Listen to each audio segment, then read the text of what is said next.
Long ago there was a humble farmer, a young boy living quietly on the border of a realm ruled by swords and sorcery.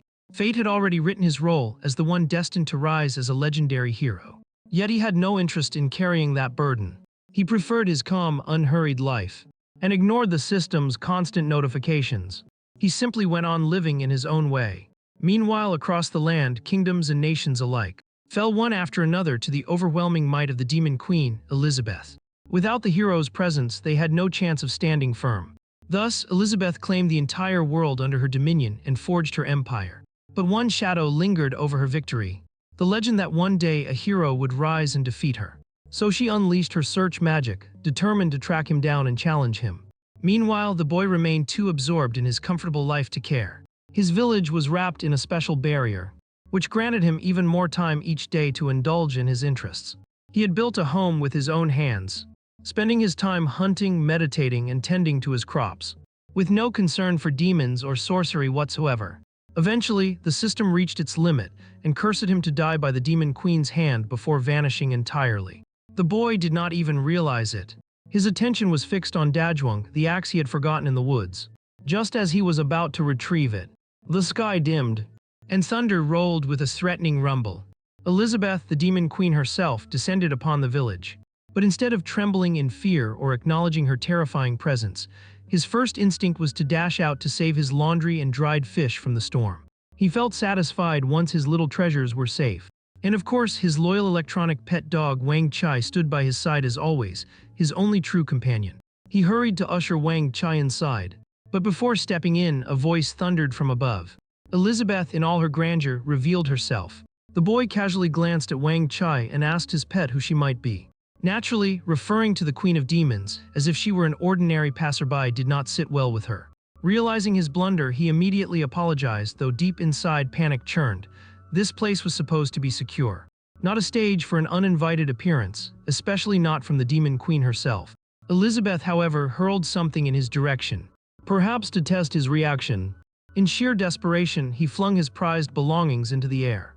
Yet the object landed in his grip instead. What he caught was not random, it was a sword. Not just any sword, but the radiant Holy Blade Alpha. He tried to discard it, but the weapon refused to leave his hand. Now he stood clutching a force of pure chaos, utterly clueless as to why. Elizabeth, observing keenly, misread his bafflement as calculated cunning. She assumed he was concealing immense power. With that belief, she introduced herself and immediately decided the next step was to kill him. The poor boy, even more bewildered, scratched his head, wondering why the Demon Queen had shown up when he had never even stepped outside his village. Matters spiraled further, and just when it seemed more absurd, Wang Chai began barking furiously at her.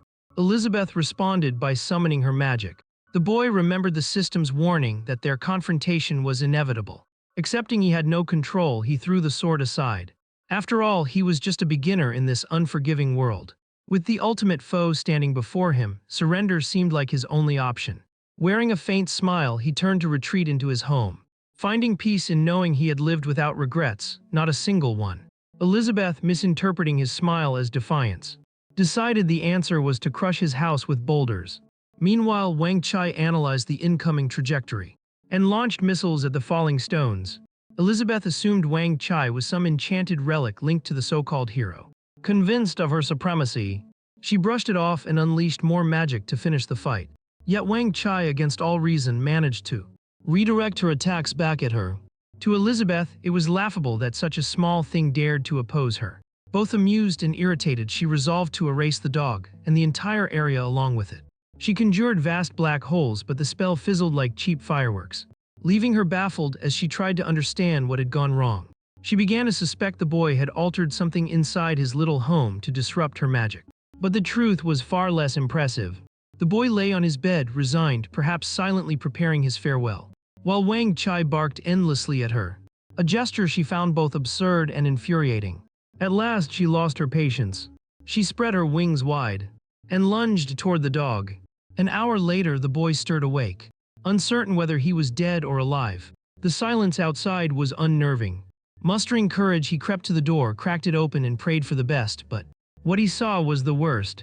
Elizabeth stood in the yard, holding Wang Chai limp in her grasp like discarded laundry, the poor creature lifeless. Their eyes met, and with the indifference of tossing away trash, She flung Wang Chai to the ground. She muttered an apology about destroying his magical tool, though her tone was hollow.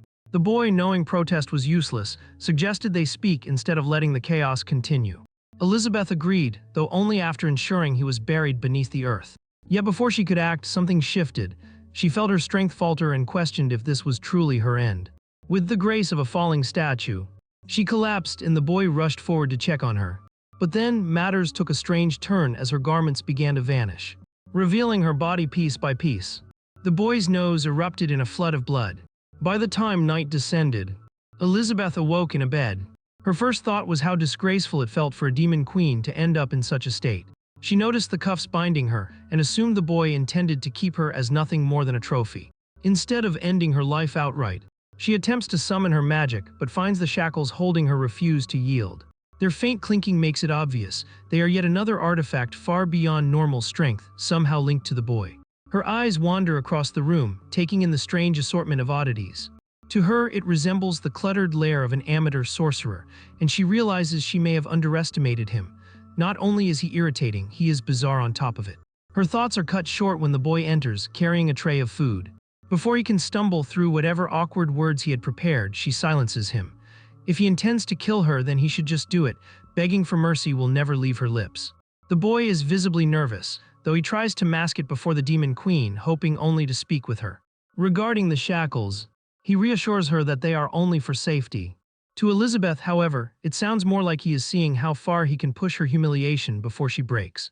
To prove his sincerity, he removes the cuffs, even offering a smile, as though that gesture could mend the tension between them.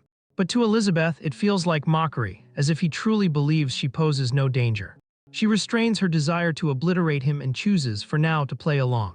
Though in her mind, she vows he will regret this arrogance later. The boy then excuses himself, giving her space to rest.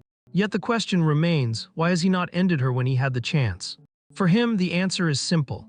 In a world of magic and resurrection, killing the demon queen could easily return to haunt him. Besides, killing has never been his way. He is far more accustomed to tending chickens and catching fish. His grand plan is disarmingly simple. He intends to befriend her. Feeling proud of this idea, he chuckles to himself. Unfortunately, his laughter only convinces Elizabeth he is ridiculing her. She fixes him with a sharp glare, while he notices Wang Chai sitting miserably amidst the chaos. Elizabeth grows curious, wondering if Wang Chai is another formidable artifact tied to the boy.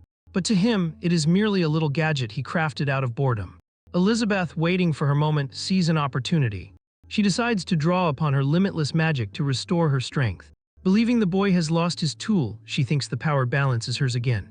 She even tosses him a half-hearted apology for breaking it, all while plotting an attack. The boy, oblivious to the demon queen's schemes, is busy removing the memory card from Wang Chai. He opens a cabinet to reveal several more identical Wang Chais and assures her not to worry. He has plenty of backups. Elizabeth freezes, momentarily thrown off guard. Meanwhile, the boy slides the memory card into another Wang Chai and reactivates it. At that moment, Elizabeth catches the scent of something delicious. Despite her prideful belief that such things are beneath her, the aroma tugs at her senses with magnetic force. The boy offers her food he has prepared himself, made from his own vegetables and grains. She takes a bite of the dumpling, then another, as though her hands are no longer under her control. The taste bursts in her mouth like a firework of flavors. Even as a demon queen, she cannot deny its allure. But suddenly, the spice strikes like a blow, and she begins to sweat and tremble. The boy, who had seasoned it with chili to his own liking, bites his fingers nervously. Elizabeth, fighting the burn, convinces herself that of course this sinister hero is using food to trap her in some strange experiment. Yet the boy has already prepared a soup, crafted to counter the spice's heat. But each taste seems to toy with her senses. One moment she believes it is poison. The next she feels as if she is soaring through the skies. Still, she continues eating. And for a fleeting instant she feels stronger, as though she has awakened hidden power. But clarity returns and she demands to know his true intentions. The boy simply says he wants to find a way for hero and demon queen to live together in peace. But Elizabeth twists his words again, believing he only wishes to use her as a test subject to grow stronger. Rage boils within her. Dying in battle she can accept, but humiliation she cannot. Yet somehow she lets it pass, deeming it unworthy of a fight. The boy, however, is left wondering if she will kill him for his blunders. But instead, Elizabeth climbs onto the bed. making it clear she accepts his terms, not out of fear but to pursue ultimate power. Her deadly aura leaves no doubt. If anyone dares demand her submission, she will annihilate them. The boy, uncertain and powerless, agrees to every demand, even the promise of more meals. A full year drifts by. The boy finds himself reflecting as he swings the holy sword to chop wood, its divine edge serving mundane tasks. Elizabeth has shattered the protective barrier around the village, leaving it exposed like prey in the open. Monsters have begun to appear, though few dare come close, whether from fear of her presence or sheer instinct, who can say. Yet the boy cannot silence the thought. If Elizabeth ever leaves, he will be finished. As these worries consume him, Elizabeth interrupts by demanding lunch. And like the obedient servant he has become, he rushes to comply. His survival rests entirely on the Demon Queen's protection. Meanwhile, she lounges contentedly, sprawled on the couch with a bag of chips, as if the world outside does not exist. After a year of idleness, she has practically fused with the cushions, becoming a true couch potato. Yet even in that state, she has the nerve to complain about reruns on television. The boy, however, has more pressing matters. He invites her to lunch. But instead of walking to the kitchen, she levitates there with magic. She knows she has grown lazy, but shifts the blame onto him, claiming his chips are to blame. He patiently explains that the chips only add weight and fat. Elizabeth notices the slight curve of her belly, and casually decides to convert that fat into raw magical energy. The boy can only gape at how easily she transforms stored weight into strength. Elizabeth then mocks him for yet another non-existent scheme, while he, long resigned, simply goes along. She begins devouring her meal, as though there will be no tomorrow, and the boy, used to giving in, promises to prepare more, accepting that this is his future. She instantly misunderstands, believing he is fattening her up before killing her. The boy simply turns to fetch dessert, but before he can return, Elizabeth grows weary of his feeding and resolves to eliminate him. Yet the moment her eyes land on her favorite pudding, all thoughts of rebellion vanish. She drools at its sight. The boy knows this weakness well. The right food can make her anyone's ally. Meanwhile, far away, a man and a girl run desperately, pursued by masked figures. Yet the figure conjures a spell and ensnares them inside a cage woven from sorcery. The man clenches his sword with all his strength and pleads with his daughter to flee to the town for refuge while he holds the enemies back. But the girl stubbornly refuses to abandon him. In his heart, he knows he must honor the vow he once made to her mother. No matter what, he must protect her. These masked intruders, however, are no ordinary foes. They wield magic, and he realizes the fight must be ended quickly before it spirals out of control. With one decisive swing of his blade, he cuts down one of the attackers. But of course, the rest are not about to retreat. One of them twists and morphs into a nightmare-given form. The girl, still refusing to take the hint to run, looses arrows toward the abomination, but they bounce away harmlessly as if they were nothing more than soft candy. The man implores her to escape. His time is running thin. These are apostles of the Dark Guild, and battling them is like trying to tame a raging beast with nothing but a twig. But his daughter stands firm and insists on fighting beside him. At that instant, one of the apostles charges at the man and strikes him with such force it's as if his teeth are rattling in his mouth. Even half broken on the ground, the man urges his daughter to leave, but she refuses to move a single step away. The monstrous figure, now grotesque like something out of pure horror, raises its threat to finish them off. The girl, realizing how dire it is, offers to surrender herself if only her father is spared. But the creature has no intention of bargaining with her. It lunges forward to strike, but suddenly something immense stomps down on it, filling the area with a cloud of dust. As the haze begins to clear, the girl opens her eyes, trying to make sense of what just unfolded.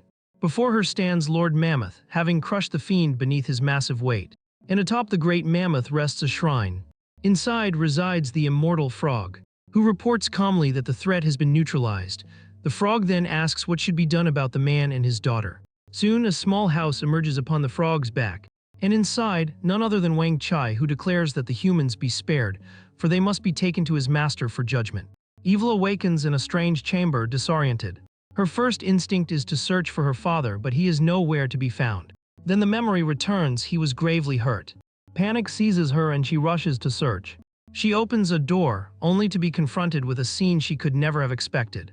Her father, Burrs, is flexing his muscles as though he were at a bodybuilding contest. And sitting there applauding with delight is our hero. Meanwhile, Wang Chai circles around our protagonist like some obedient pup. But Elizabeth has no patience for this farce, and she boots the puppy away without hesitation. Apparently, Wang Chai's offense lies in bringing these strangers into the home. Poor Wang Chai, its mechanical heart aches as it recalls how it was just recently beaten and humiliated by the Demon Queen. And yet its master pays no attention to its misery. He is far too occupied admiring Burrs' physique. Burrs in turn tears off his clothes, sparing only his undergarments, and flexes as though our hero hasn't already had more than enough of a display. Evil cannot comprehend how her father, who was wounded only hours ago, could now be acting like this. But Burrs finally notices her and calls out her name. Before our boy can react, a list of interruptions comes from Elizabeth, who is seething with irritation. She demands that Evil and her father take their leave. After all, she insists she was here first.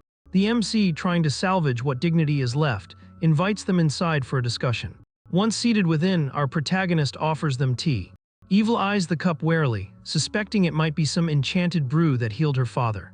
The MC assures her it's merely warm water, nothing mystical. Meanwhile, Elizabeth grows restless at these unexpected visitors, though ironically she herself was never invited either.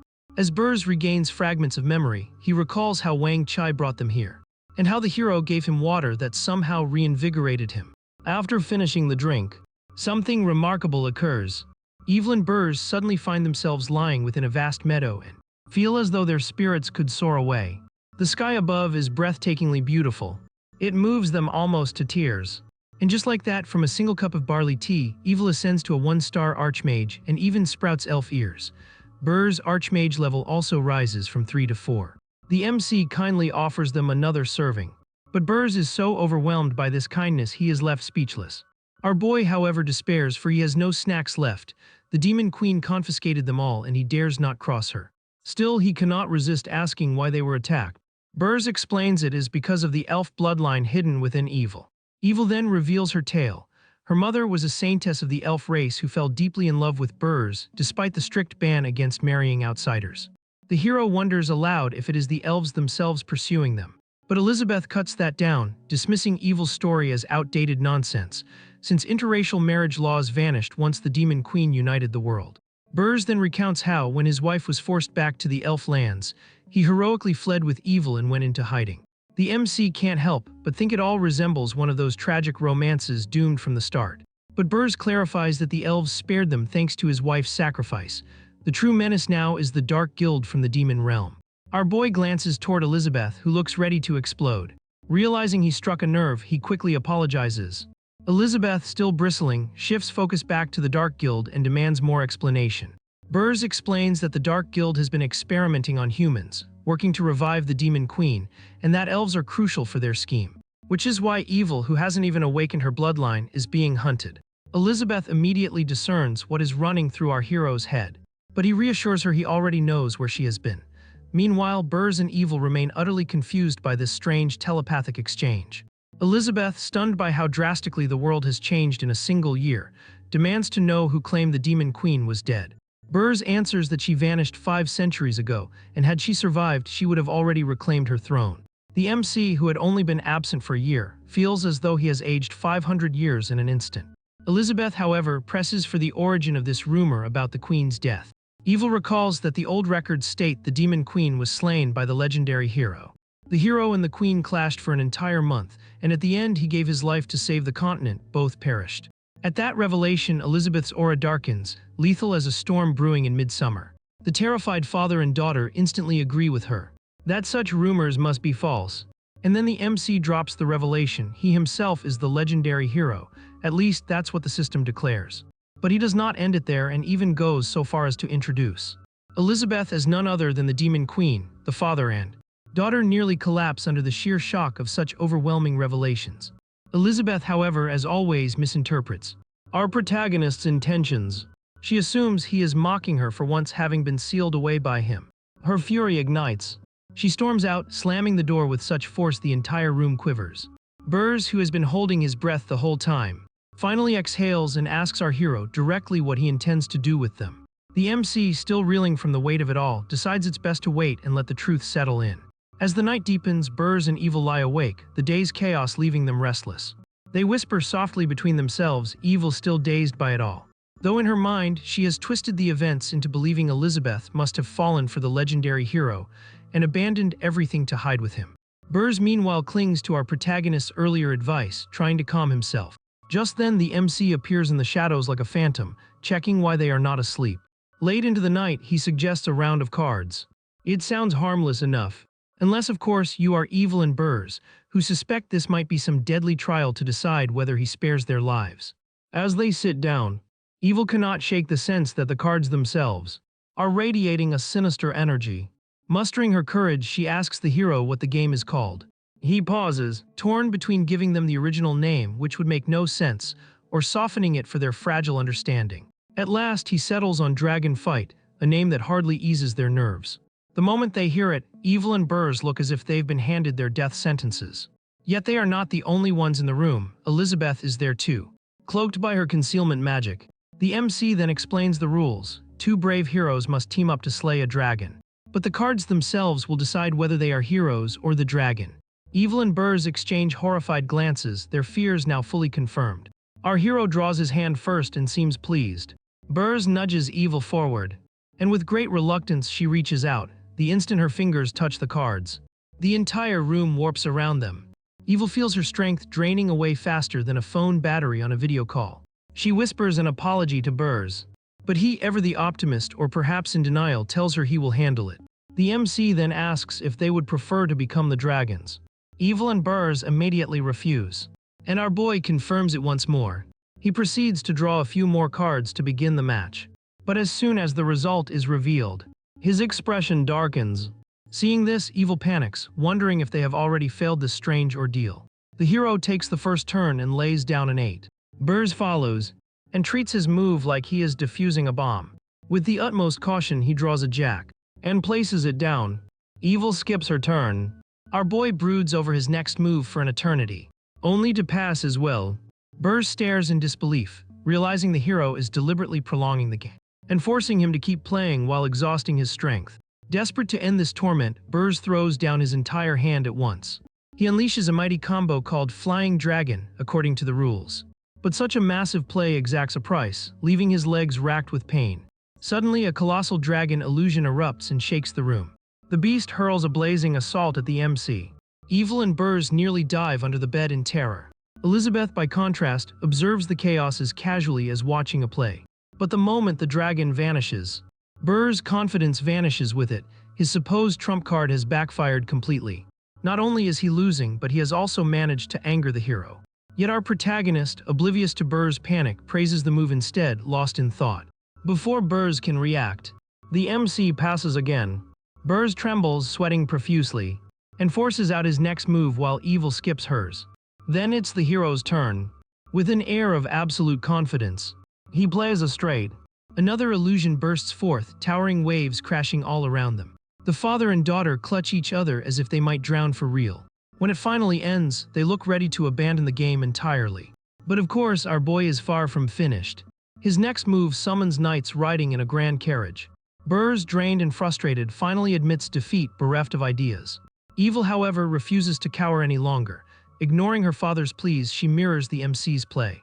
The knight spirals deeper into calamity, Burrs' worry for his daughter only growing. She insists she is fine, though her face betrays the strain. Even the MC acknowledges her courage. She is willing to do anything to protect her father, even at the cost of breaking her own cards. But such defiance costs Burrs 2 of his fingers. As if things weren't chaotic enough, the hero escalates it further by drawing the Joker cards. From them emerges the Supreme Clown King, a nightmare-level demon straight out of horror. The clown, far from harmless, notices Elizabeth and even threatens to kill her if she dares misstep. Elizabeth, of course, refuses to tolerate it. She is not merely angry at the clown for belittling her, but also furious at the hero for summoning such a monster so recklessly. She has only barely reached the 3-star demon god rank, and that was with outside help. Yet here the MC is, treating it all like some kind of stage act. Meanwhile, Burrs drowns in guilt, apologizing to Evil for being so powerless. As he lays down his cards, his energy drains further. Even the hero finally looks concerned. He realizes Burrs has not fully recovered. When our protagonist examines Burrs' card combination, he feels foolish. Burrs could have ended the game long ago, but allowed him to keep playing, indulging his ego. Embarrassed, he reshuffles the cards, dismisses the clown, and apologizes for the mess before walking away. With the legendary hero finally gone, the father and daughter are able to let out a sigh of relief. Elizabeth, however, can't stop spinning wild scenarios in her head. She convinces herself that this is all just our hero's way of buying time before coming after her again. Eventually, dawn breaks, bringing an end to the turmoil of the night. Burrs and Evil get ready to depart, promising that they will guard our boy's secret. Before they leave, our hero hands Burrs a bundle of barley tea. And beyond that, he even gifts him the deck of cards. He admits outright that his card skills are pathetic and need all the practice possible. Elizabeth, fed up with their endless antics, practically shoves them out the door. As they hurry away, Elizabeth finally feels like she can take a real breath. Life slips back into its old rhythm, or at least as normal as her world ever gets, with her first demand being for the MC to fetch her food. Burrs bolts forward like he's racing the wind itself, dragging poor Evil along. Evil, struggling to keep pace, begs her father to stop. But Burrs pays her no mind. He's far too busy fleeing from the lingering specter of the demon queen who cursed them last night. Evidently, she does not appreciate being disturbed.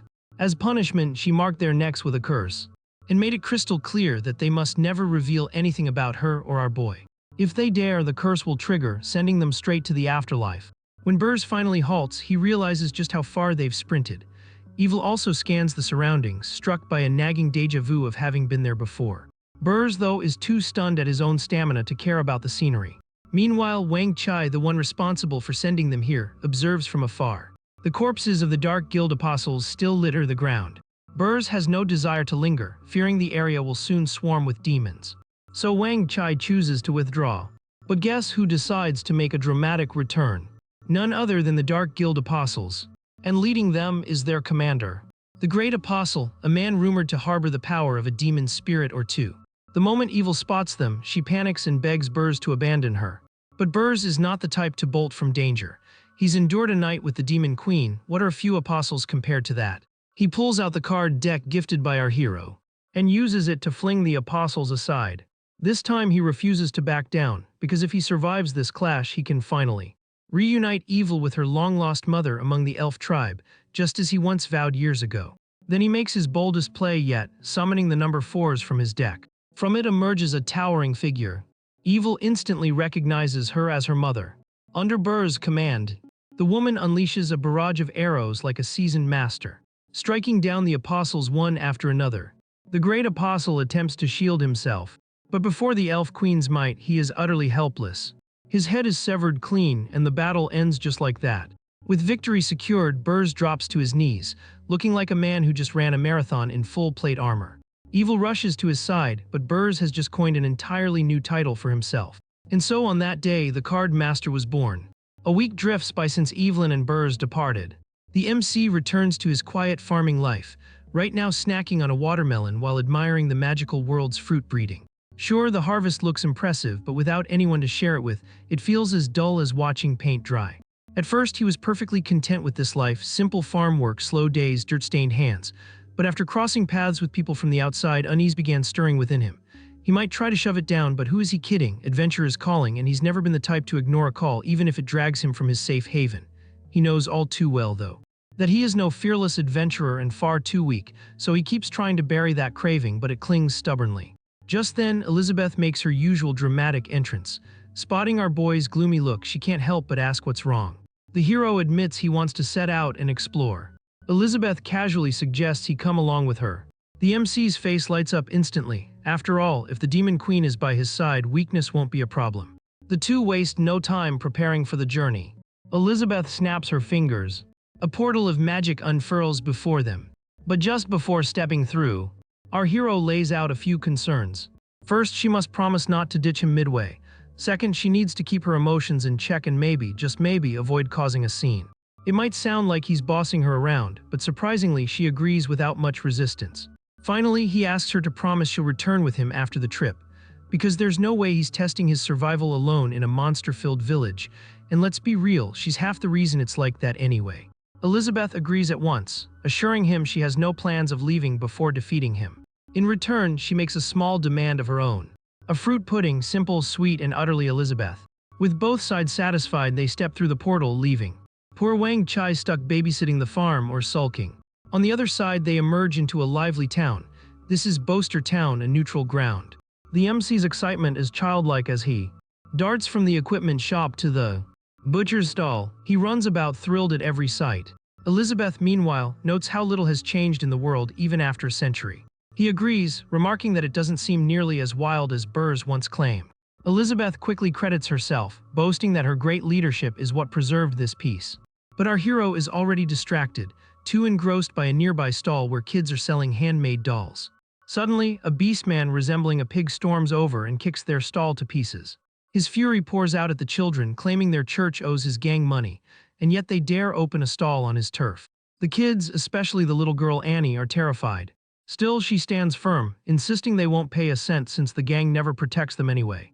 The pig-faced brute doesn't care for her reasoning. But Annie doesn't flinch and warns him that the nun will return soon to deal with him. A crowd gathers, eager to watch the street drama unfold. The MC finally snaps, shouting at the beastman to stop. Pighead shifts his glare onto our boy. And of course, our hero has no clue what to do next.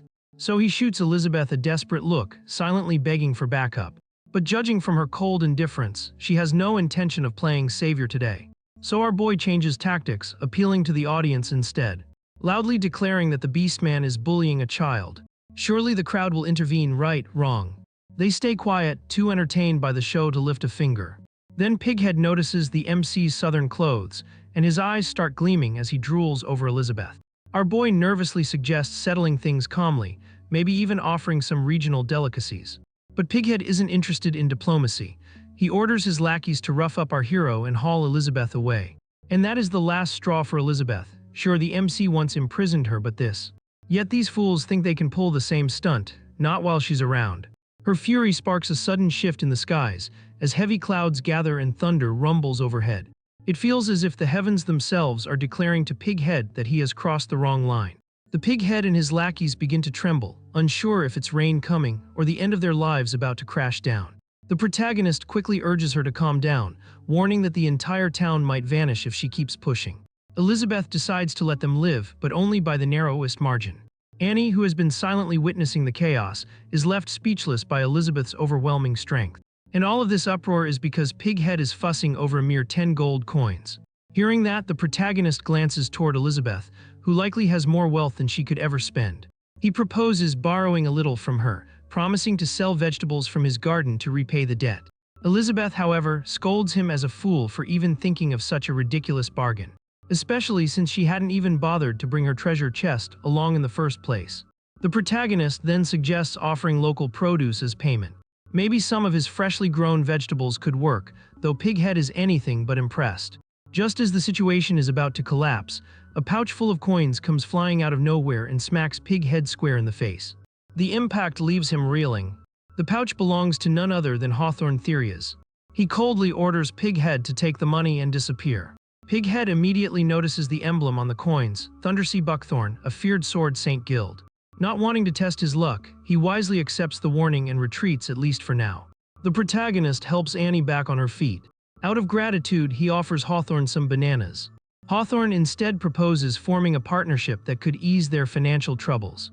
Elizabeth, unsurprisingly, has no interest whatsoever. But the protagonist doesn't want to turn away someone who has helped him, so he insists they stay involved. Their journey continues toward a pub. Before stepping in, Hawthorne warns them to stick close. The moment they enter, a beastman makes the mistake of hitting on Elizabeth. She shoots him a glare so cold it could freeze sunlight itself. The beastman and his companions instantly avert their eyes. Elizabeth then blames the protagonist for dragging her into such a pathetic gathering. He quickly diverts her attention toward a private room. The door swings open and several women rush in, immediately clinging to Hawthorne. The protagonist freezes, his jaw dropping as he realizes these are Hawthorne's wives. Plural, Hawthorne seems to have his own personal harem. They all sit for tea, and Hawthorne begins introducing them one by one. First comes Gasha, a shield warrior, then Lolo, an assassin. Next is Glee, a mage, and finally Galia, an elven archer. The protagonist casually mentions meeting another elf recently. Elizabeth, however, is tired of the small talk and demands Hawthorne skip the family reunion and state his purpose. Her bluntness irritates Gasha, who tells her to stop being so rude.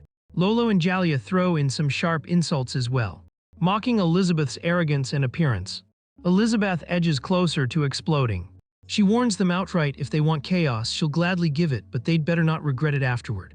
The protagonist instantly senses a storm brewing, so he pulls out his ultimate peacekeeping tool, Elizabeth's favorite pudding.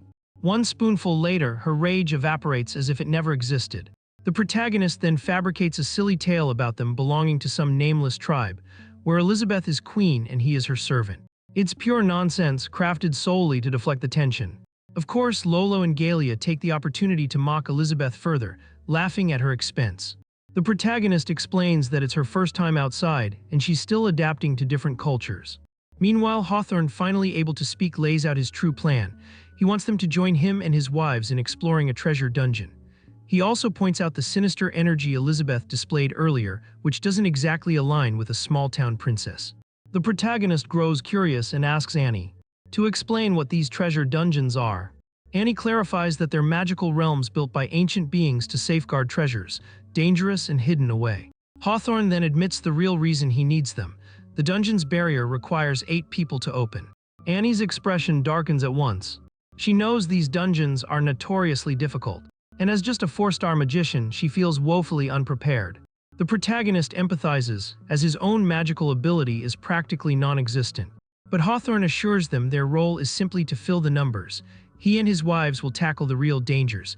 In return, they'll all receive tens of thousands of gold coins. That amount is enough to flip Annie's mood instantly, from despair to daydreaming about riches. The protagonist looks to Elizabeth for her opinion, but she is too absorbed in her pudding to care, leaving the choice up to him. Then comes the magic assessment. Hawthorne signals Glee to bring out a gleaming crystal orb designed to gauge magical power. Annie explains the process like she's giving a lecture. Hawthorne's own level is already confirmed as a 4-star demon spirit, with his wives ranked between 4 and 5-star grand mages. Naturally, he wants to see where the newcomers stand. Annie goes first, scoring a solid 300. Next is the protagonist. He confidently places his hand on the orb, expecting it to confirm his status as the legendary hero. They wait and wait, until the orb finally flashes with the verdict, a big, undeniable 0. His face collapses faster than a failed pastry. The truth hits hard. Years of farming don't count as magical training. He announces that his only true skill lies in agriculture. To prove it, he proudly offers everyone bananas from his recent harvest. Predictably, the wives scoff, questioning why a farmer is tagging along on a treasure hunt. At last, it's Elizabeth's turn. Irritated by the whole ordeal, she still places her hand on the crystal. The moment she does, the orb erupts with overwhelming energy. Blinding light bursts across the room, forcing everyone to shield their eyes. The protagonist tries to maintain composure, but internally he's panicking. If her true identity is revealed, disaster will follow. He shoots her a desperate look, silently pleading. Thankfully, she understands the signal. Her magic immediately stabilizes, aligning perfectly with the level Annie had mentioned for top-ranking demon spirits. Hawthorne's wives stare at her as if they've seen an apparition. The protagonist finally breathes again, perhaps for the first time in minutes. Hawthorne, on the other hand, beams with excitement. With Elizabeth's power confirmed, their odds of success skyrocket. Annie, still adjusting to all of this, can't wait to see what awaits in dungeons and treasure hunts. Hawthorne then instructs Glee to activate a teleportation scroll, and in an instant the scenery shifts. The protagonist feels lightheaded, though also amazed by the magic. Annie trembles in awe at how calm Elizabeth remains. Hawthorne prepares to charge straight into the dungeon, but Elizabeth abruptly declares she wants to go home, causing everyone to erupt in shock. Gasha explodes with anger. Even Glee and Galia are fuming with anger. But Elizabeth couldn't care less, daring them outright to try something. The protagonist steps in and pleads, begging her to at least let him peek inside the dungeon. Meanwhile, Annie can't shake the feeling. The aura seeping from the cave feels strangely similar to Elizabeth's own. The protagonist grows curious, but before he can voice it, Hawthorne shoves him aside, swearing to Elizabeth that he'll keep her safe and urging her to cooperate. Elizabeth, of course, ignores him completely. Instead, she looks to the protagonist and agrees to play along, leaving Hawthorne silently raging. She then begins heading toward the cave, the protagonist trailing behind her like an eager puppy. Hawthorne follows too, grinding his teeth so fiercely it's a wonder they don't shatter. The moment they step inside, the barrier slams shut behind them, which sends the protagonist spiraling into panic. Elizabeth coolly warns that the only way out is to either surpass the caster's strength or complete whatever task lies ahead. Glee tries to boost morale, or perhaps just herself, by expressing faith in Hawthorne. But Gasha silences her before she can speak further. Annie, meanwhile, is bursting with questions. Galia casually assures her it's nothing but treasure and coins. Then the path suddenly branches into several directions. Hawthorne orders Glee to cast magic to locate the shortest route. She complies, but spreading her magic across the maze drains her heavily. Her strength falters, leaving her exhausted. Glee admits she couldn't trace the maze's end even after stretching her power 3 whole kilometers. Galia then suggests using spirit divination, though she doubts its accuracy. Lolo proposes splitting into groups, bolstered by her clone technique as backup. Meanwhile, the protagonist whispers with Elizabeth and learns the entire maze is nothing but an illusion. He urges her to help guide them, but Elizabeth is far more entertained watching them struggle. In her eyes, letting them dig their own graves is much more amusing. Bonus points if the protagonist gets dragged down too. Annie, however, points at the third corridor. Something about it feels important, though she admits it might just be instinct.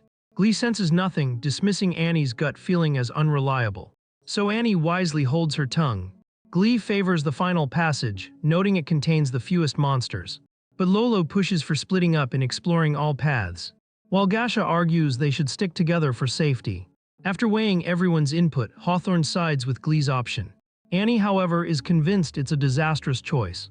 To prove it, she channels magic into her doll and sends it forward. Just as Annie predicted, the doll is shredded instantly by a grotesque mimic worm. The protagonist nearly has a heart attack at the revolting sight. Elizabeth explains calmly that the mimic is a parasitic beast usually inhabiting giant monsters, and she'd much rather leave the others to handle it. She simply takes the protagonist and keeps moving deeper. Annie tries to intervene once more. Lolo suggests dispatching a clone to shadow them and gather intel. But Hawthorne dismisses the idea. He can sense the steady confidence radiating from Elizabeth. Her choice isn't random, it's deliberate. So he decides to follow her lead. Meanwhile, hidden in the corridor's shadows, something or someone awaits its moment. Hawthorne and his wives soon find themselves swarmed by endless waves of monsters. The creatures multiply faster than they can kill them. At the rear, the protagonist and Annie hide in what they think is the safest spot, directly behind Elizabeth. To Elizabeth, though his acting is laughably bad, so obvious even a blind dog could tell, she notices but says nothing. Meanwhile, Glee glares daggers at Elizabeth, furious for leading them into this monster-infested route. Elizabeth casually remarks that it's natural for monsters to appear around strong magic. But Glee isn't interested in explanations, especially since Elizabeth, who could wipe them out herself, is just standing back and watching. Hawthorne attempts to cool tempers, but Glee won't listen. To her, it looks like Elizabeth is trying to seduce her master. Galia and Gasha then suggest they pause and rest. Elizabeth refuses, making it clear she won't waste time here. So Galia and Lolo propose letting Elizabeth continue on without them. Hawthorne once more urges Elizabeth to rest, even offering her an elf potion to recover. The protagonist perks up at the mention of a mysterious potion, eager to taste it for inspiration for his next culinary experiment. Elizabeth knows all too well he has devoured the finest dishes in existence and is now craving something humble. That alone makes her agree to pause. As they sit down, Galia proudly presents her elf potion like it's a priceless relic. Naturally, Elizabeth doesn't actually need it. But Hawthorne catches the insult laced in Galia's tone. So under his command, Galia offers it to Elizabeth. Elizabeth promptly tosses it to the protagonist, who downs it faster than a starving man at a banquet. The grassy bitterness nearly makes him gag. He offers it to Annie, but she refuses since she hasn't used much magic. Galia's face burns red with anger at seeing her potion wasted. To worsen her fury, Elizabeth casually discards the rest. Galia's rage only grows hotter. The protagonist, in his simple-minded way, decides to smooth things over with his prized countryside delicacy. Bananas. He hands one to each of them, then gives Annie an apple. The small gesture nearly moves Annie to tears. Not because she wanted a banana instead of an apple, but because it reminds her of the orphans back home who haven't tasted fresh fruit in ages. The protagonist promises he'll send more fruit to her and the children. Galia, however, furiously hurls her banana away, and Glee crushes hers underfoot. Hawthorne, meanwhile, suggests they eat for now and promises a feast once the treasure is secured. He, Lolo, and Gasha bite into their fruit. And suddenly, something bizarre happens. The moment the fruit touches them, they are transported to a forest, clad in outfits that look like they were borrowed from a costume rack. All around, insect-like creatures and cloaked figures sing and dance. The group themselves begin dancing too, in the strangest motions imaginable, as if auditioning for the world's most bizarre musical competition. Back in the cave, Galia and Glee are left gaping, unsure how to process the surreal performance before them. Meanwhile, Gasha, Lolo, and Hawthorne are astonished as their magic levels suddenly skyrocket after eating the banana and dancing absurdly. They feel unstoppable. The protagonist claps with pure delight, as though witnessing the greatest show of his life. Elizabeth, however, realizes that if they continue, danger will follow. Fortunately, the protagonist has already acted in advance, boosting their strength beforehand. Galia is left dumbstruck at the sudden surge in power, and Annie pieces it together, realizing it all traces back to the protagonist's bananas. Galia, however, stubbornly refuses to accept that bananas could ever be magical. Yet Gasha, freshly ascended as a 2-star demon spirit, insists the bananas are the sole reason. Lolo, on the other hand, attributes it to some hidden sorcery cast by a high-ranking magician upon the bananas. Meanwhile, Hawthorne struggles to believe he actually leapt 3 whole stages at once to become a 3-star demon spirit. He turns toward the protagonist, demanding the truth behind these extraordinary bananas. Our boy, however, is completely blindsided. To him, they are nothing more than ordinary bananas. Sure, they are hybrid crops, but still cultivated naturally without a trace of magic. Galia and Glee remain hopeful, deciding to eat the bananas as well in the chance they achieve the same effect. But before they can, the bananas decay instantly into rotten mush. Annie immediately understands what's happening. It seems the bananas only work when at least 3 people consume them simultaneously. But then Glee recalls that Elizabeth has eaten one too, leaving Annie scratching her head in confusion. For if the user's strength is not greater than the treasure itself, the effect should not have activated at all. Galia begins to suspect maybe it is her elf potion finally taking effect after all this time. Hawthorne asks the MC for more bananas, though Galia either cannot or simply refuses to believe in them. The protagonist naturally does have more. Yet before he can distribute them, Elizabeth grabs his backpack outright and proclaims that the bananas, along with every other fruit, now belong to her. She then urges him onward, convinced their journey is already nearing its end. Our boy apologizes to Hawthorne, promising to share more bananas if possible. He wishes they could move together, but Elizabeth is already rushing ahead. With Annie at her side, they disappear down the path. Lolo, however, keeps her eyes on the protagonist's backpack. But Hawthorne chooses patience. He recognizes these are no ordinary companions, and Elizabeth, in particular, is far from just another princess from an obscure tribe. Hawthorne's ambitions now extend beyond magical fruits. He sets his sights on an even greater prize, the kingdom of Aristotle's massive reward for information on a missing princess, whom he is certain is Elizabeth. But naturally, that is not his only goal. He dreams even bigger. He wants Elizabeth herself to consolidate his power within the kingdom. And as he channels his charm magic, his wives can sense the atmosphere shift. Meanwhile, the protagonist feels the path stretching endlessly, gripped by fear that there may never be an exit. Elizabeth, by contrast, is convinced they are nearly at the end. Suddenly, something begins moving behind them. Annie is the first to notice. But before she can warn the hero, clouds of dust choke the air, and our boy bursts into a fit of coughing. Out of the haze comes Hawthorne, carrying his wives who seem strangely bewitched. He apologizes to Elizabeth for his late arrival, then offers his services, even suggesting she ride on his back. Elizabeth rejects him instantly, deeming him unworthy to carry her. Hawthorne looks visibly slighted, but Galia grows even more agitated. Then, without warning, her head simply topples off. Her body crashes lifelessly to the ground, splattering blood in all directions. The entire group falls into stunned silence. For a moment, no one knows whether to scream, faint, or flee. That is, until the ceiling stirs with motion and disgusting monsters called dragon fleas crawl out. One of the vile creatures lunges straight at Elizabeth, but she swats it out of existence as if crushing a mere insect. Meanwhile, Annie, resigned to dying within this maze, simply waits for her inevitable turn. Our boy, however, clings desperately to Elizabeth like she is his final lifeline. And Elizabeth, well, decides to let the selfish perish first, while Lolo engages the relentless fleas. Glee casts a defensive barrier around Hawthorne and Gasha. Then the beastman reveals his true selfish nature. He insists the trio should find their own escape route, while he focuses on uncovering Elizabeth's identity. As the dragon fleas swarm in further, the situation worsens and momentum shifts. Glee's protective barrier shatters, and soon her head falls to join Galia's in the gruesome fate. Lolo and Gasha are the next targets. While Hawthorne scrambles to defend himself, Hawthorne slashes his sword, cutting through dragon fleas left and right. Gasha combines martial combat with bursts of magic, while Lolo employs her assassin's precision, carving through the swarm like a veteran. But no matter their efforts, the fleas keep coming, slowly wearing them down. Hawthorne delivers a decisive kick, saving Lolo from a grisly death. Meanwhile, Elizabeth keeps her focus on the protagonist, curious whether he will finally drop the act after witnessing everyone's true nature. Our boy is overcome with regret, realizing he would rather be back in his village farming in peace, where the deadliest foe is a stubborn weed. Elizabeth decides they have endured enough to expose their real worth, or lack thereof.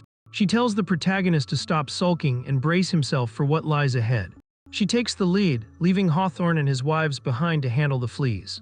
A lone flea pursues them, but Annie, moving with the grace of a puppet master, smashes it aside with her doll, ending its chase. As they press forward, Elizabeth chants a spell, and a massive gate materializes before them. It swings open and they step through. Hawthorne sees it too and urges Gasha and Lolo to climb on his back so they can charge inside. Just as the gate begins to close, they barely slip through in time.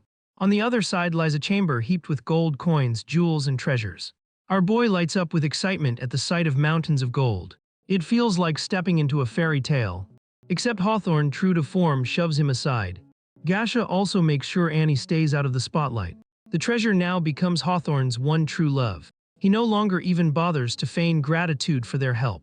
Instead, his idea of appreciation is to try killing them. The protagonist reminds him they are even now, urging him not to take things too far, but Hawthorne cares nothing for fairness. His gaze is locked firmly upon the Demon King's nectar. Gratitude has no place in his heart. Just as tensions peak, the sound of a coin clattering to the floor echoes. At first harmless, until the ground shakes with thunderous footsteps. From beneath the treasure rises an enormous, terrifying golden dragon. The MC points it out to Elizabeth, as if she had not already noticed the towering beast standing right before them.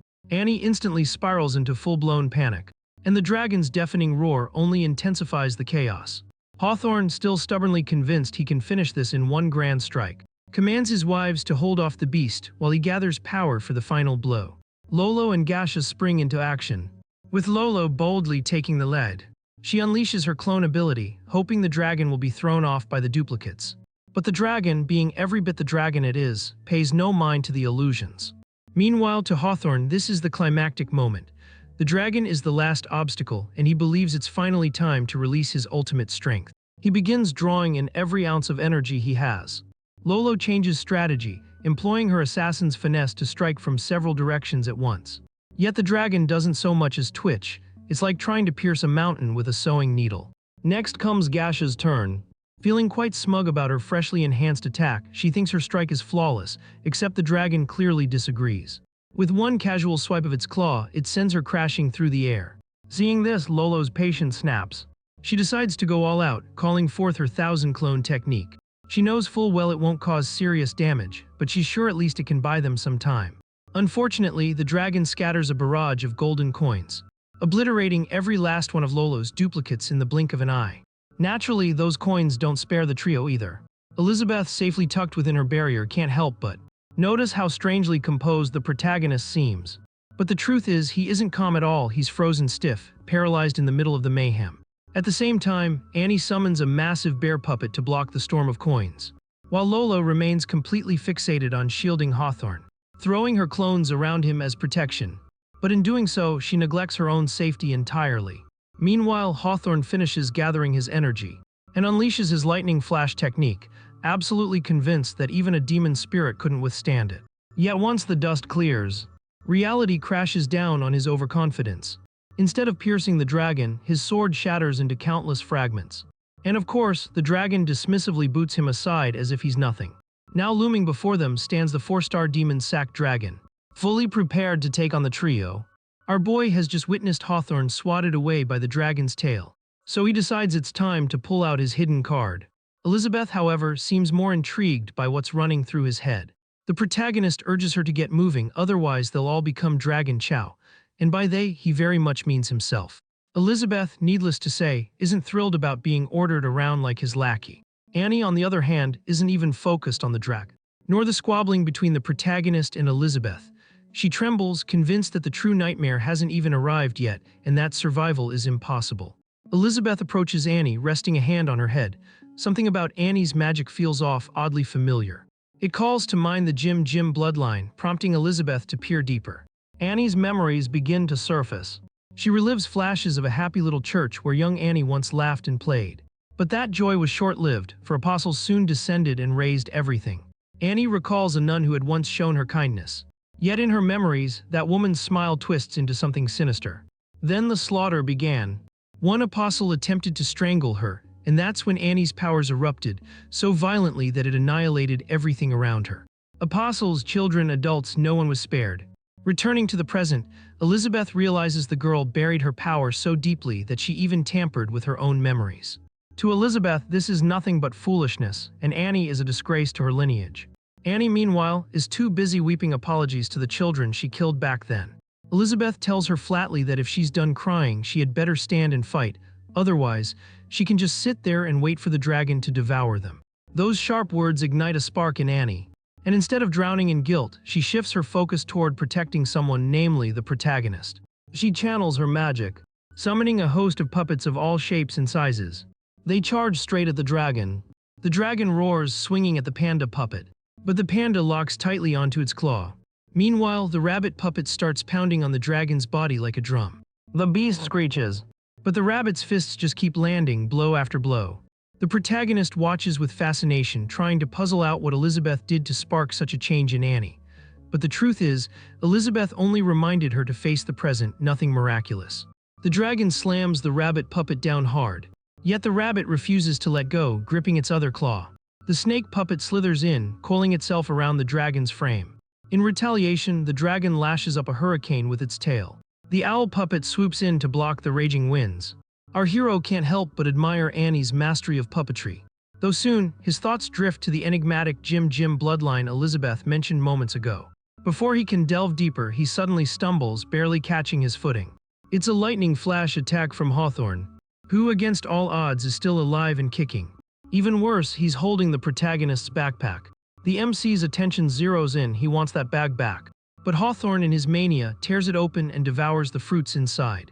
The protagonist is dumbfounded, and before he can even process it, Hawthorne undergoes a full transformation, mutating into some monstrous beast of unknown might. What now stands there is a grotesque abomination, and he won't shut up about how unstoppable he's become. It's hard to say which is worse, his hideous new form or the endless bragging that comes with it. The dragon, unimpressed by his boasts, tries to incinerate him with a devastating breath, but Hawthorne narrowly evades the blast. He then hurls himself at the dragon with a kick so forceful, it slams the beast to the ground. Not stopping there, Hawthorne immediately goes for the Demon King's nectar, gulps it down, and morphs into an even darker monstrosity. Watching this grotesque evolution unfold, the protagonist realizes the situation is spiraling out of control. He turns to Elizabeth, hoping she might know how to stop it. But instead, Annie steps forward, brimming with unearned confidence, insisting she can handle it. She calls upon her magic once more, but Hawthorne plunges a blade into her chest. The protagonist freezes, watching as Annie crumples to the ground. Shutting out everything else, he rushes to her side, assuring her that Elizabeth will save her. Meanwhile, Hawthorne, drunk on his own madness, turns to Elizabeth with an outrageous proposal. He declares that she can either accept being his queen and help him conquer everything, or else let herself be reduced to a mere pawn in his twisted schemes. The protagonist burns with fury, cursing Hawthorne. He silently wishes Elizabeth would simply end it all and cut him down, but Hawthorne is not satisfied with tormenting everyone. He lunges straight at the protagonist, about to crush him underfoot. Yet something smacks him back and sends him hurtling away. At that moment, our boy, finally done restraining himself, decides it's time to reveal his true strength. Hawthorne is left utterly baffled after his attack rebounds. It feels like all the destruction he unleashed ricocheted directly back at him. His mind cannot process it. Elizabeth, however, has already pieced it together.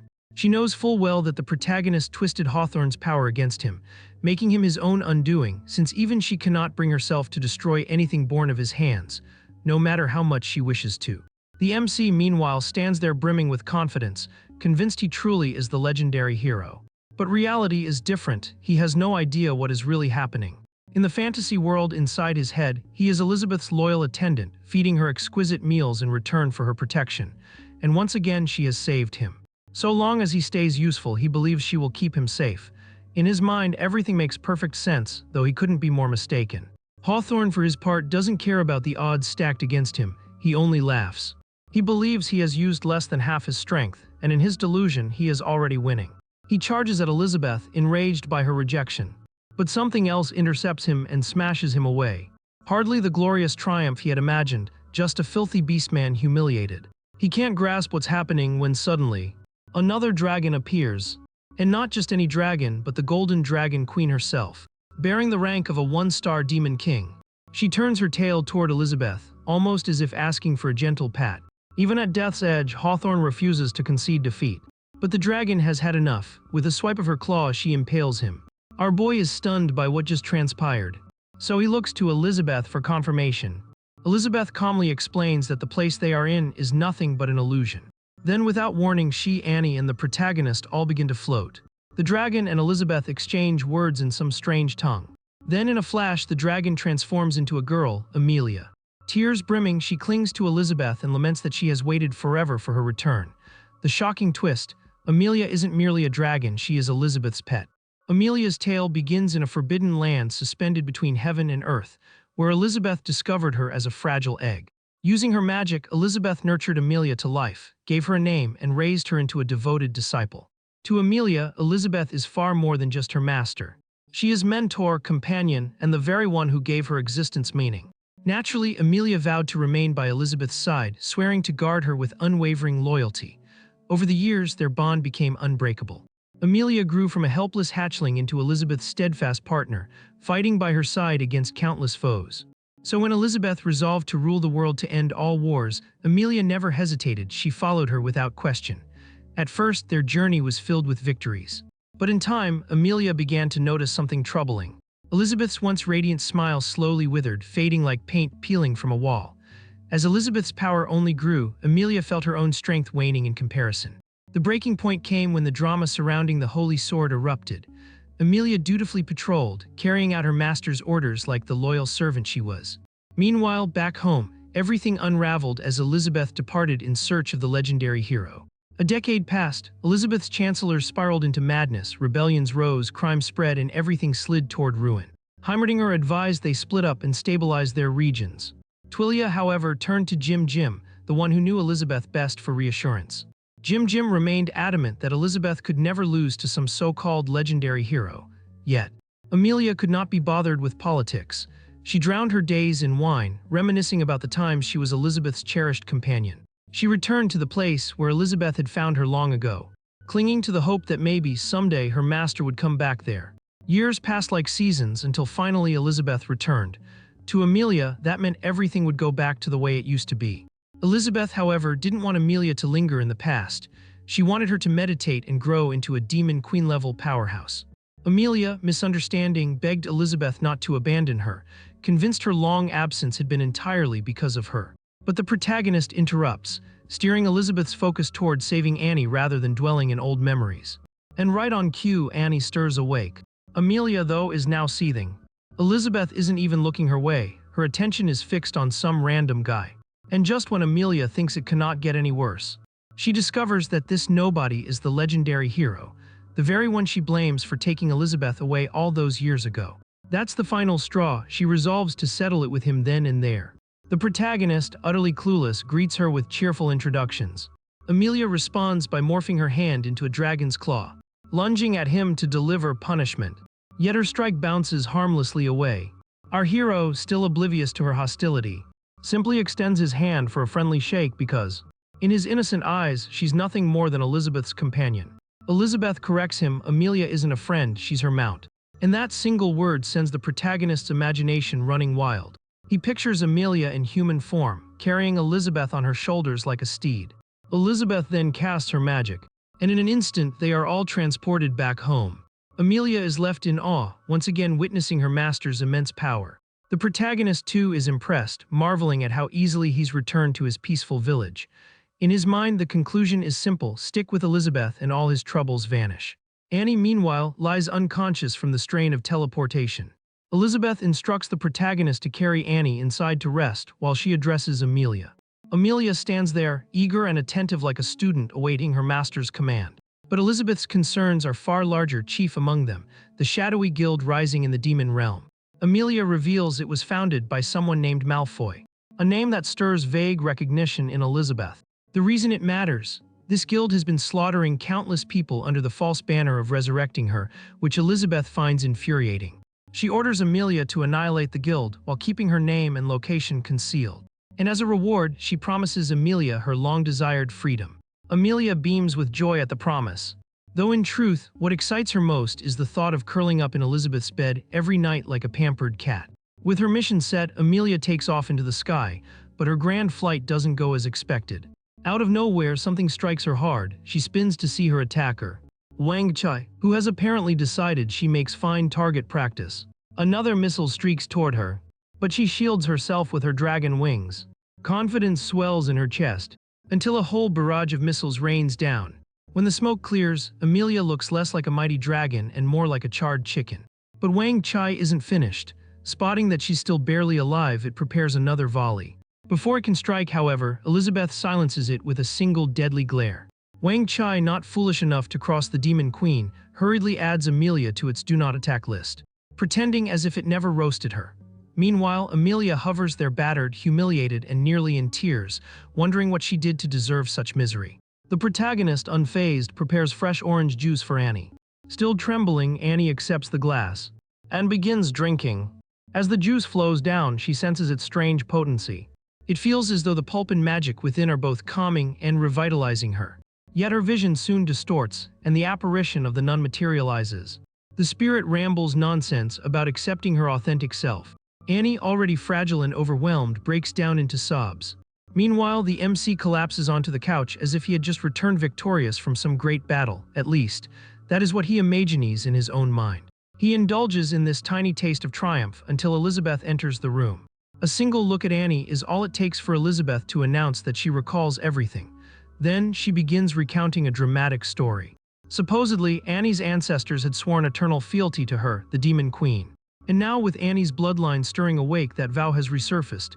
Annie's jaw hangs open as she pieces the puzzle together. The truth dawns on her that Elizabeth is the Demon Queen herself. She then shifts her gaze toward our boy, seeking confirmation of whether he is truly the legendary hero. And her imagination instantly takes flight.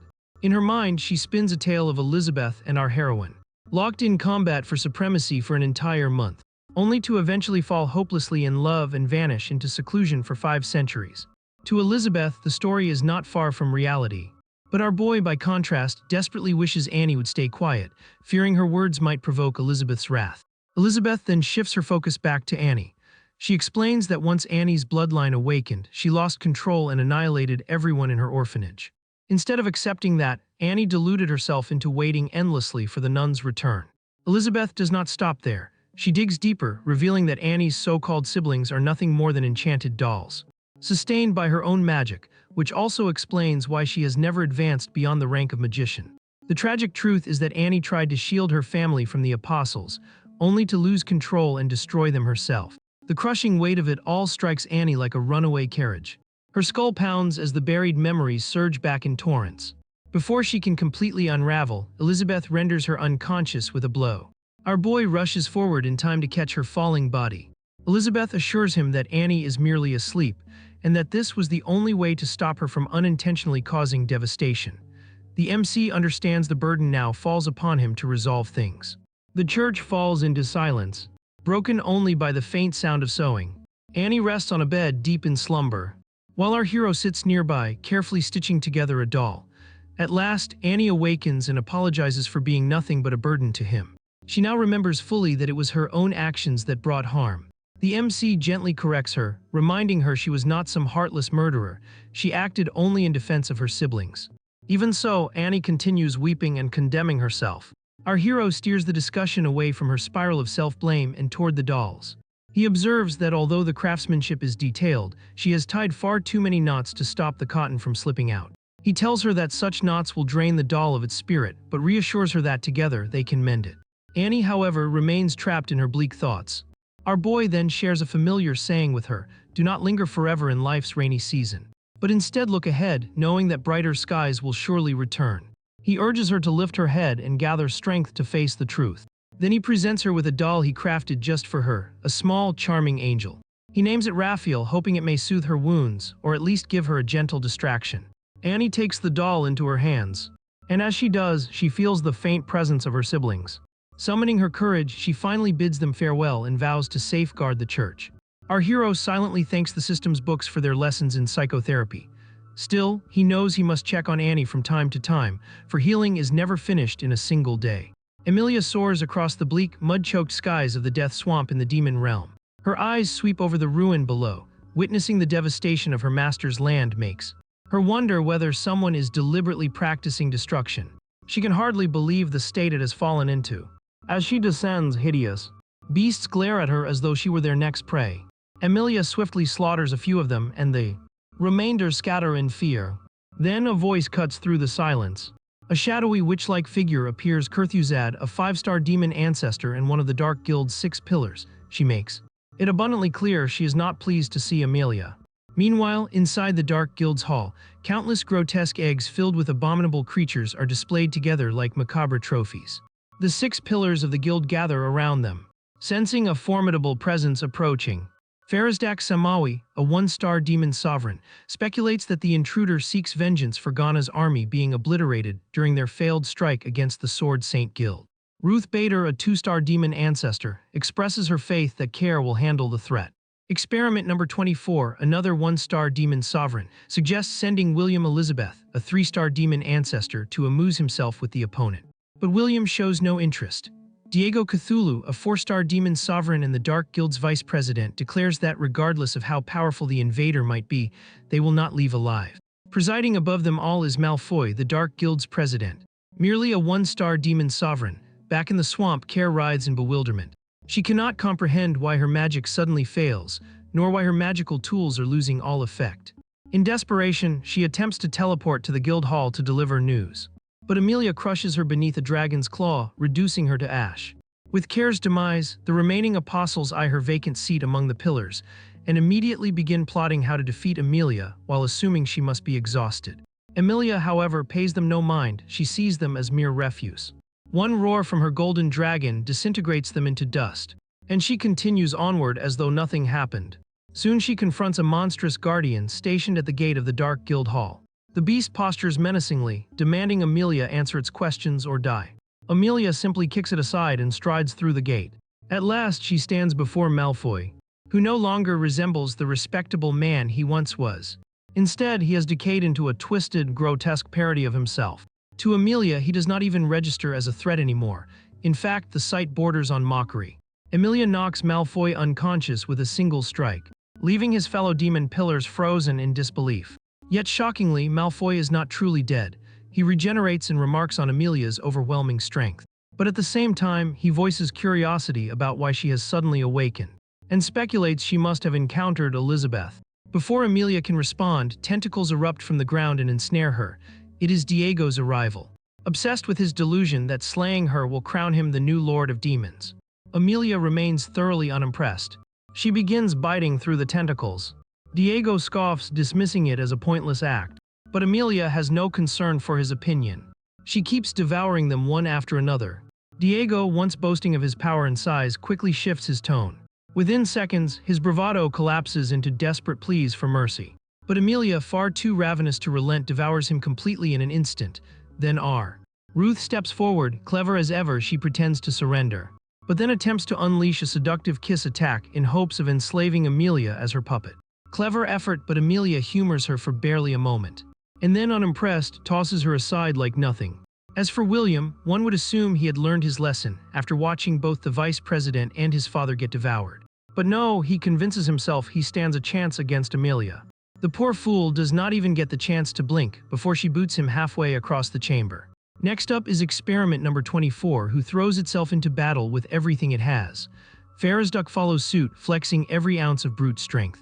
But both of them are swept away by a single blow from Amelia's wing, like insignificant insects.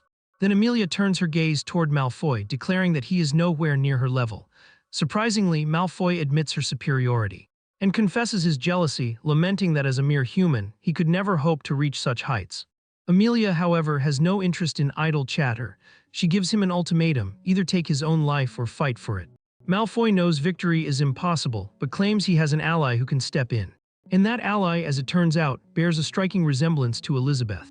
A month slips by, and our boy finds himself buried in his usual daily routine. Yet something feels wrong. He feels adrift. Well, even a legendary hero cannot be cheerful all the time. Elizabeth, too, notices that something weighs heavily on him. After days of sinking deeper into his gloom, one night, our hero finally resolves to confront whatever haunts him. The following morning, he offers Elizabeth a steaming bowl of ramen. She quickly notices his odd demeanor, as if he is preparing to drop some heavy revelation. The MC begins by pointing out that after living under the same roof for so long, Elizabeth should realize by now he poses no threat to her. In truth, the two of them, the legendary hero and the demon queen, are capable of coexisting peacefully. And with that, he makes his request. He wants her to return to her throne, resume where she left off, and once again rule the world. To Elizabeth, the suggestion seems to come from nowhere, leaving her baffled as to why he brings it up now. Our boy explains that when he first arrived in the village, he believed he could stay there forever, living quietly. He dismissed the system's prophecy of their destined encounter, but then she appeared. Her arrival shattered the time barrier around the village, and in the outside world, 500 years had raced by, plunging everything into chaos. The Dark Guild emerged, and the ordeals involving Burrs and Annie were merely the beginning.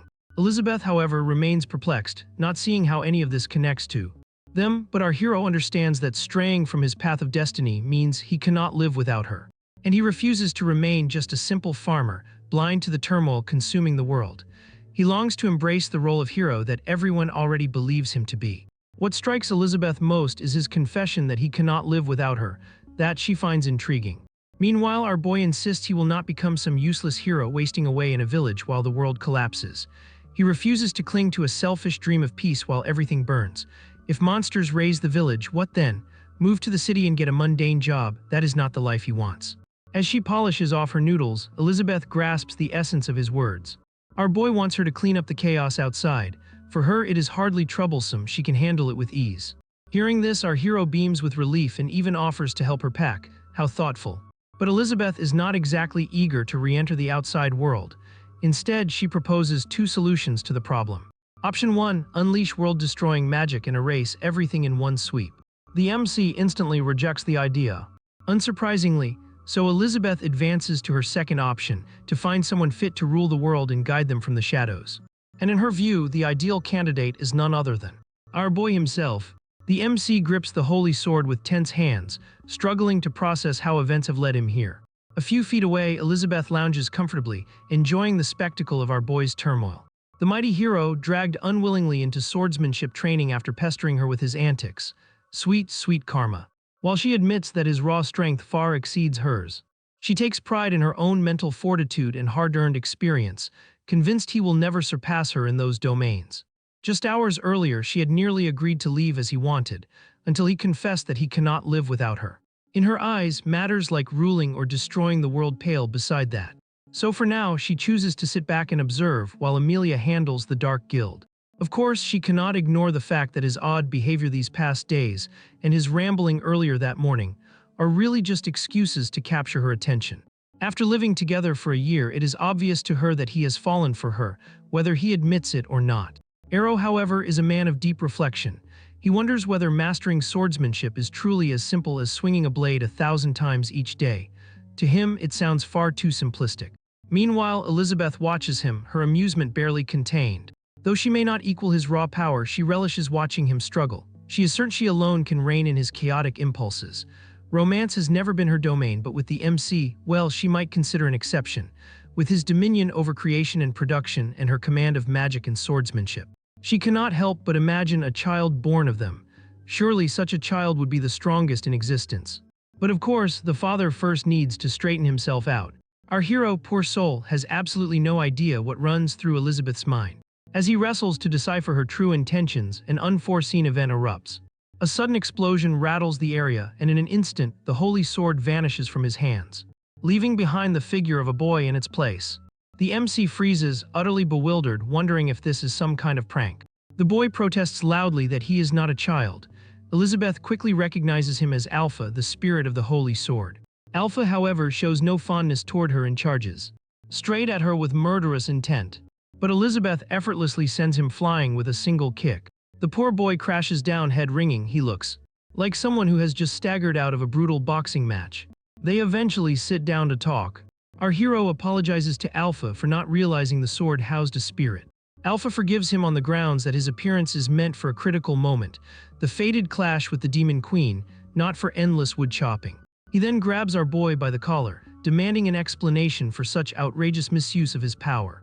The MC tries to soothe him, but Alpha refuses to listen. From Alpha's perspective, the legendary hero has lost his way, wasting time befriending the villain of the tale. Elizabeth casually asks if Alpha intends to kill her. Alpha's rage evaporates instantly, and he admits that it is simply the system's directive, though under current circumstances he supposes she is now his savior. Elizabeth then proposes that Alpha assist our boy in ruling the world. Alpha reels in confusion, while the MC explains he has been idle too long and has finally chosen to shoulder his heroic duty. His plan: train first, then save the world. Alpha counters that by now, through sheer practice, our boy has already gathered enough strength to stand against a Demon King-class foe. The MC insists he lacks natural talent, but with Alpha and Elizabeth beside him, he believes he can accomplish anything. Before Alpha can respond further, Elizabeth silences the boy with a spell. She insists the hero wait while she handles the situation. She seizes Alpha, now flailing in panic, and gestures at our boy for help, but then drags Alpha away regardless.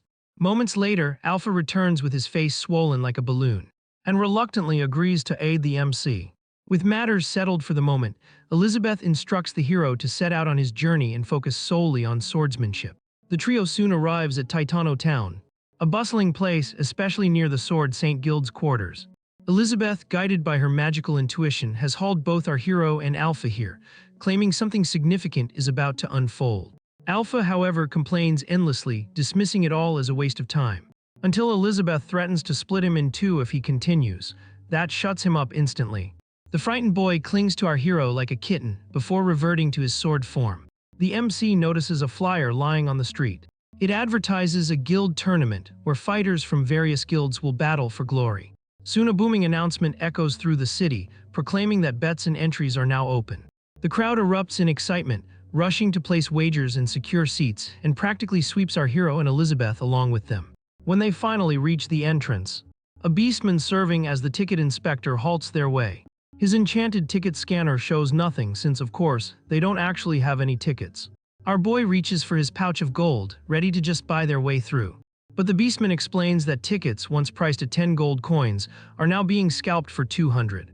The MC grits his teeth, irritated that even in a world filled with magic, this kind of blatant robbery still exists.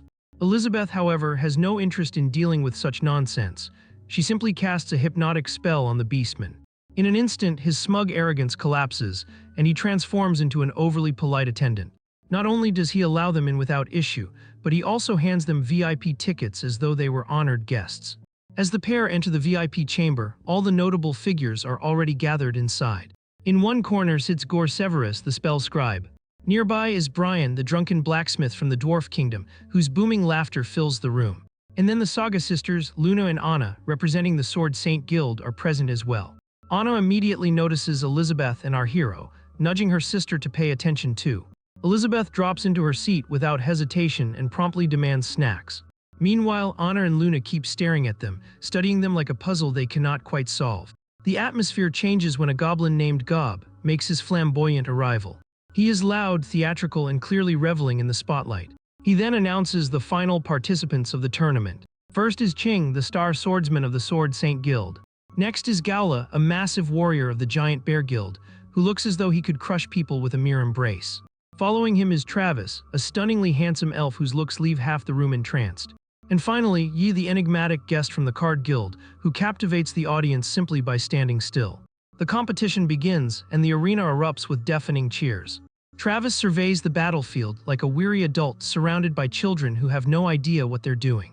His gaze lands on Gaula, whom he deems the perfect example of a blundering fool, too loud, too arrogant, and destined to embarrass himself. Yi does not impress him much either. He is only here because his guild once lent the Sword Saint Guild a hand. To Travis, the only true opponent worth his time is Ching. The battle kicks off with Gaula charging like a bull, relying solely on speed without any strategy. Travis responds by unleashing a volley of arrows. The fighters dodge them without much effort. Gaula even manages to smash one aside. But suddenly the arrow sprouts roots that twist and expand, forming a cage around everyone. Gaula, stubborn as ever, tries to break free through brute strength. But the roots tighten, refusing to budge. Then they begin seeping sticky sap, leaving him stuck like an insect in resin. Travis smugly explains that the roots come from a gum tree, crafted to shrink on impact and trap opponents in their sap. But before he can savor his triumph, Ching draws his sword and with a single swing slices through the roots, freeing himself. He even offers Travis an apology for destroying his creation. Rather than angering him, this excites Travis, who becomes wild with joy, uncaring about the loss of his plants, desiring instead to claim Ching's life. He releases a swarm of radiant butterflies, hoping to overwhelm his opponent. But Ching remains calm and, with another swift strike, leaves Travis stunned. His hand has been severed clean off. Shock and fury wash over Travis, his mind reeling. Meanwhile, Ching calmly declares the fight finished. Yet even in defeat, Travis refuses to bow out. He concedes Ching's brilliance as a Sword Saint Guild genius. But with a wicked grin, he reminds everyone that he himself is a genius of the Elf Guild. Just as Ching lowers his guard, one butterfly explodes, forcing him back. The blast sends his blade tumbling to the ground. Travis spits something onto the floor and a flower called the Healing Lily springs forth. He slaps it onto his wound, and it regenerates into a hand identical to his own. Renewed, Travis boasts that with the blessing of the sacred tree, the elves are the mightiest of all. But his confidence is short-lived. Gala reappears and crushes both Travis's pride and his body into the ground, leaving him buried deep beneath the arena floor. The audience erupts, half cheering, half stunned, speechless. Gob bellows the announcement that Travis is officially eliminated. Gala then turns his attention to Ching, laughing as though victory is already his. His presence radiates menace. Ching senses the threat but remains composed, calmly retrieving his sword. He realizes Gala has managed to slip free of the roots by using his own sweat. Gala charges forward again, wild with rage and ready to crush Ching. But Ching narrowly dodges and counters with his cold slash technique. He lands several blows, yet the strikes barely scratch, as though his blade were nothing more than a dull knife against stone. To make matters worse, his finely forged dwarf blade begins to crack. Gala seizes the chance, lunging again. Ching blocks and rolls clear of the strike. But his sword takes a devastating dent from the impact. Recognizing its uselessness, Ching discards the weapon. Now he must rely solely on instinct to dodge Gala's relentless onslaught. The crowd is thrilled, and even our hero is fully engrossed in the spectacle. Meanwhile, Anna puzzles over how such a finely made weapon could break so easily. Luna suggests stepping in to stop the duel and spare their guild further humiliation. But Anna refuses. Her thoughts are consumed by how the giant bear guild has suddenly become this strong. Something feels wrong, and a suspicion gnaws at her that the Dark Guild might be involved. Amidst the chaos in the arena, Ash, the Grey Sword of the Sword Saint Guild, mentions that an apostle has appeared before Elder Bali. Elder Bali, however, instructs them to handle it themselves. And seated as the president of the Card Guild is none other than Burrs, the genius who invented the entire card master profession. Once a member of the Sword Saint Guild, he now sits on edge, looking as if a single misstep could make him explode or faint.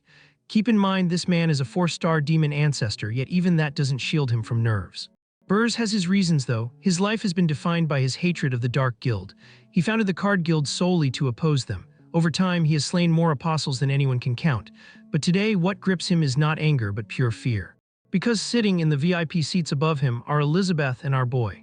Naturally, Burrs assumes they are here to punish him for failing to live up to their impossibly high expectations.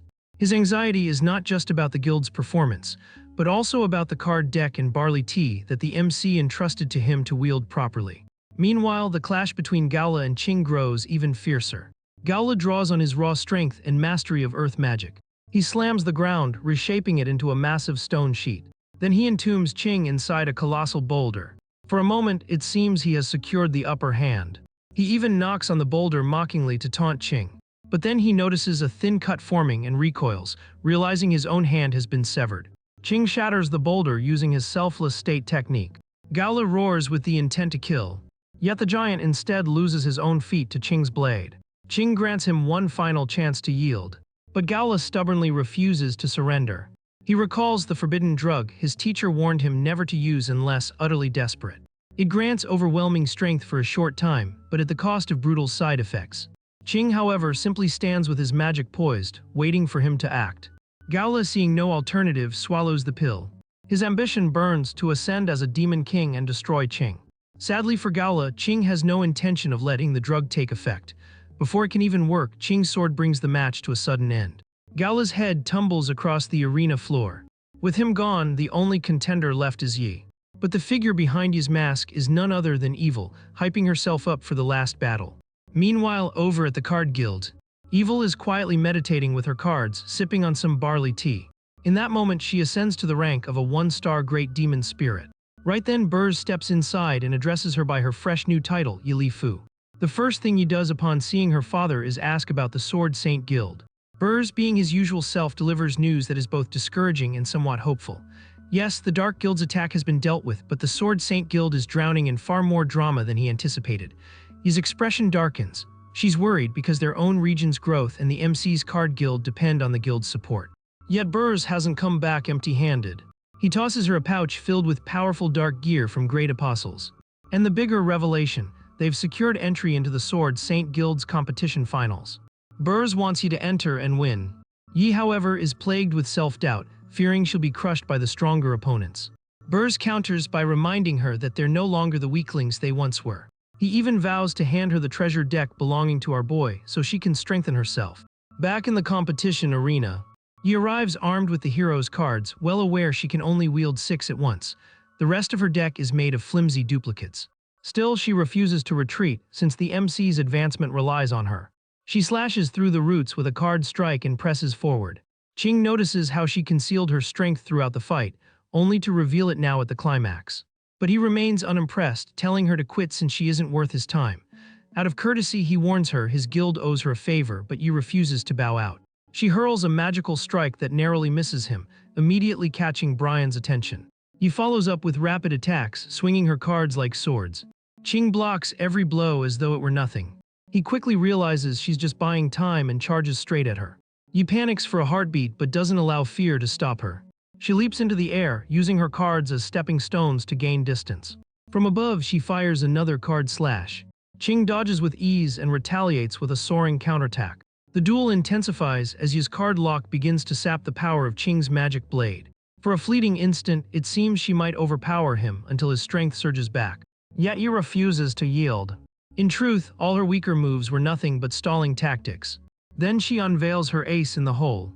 The Spade's dragon emerges, a colossal and terrifying beast that sends the entire arena into uproar. Even Tagore wants to record the moment. Brian, however, is more fascinated by the mind that crafted such cards. Our hero watches in awe as he reveals her mastery, and he excitedly points it out to Elizabeth. Qing now finds himself confronting Yi's Spade's dragon. He responds by drawing his massive sword and summoning a devastating blue blade technique. His goal to bring down Yi's dragon. Yi, however, is under severe strain. She feels the crushing difference in their power. Her duplicate cards are useless and she knows it. Her last chance lies in the treasure deck, but tapping into it is dangerous since she hasn't yet mastered it. Before she can even strategize, Qing is already upon her, striking with enough force to slam her to the ground.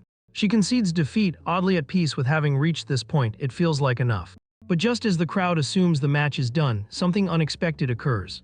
A sinister aura manifests behind Qing and pierces straight through his skull. No warning, no build-up, just an overwhelming surge. Qing has no time to react before his body is seized. He stares in shock as his entire presence changes and realizes that a great apostle has possessed him, using Jaala's head as the conduit. Gob, the commentator who had been so lively all day, suddenly loses his composure. His energetic narration devolves into nervous babbling as the apostle's might shatters the arena's protective barrier. The spectators descend into chaos, screaming and scattering as though their lives truly depended on it, because they do. Meanwhile, Anna, Luna, and Tagore witness the disaster unfold like they're watching a nightmare play out on stage. The MC glances at Elizabeth, asking if they should intervene.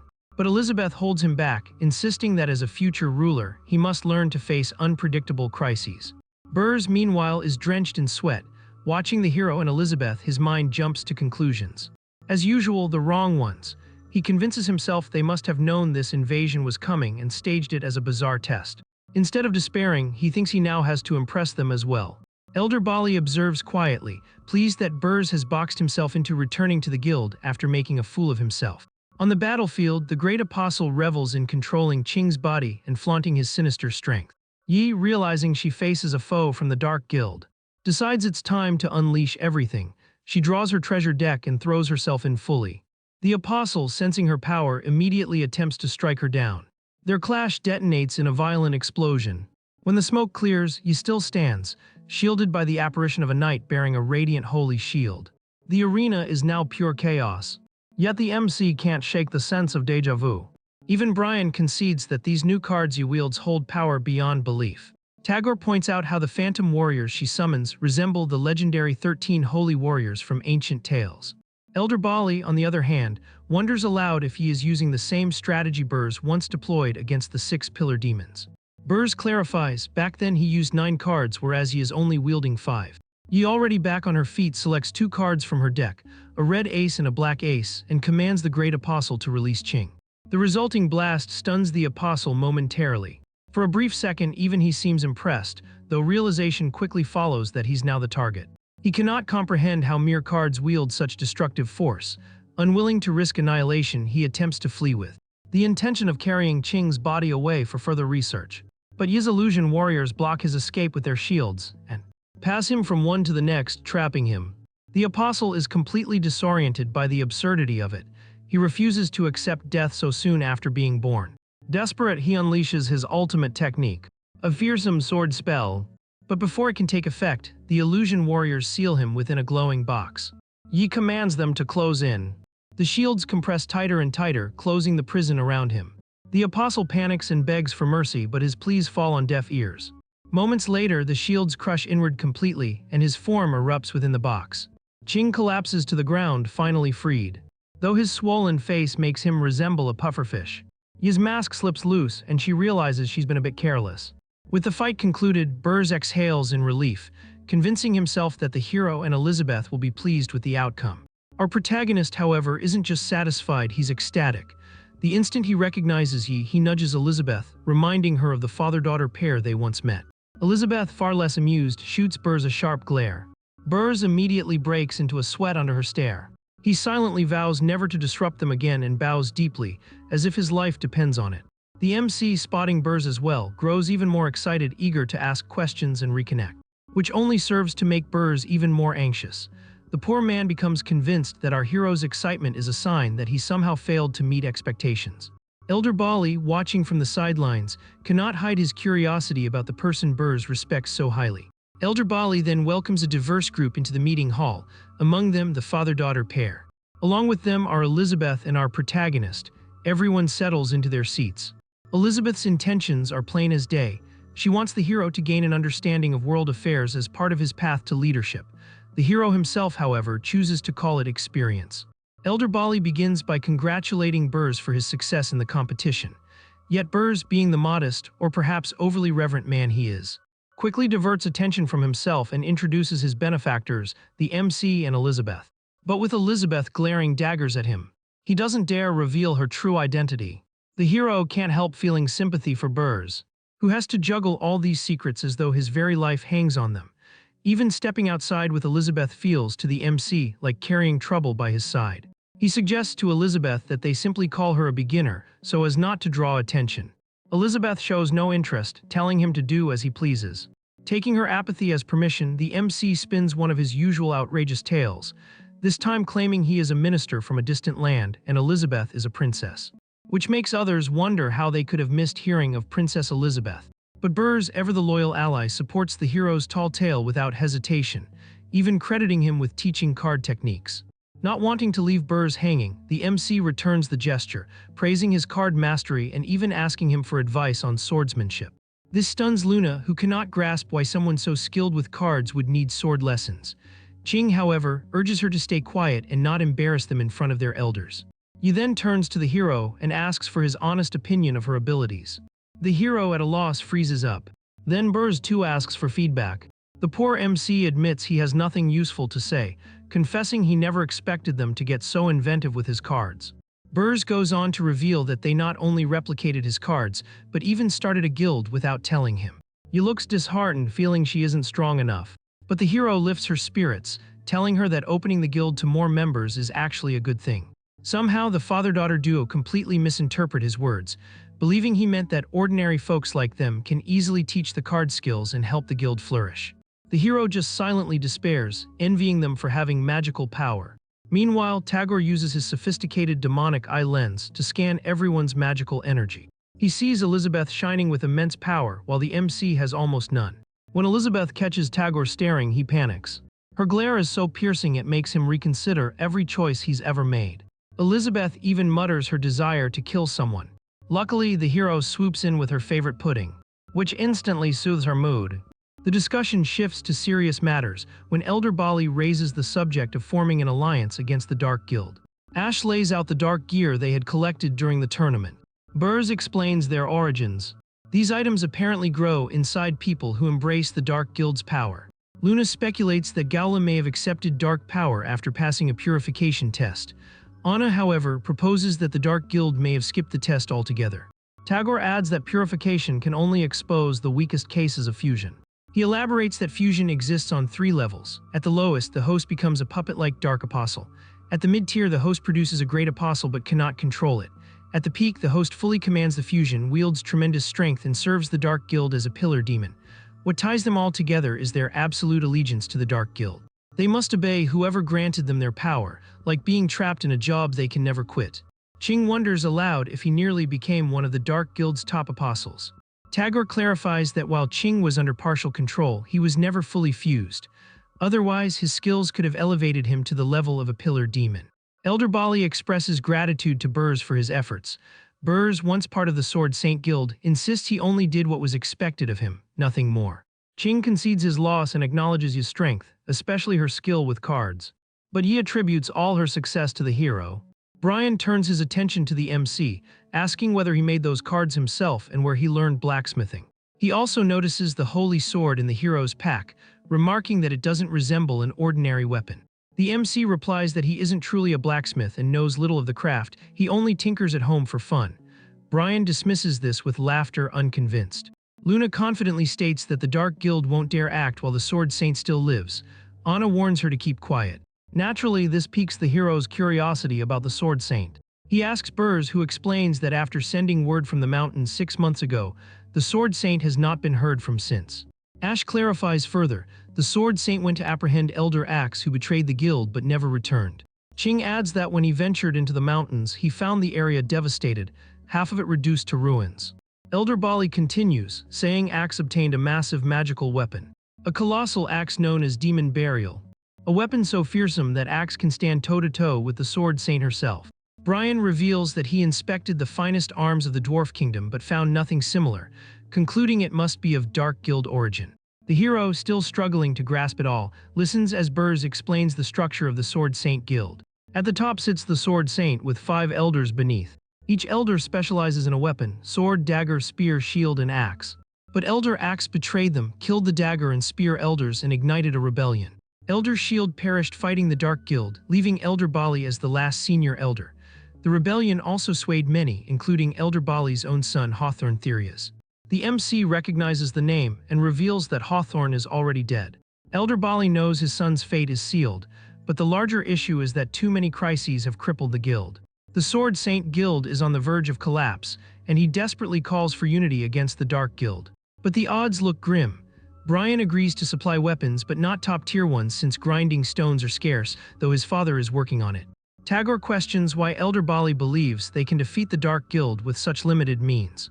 Elder Bali replies that he is counting on Burrs, hoping he will dissolve his guild and return as vice president. Burrs, however, has already left and has no desire to return. Elder Bali presses further, offering to create a new department and name Yi as its elder. Yi knows full well she isn't qualified for such a high post. Elder Bali then sweetens the deal. If Burrs joins, he will have full authority over resources, free to act however he wishes, magic-related or not.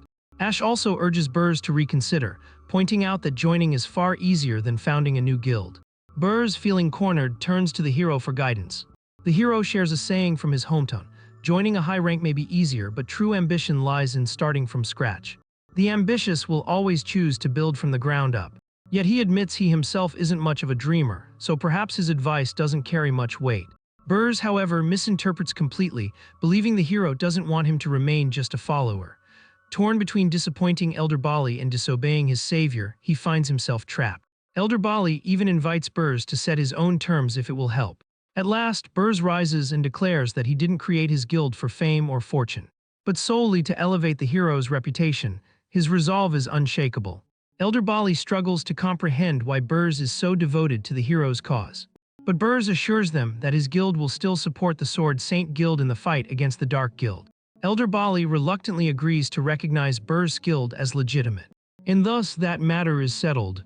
Elder Bali shifts the topic, asking Brian about his father, the Dwarf King, who has been in seclusion for ages.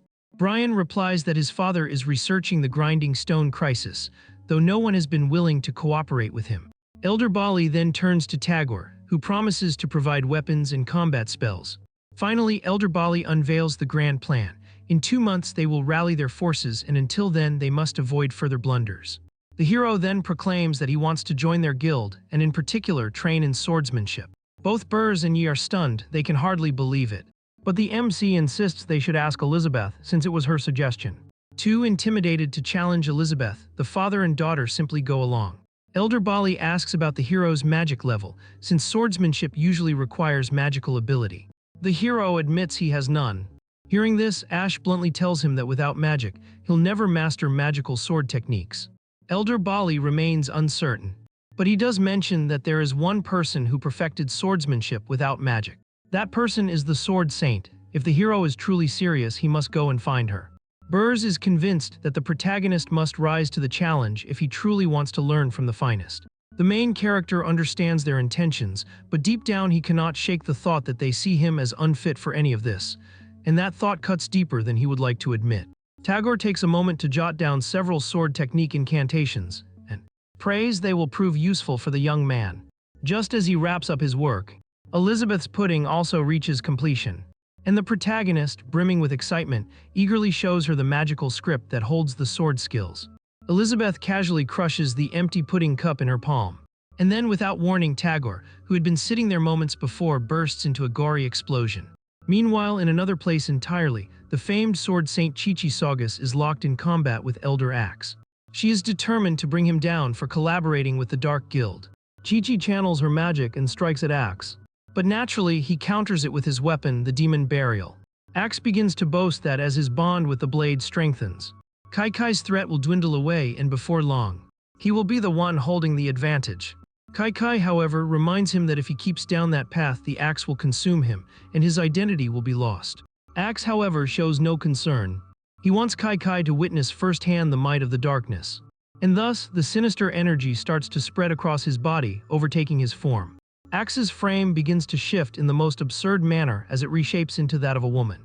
Though thankfully his face remains untouched, Burial, the demon itself, is now clearly the one in command, seizing control inch by inch.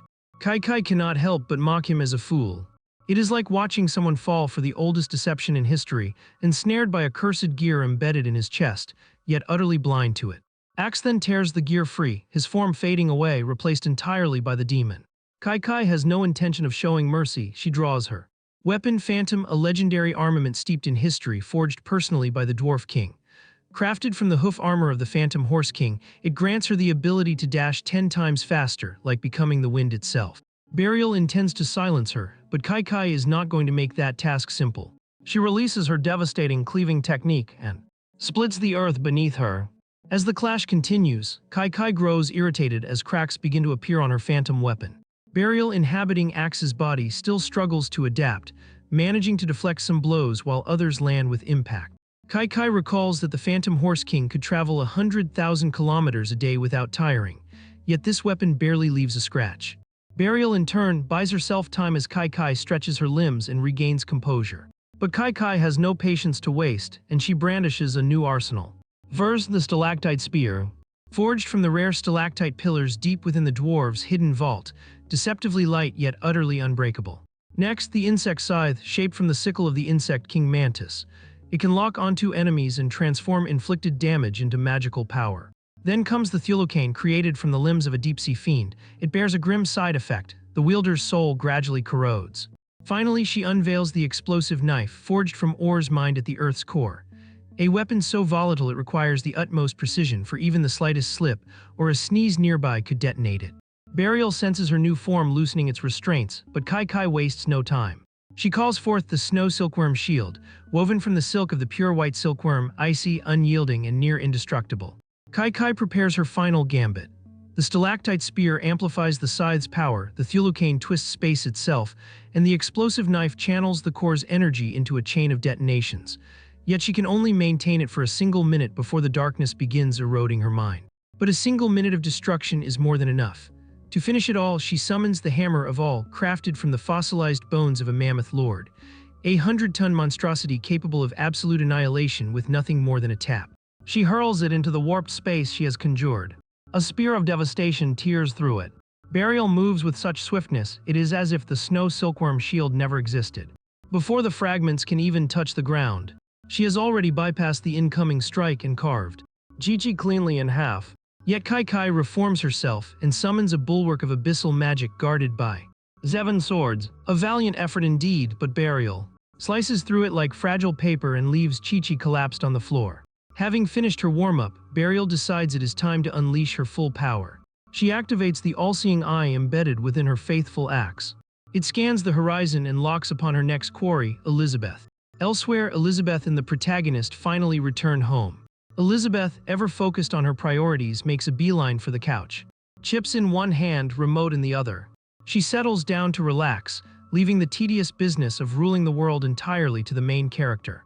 Strangely enough, or perhaps not, the protagonist has no interest in conquest either. Already drained in body and mind, the mere thought of more responsibility is utterly exhausting. But a bargain is a bargain, and Elizabeth refuses to let him off the hook. Still, the young man insists she should give him some warning before springing any more Elizabeth specials. Why this sudden request? Probably because of what happened earlier. During their gathering, Elizabeth casually obliterated Tagore from existence. Naturally, the room dissolved into uproar. Elder Bali shouted to restore order, while Brian simply leaned back and enjoyed the commotion with his wine. Burrs tried to calm the crowd and turned to the protagonist for an explanation. But the poor young man looked as if someone had pulled the plug from his brain. Elizabeth snatched the sword recording spell from him, tossed it onto the table, demanding everyone's attention. She activated the spell, and it revealed itself as a parasite seeking a host. The vile creature lunged straight for the protagonist, but Elizabeth eradicated it just in time. As the parasite dissolved into ominous dark energy, a more dreadful truth became clear. Tagore's very body had been woven into the spell. Evidently, Tagore had already signed on to the Dark Guild's destructive cause. Elizabeth clarified that this was no ordinary magic. If Tagore had cast his spell mid-battle, the entire area would have turned into a breeding ground for parasites. The protagonist, meanwhile, nervously gnawed his fingers, grateful just to be alive. Elder Bali pressed Elizabeth for how she detected it. But she had no intention of explaining, keeping her secret. Burrs, meanwhile, panicked. He knew Elder Bali's colossal pride too well. He would likely dismiss Elizabeth as some insignificant nobody, insult her, and trigger chaos. So naturally, Burrs sought the protagonist's help. But the young man was still reeling, his thoughts scrambled beyond repair. Elizabeth, finished with the drama, declared it was time for tea and pulled the protagonist along, leaving Burrs alone to handle the fallout. As they departed, Elder Bali resolved to travel south with Ash to uncover who these two enigmatic figures truly were. Back at their residence, back at home, the protagonist demanded that Elizabeth give him fair warning about any future disasters she plans to unleash. As always, she ignored him, instead focusing on the knowledge she had gathered. First, Tagore's spectacles, capable of detecting magic, were likely crafted from Jim's red demon eyes. Second, the dark energy in Tagore was not even from the Dark Guild, meaning another sinister force was at play. But since Amelia had already wiped out the Dark Guild's headquarters, Elizabeth considered the remnants perfect training material for the protagonist. The young man, however, was far more curious about how she had known about Tagore in the first place. He longed to uncover her tricks. Yet he quickly remembered he possessed no magic of his own. Elizabeth recognized that Tagore's glasses didn't reflect his magic, a detail most would miss. Fortunately, her attire, designed by the protagonist, could sense ill intent, giving her an advantage. To her, he was merely teasing her to admit his superiority. She refused to indulge him, choosing instead to munch on chips rather than argue over his nonsense. The protagonist asked her to train him in swordsmanship, lamenting how the Sword Saint Guild had rejected him. Elizabeth immediately refused and reminded him of their agreement, a deal she had just invented on the spot. Supposedly, to conquer the world, the protagonist must master both magic and swordsmanship, while abandoning all his inventions except his clothes and follow her rules to the letter. With no other path left, he resolved to seek Burrs' help. But before he could take a step, Alpha suddenly emerged from the holy. Alpha in sword form tells him not to waste his time, since Burrs lacks the refinement of pure swordsmanship. The protagonist accepts this, and then wanders over to check the bookshelf or something nearby. Alpha grows suspicious, wondering if he is searching for that system-granted item, the very one he discarded carelessly like it was trash. Alpha decides instead to roam around the main character's house, a place the Demon Queen herself considers such a paradise that lounging there feels far more appealing than ruling the entire world. He comes across the microwave, the electric fan and the vacuum cleaner, and examines them as though they are mysterious alien artifacts. Just as he starts piecing together this odd puzzle of household tools, he steps into the kitchen. Suddenly, agony shoots through him, sharp as a blade, or at least, that is what it feels like. The sensation vanishes just as abruptly as it appeared, leaving Alpha utterly baffled. He scans the area, trying to pinpoint the source of that sudden murderous intent. The protagonist, please, this guy could not even intimidate a potted plant. Elizabeth, now that would be believable, though her killing aura would be far more terrifying. His eyes eventually settle on the kitchen wall, where a row of butcher knives hang harmlessly. Except they are anything but harmless. An eerie energy radiates from them, potent enough to unsettle even the king of weapons. It feels like his very soul has fled his body, and he bolts from the house without even looking back. The protagonist, meanwhile, remains oblivious to Alpha's dramatic escape. He is too busy with a new discovery. A book on Tai Chi sword techniques. Previously dismissed as worthless, it now seems oddly appealing under the weight of his desperation. The book claims the movements are simple, requiring neither magic nor exceptional talent. Perfect for someone like him, yet he still cannot shake off the nagging doubt about whether they would actually help in combat. Meanwhile, Elizabeth, having just polished off an entire bag of chips, starts to grow drowsy. When the protagonist asks for her assistance, she casually decides he has arms and legs so he can train by himself. As he departs, she smirks to herself. She already has a plan. Let him struggle, fumble through the techniques, and once he is lost, swoop in and steal the spotlight. Outside, the young man finds Alpha in sword form, still stubbornly unresponsive, receiving no acknowledgement from Alpha whatsoever. So he opens the book and begins practicing the first stance. Meanwhile, 300 kilometers away, a battle is raging. The Toad Immortal is clashing against Burial. The Toad spits stomach acid at her, but Burial easily sidesteps it and counters with a brutal kick. The Toad Immortal crashes to the ground, gravely wounded. And then, as if its suffering were not already severe enough, Burial encases its body in a sound-dampening energy field. From the Immortal's head emerges Wang Chai. The true foe, the weakened Toad Immortal, urges Wang Chai to take over. Burial, however, warns Wang Chai to step aside if it values its life. But Wang Chai has no intention of yielding. After assessing the situation, it concludes that the only way to protect its master is to destroy Burial. So it fortifies its defenses and rains down a barrage of missiles. Back home, the protagonist is diligently practicing sword forms from the book he discovered. After hours of exhausting work, he finally memorizes every single move. The moment he finishes, Alpha reemerges fully restored, almost as though the protagonist had been waiting for this moment. He asks Alpha to critique his sword technique, but Alpha has no idea what he is even referring to. The protagonist explains that these sword exercises are not really combat skills, but rather body-strengthening techniques. Even so, practicing them makes him feel rejuvenated, like waking from a refreshing nap. Alpha, however, recalls something entirely different.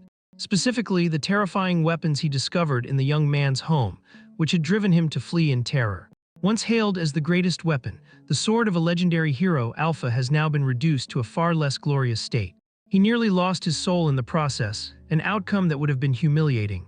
If not for the protagonist's continuous sword practice, Alpha would have remained weakened, little more than a glorified firewood cutter. While the protagonist enjoys his newfound energy from Tai Chi training, Alpha slips into an identity crisis. Not only did the boy unknowingly save him, but Alpha also misreads his words as arrogant boasting. The once proud sword begins doubting whether it has any value at all. Sinking into gloom, it decides to leave, leaving the protagonist worried about the fate of his sword practice.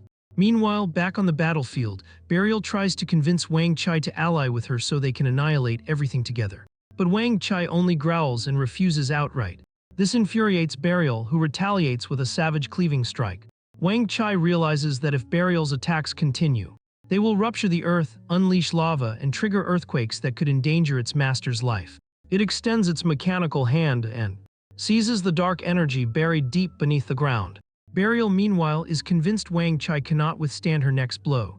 She unleashes another devastating slash, certain it will finish the job. But when she watches her energy being absorbed like a delicious snack, rage and disbelief overwhelm her. Wang Chai, however, relishes the energy and even offers her a chance to retreat. But Burial refuses to back down. She prepares something far more sinister. She gathers every ounce of pain, torment, sorrow, and 5 centuries of rage within her, and condenses it into one colossal strike.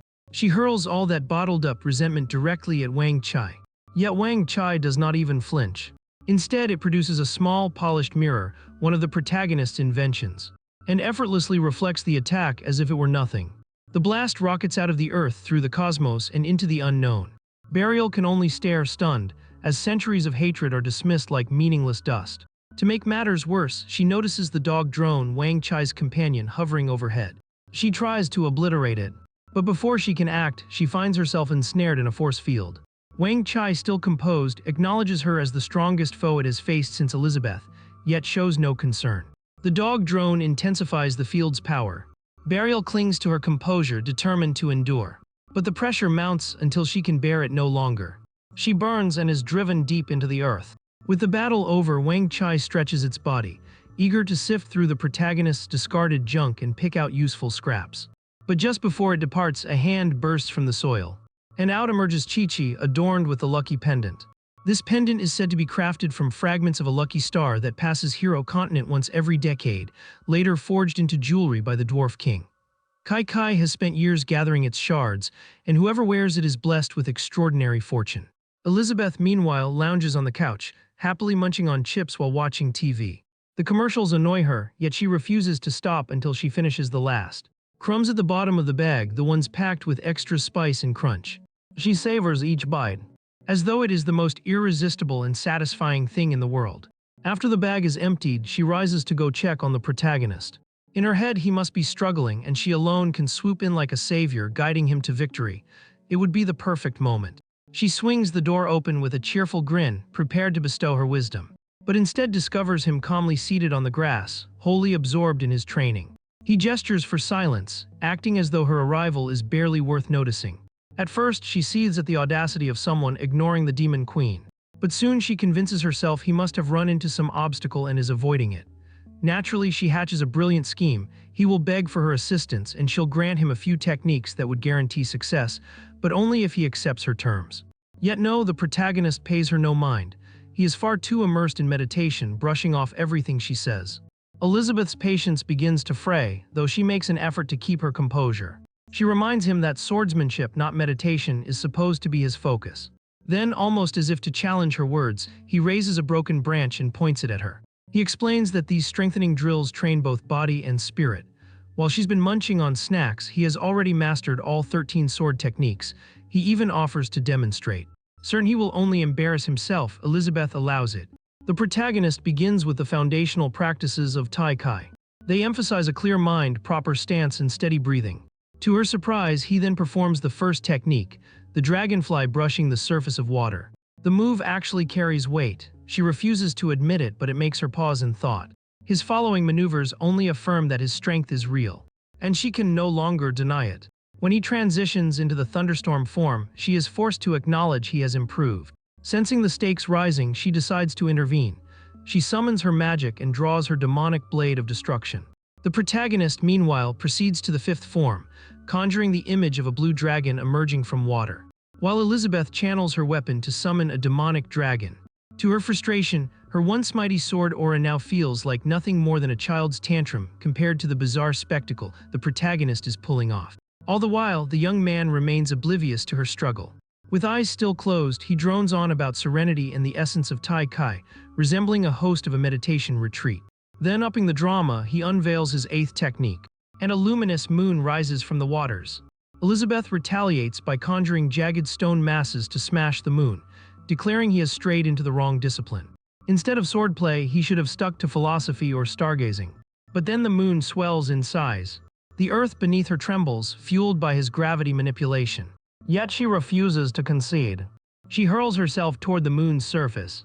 At the same time, the protagonist unveils his ninth form, causing a meteor shower to rain like bursting fireworks. Elizabeth notices with alarm that each blazing stone carries destructive power equal to her strongest magic, and there are multitudes of them.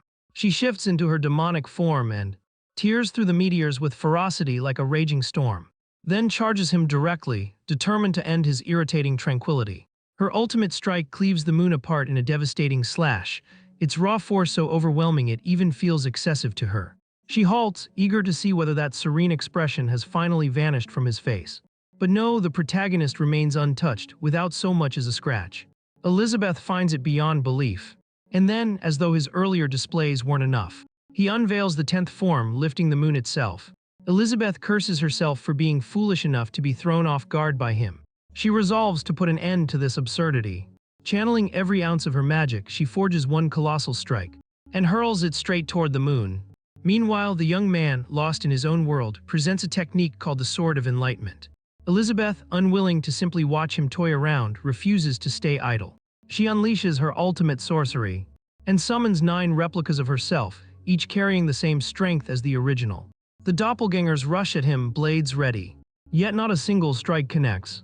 At first she assumes he evaded, but she soon realizes space itself warped, pushing their attacks away. At this point her patience is gone and she prepares her absolute finishing move. It is the arrow of destruction, the very technique she has perfected over countless years. There is no possibility he can withstand it. But of course the protagonist unveils yet another grandiose skill, opening a bizarre cosmic void in the air. Her treasured arrow streaks directly into it, only to vanish without a trace. Elizabeth stands frozen in shock. Once again the battle shifts back to the water's surface. And this time she can no longer contain herself. Decades of grueling training and painstaking effort to master her sword, all of it has failed. To worsen the humiliation, the protagonist calmly lectures her on sword principles. Yet as her fury ebbs, a realization dawns. Perhaps it is time to release her pride, let go of the burden, and actually listen to him. Elizabeth acknowledges that defeating him requires breaking the boundaries. She manipulates time and space, moving closer. She prepares to unleash a forbidden technique that might consume her entirely. Life without him feels meaningless anyway, so this end seems acceptable. All she desires is for him to remember she was the one who overcame him. The young man, however, is already arranging his final dazzling technique. He reaches out and takes hold of her finger, and instead of the climactic clash she anticipates, he pulls her close. Before she can even comprehend, the scene transforms. In an instant they are back at home. Her form reverts, and her cultivation surges to 7-star demon lord rank. Standing in silence, the protagonist asks for her thoughts on his swordsmanship. Still reeling from everything, Elizabeth barely registers the question. Her cheeks flush red, a detail he immediately notices. And the two of them stand there, awkward like youths at a first dance. The protagonist tries to lighten the mood by commending her effort and dedication in guiding him. Naturally, Elizabeth twists his words in the wrong way.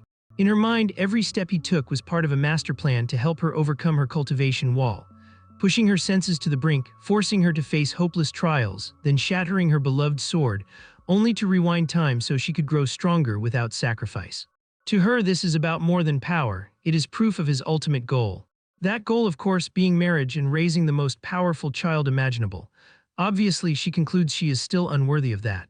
The protagonist, on the other hand, remains blissfully unaware of the wild drama spinning in her head. He notices her zoning out and calls her back to the moment. She blurts out, demanding he stop looking down on her. He stares, utterly lost, not understanding what she means, while she works herself up over insults that exist only in her imagination. She convinces herself that he wants her to push harder for the sake of their future prodigy child. So she softens toward him and vows to grow stronger.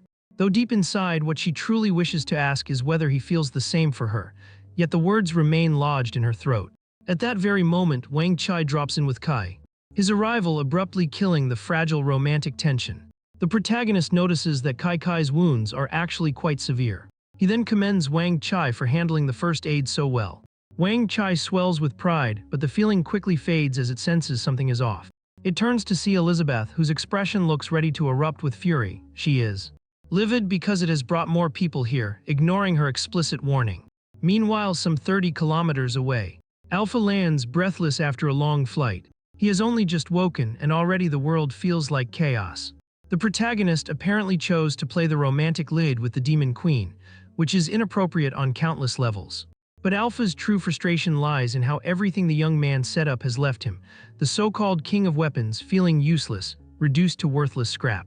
He even reverted to his original form out of fear. His mind is unraveling since chopping wood seems to be his only task left.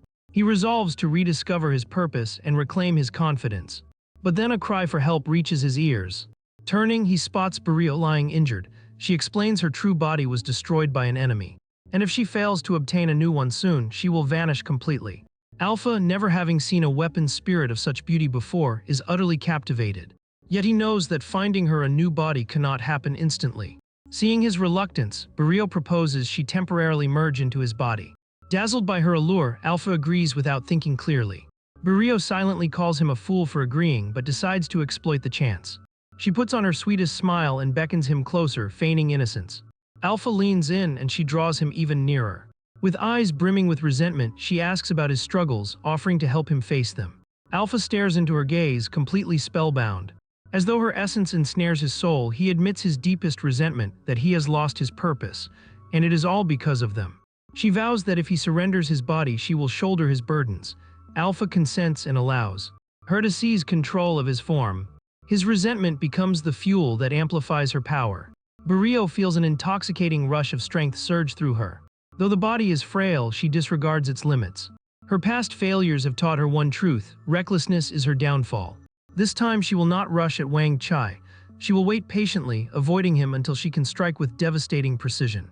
Back at the protagonist's house, Kai's eyes flutter open to find Elizabeth glaring down at her. Disoriented and weak, she starts asking questions. Elizabeth, however, shows no interest in her confusion. Instead, she warns Kai to tread carefully, making it clear this house, and even the protagonist, belong to her. Still feeble and overwhelmed by Elizabeth's radiating power, Kai can only nod in submission. Just then, the young man enters carrying a bowl of noodles. He freezes instantly when he catches sight of the awkward scene. Elizabeth and Kai are practically tangled together. The moment resembles some bizarre romantic drama. He becomes stunned and quietly closes the door, moving so slowly as though pretending nothing happened. Later, they gather in the lounge, and the protagonist gently suggests that Kai get some rest. Concerning her wounds, he asks if monsters were responsible. But Kai reveals she has been pursuing a traitor tied to the Dark Guild, though she withholds her true identity. Elizabeth refuses to let it drop, pressing her about the Dark Guild's disappearance. Deep inside, she is already plotting a conversation with Amelia, convinced that if the Dark Guild remains active, it must be her doing. Kai, unaware of the last 3 months of turmoil, explains she has been too occupied hunting traitors. They then exchange introductions. The protagonist introduces himself, followed by Elizabeth, describing her as his roommate. Kai's reaction comes off as less than friendly and Elizabeth takes offense at it. Thankfully, the protagonist steps in, defending Elizabeth by pointing out how she helped change Kai's clothes and healed her wounds with magic. Kai cannot believe such injuries could be healed without advanced magic, certainly not without reaching the elf leader's level. She finds herself intrigued by Elizabeth. There is something about her, those sharp elf ears, the overwhelming aura surpassing even her own as a 5-star demon ancestor, and the mastery of high-level healing arts. It becomes clear to her that Elizabeth is far from ordinary. Looking around, Kai notices the strange design of the house, filled with odd devices that resemble a mad inventor's workshop. She asks if they have lived there long. The protagonist confirms, but Elizabeth grows annoyed with her endless questions. From their talk, Kai realizes how different the two are. The young man is warm and gentle, while Elizabeth exudes cold stares and sharp remarks. Kai has dealt with the Dwarf King, Aristotle, Elf Guild elders, and even Malfoy, yet these two remain complete enigmas. Elizabeth finally ends the small talk, telling Kai to leave if she has nothing important to say and to avoid making a mess. The protagonist reminds Elizabeth that Kai is a guest and injured, and he will handle the cleanup. Elizabeth only pouts. Realizing the conversation is pointless, Kai apologizes for disturbing them. She knows she must locate Burrito quickly, or the entire continent will be endangered. She even wonders if it links to the Sea of Darkness, but dismisses the thought. She doesn't need further complications. She summons her sword, but nothing comes. No blade appears, just a faint spark. She tries again, only to stumble backward and her mind goes utterly blank. She cannot recall a single sword form. Elizabeth explains that the impurities in her body have stolen away her sword skills. The protagonist grows curious about these impurities. Kai then confesses that in weakness she once struck a bargain with the Sea of Darkness, a faction tied to the Dark Guild. She admits her mistake, falling prey to temptation. The young man suggests she could learn swordsmanship from him, since he is also in training and Elizabeth could assist them. The moment Elizabeth hears this, she explodes, furious that he dares drag her into his foolishness. Startled, the protagonist quickly apologizes, explaining he only thought they all wanted to fight the Dark Guild together. Elizabeth remains unconvinced, and Kai senses the tension, deciding it is best to leave. She doesn't want to spark further conflict, especially when she cannot even summon her sword. The protagonist insists she at least eat the noodles he prepared before leaving. But Kai Kai declines. He then sincerely wishes her well. Elizabeth, however, snatches the bowl for herself. The young man cannot understand why Elizabeth refuses to lift a finger to help Kai Kai, especially when her injuries stem directly from battling the Dark Guild. But Elizabeth is too irritated with her to care. Outside, Kai Kai sits beneath the open sky, attempting to steady her mind through meditation. Yet her thoughts drift back to her fight with Barrio, the sting of defeat lingering. Her pendant had shattered during that battle, and if not for Wang Chai, she would have been swallowed by quicksand, far from anything resembling safety. She curses her delusion of strength, one strike from Barrio and she was already flat on her back.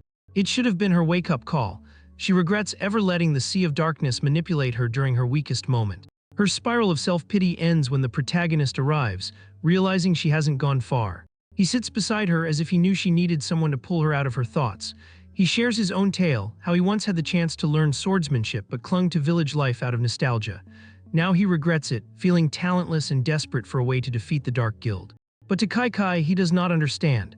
What she trained was not mere swordsmanship, it was demon swordsmanship passed down from ancient ruins.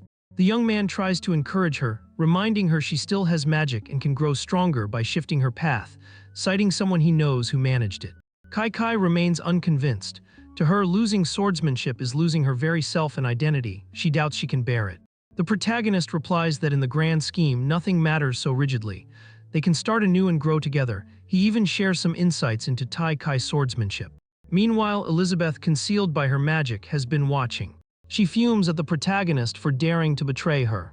Her imagination runs rampant and she pictures him and Kai Kai training closely, practicing side by side, perhaps becoming lifelong partners or even a couple, who can say.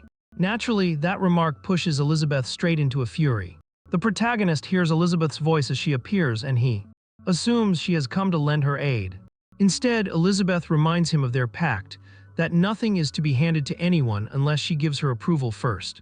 The young man points out that she had already eaten the noodles he prepared for Kai Kai. But to her, everything belongs solely to her, even him. Cornered and needing her help, our unfortunate hero has no choice but to comply with her absurd demands. To make matters even more outrageous, Elizabeth suddenly pulls out her dimensional curtain. She wraps Kai Kai inside it and whisks her away. The main character is left standing alone and can only admit that Elizabeth's sharp tongue is rivaled by her strangely warm heart. Kai Kai finds herself transported into an unfamiliar domain belonging to Elizabeth. One look around tells her this place could only belong to the Demon Queen. Elizabeth assures her she intends to help. Yet Kai Kai's instincts scream danger and she raises her guard. Her caution proves justified, because in the blink of an eye, Elizabeth unleashes a violent strike against her.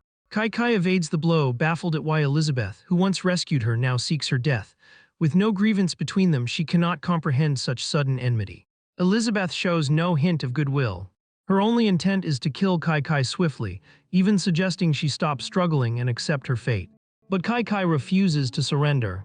She tells Elizabeth plainly that she is no frail creature, but a high-ranking demon ancestor. Elizabeth, however, remains unimpressed. She relentlessly bombards Kai Kai with attacks until she finally pins her down.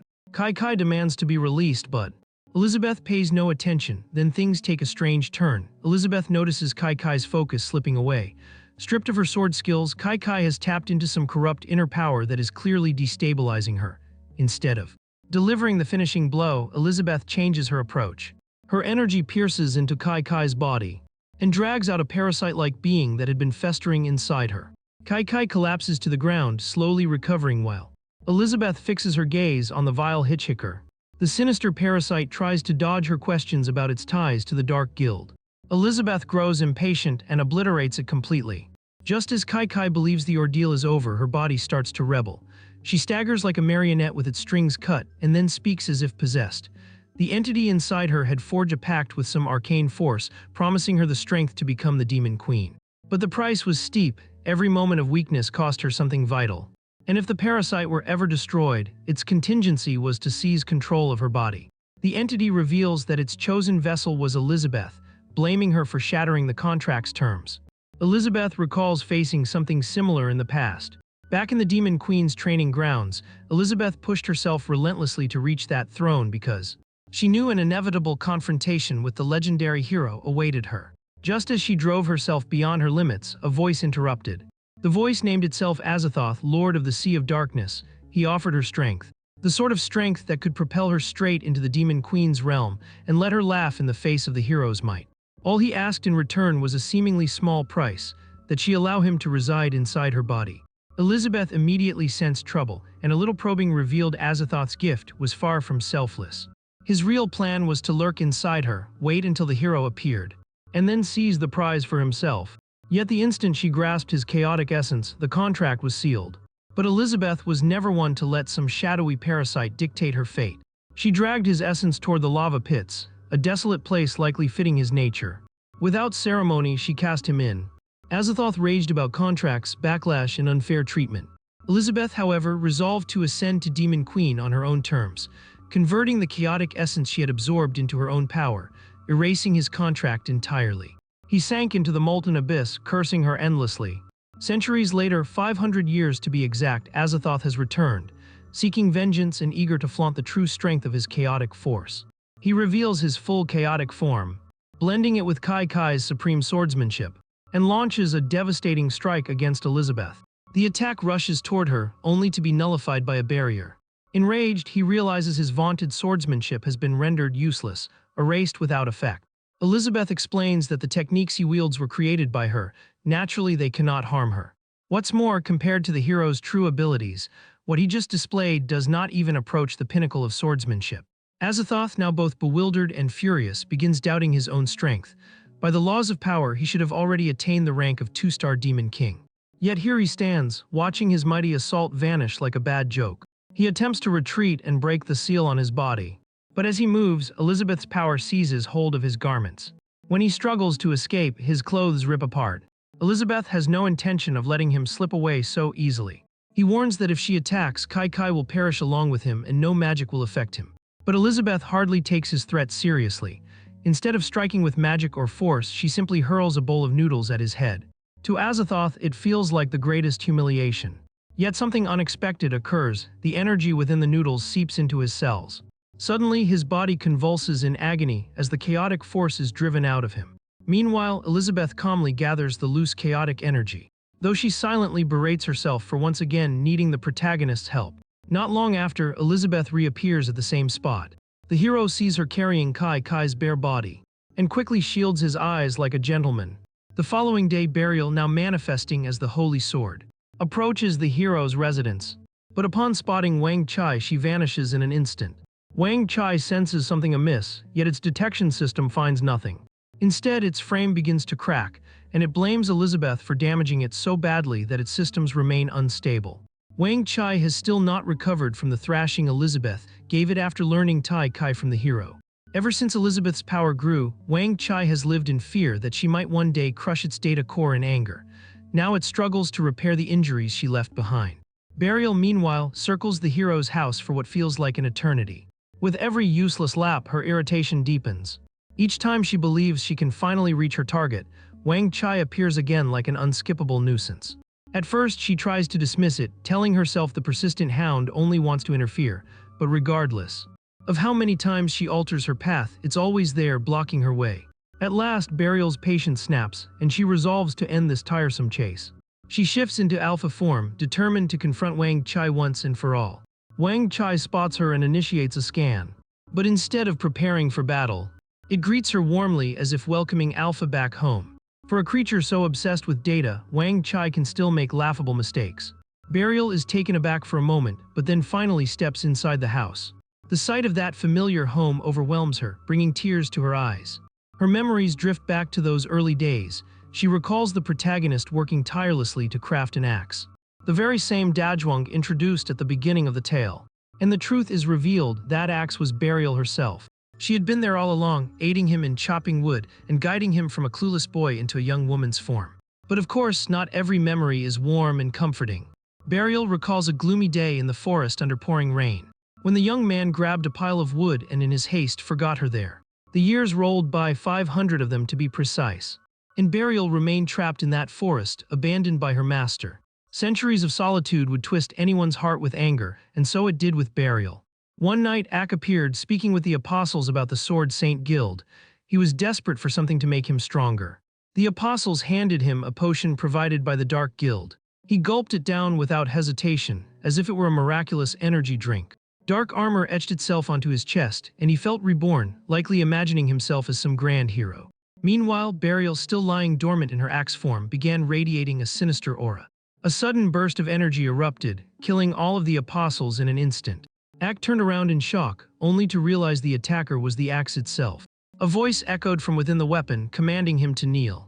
Burial emerged and offered Ack the very power he craved. And that was how their unlikely alliance was forged. Now, returning to the present, Burial feels frustrated. After 5 centuries of nursing resentment, the first emotion that greets her return is nostalgia. While she wrestles with this conflict, the door creaks open. And out steps the hero, apparently on his way to collect firewood. In a panic, Burial reverts back into her sword form. The young man notices the holy sword and pauses to look at it. Burial dares to hope that perhaps he recognizes her, but instead his thoughts drift toward Alpha. It dawns on her that some random newcomer has taken her place, and that explains why their grievances felt so alike. Then the protagonist picks up the sword. She feels a familiar warmth, just as in the days when he wielded her before. Naturally, he senses something too.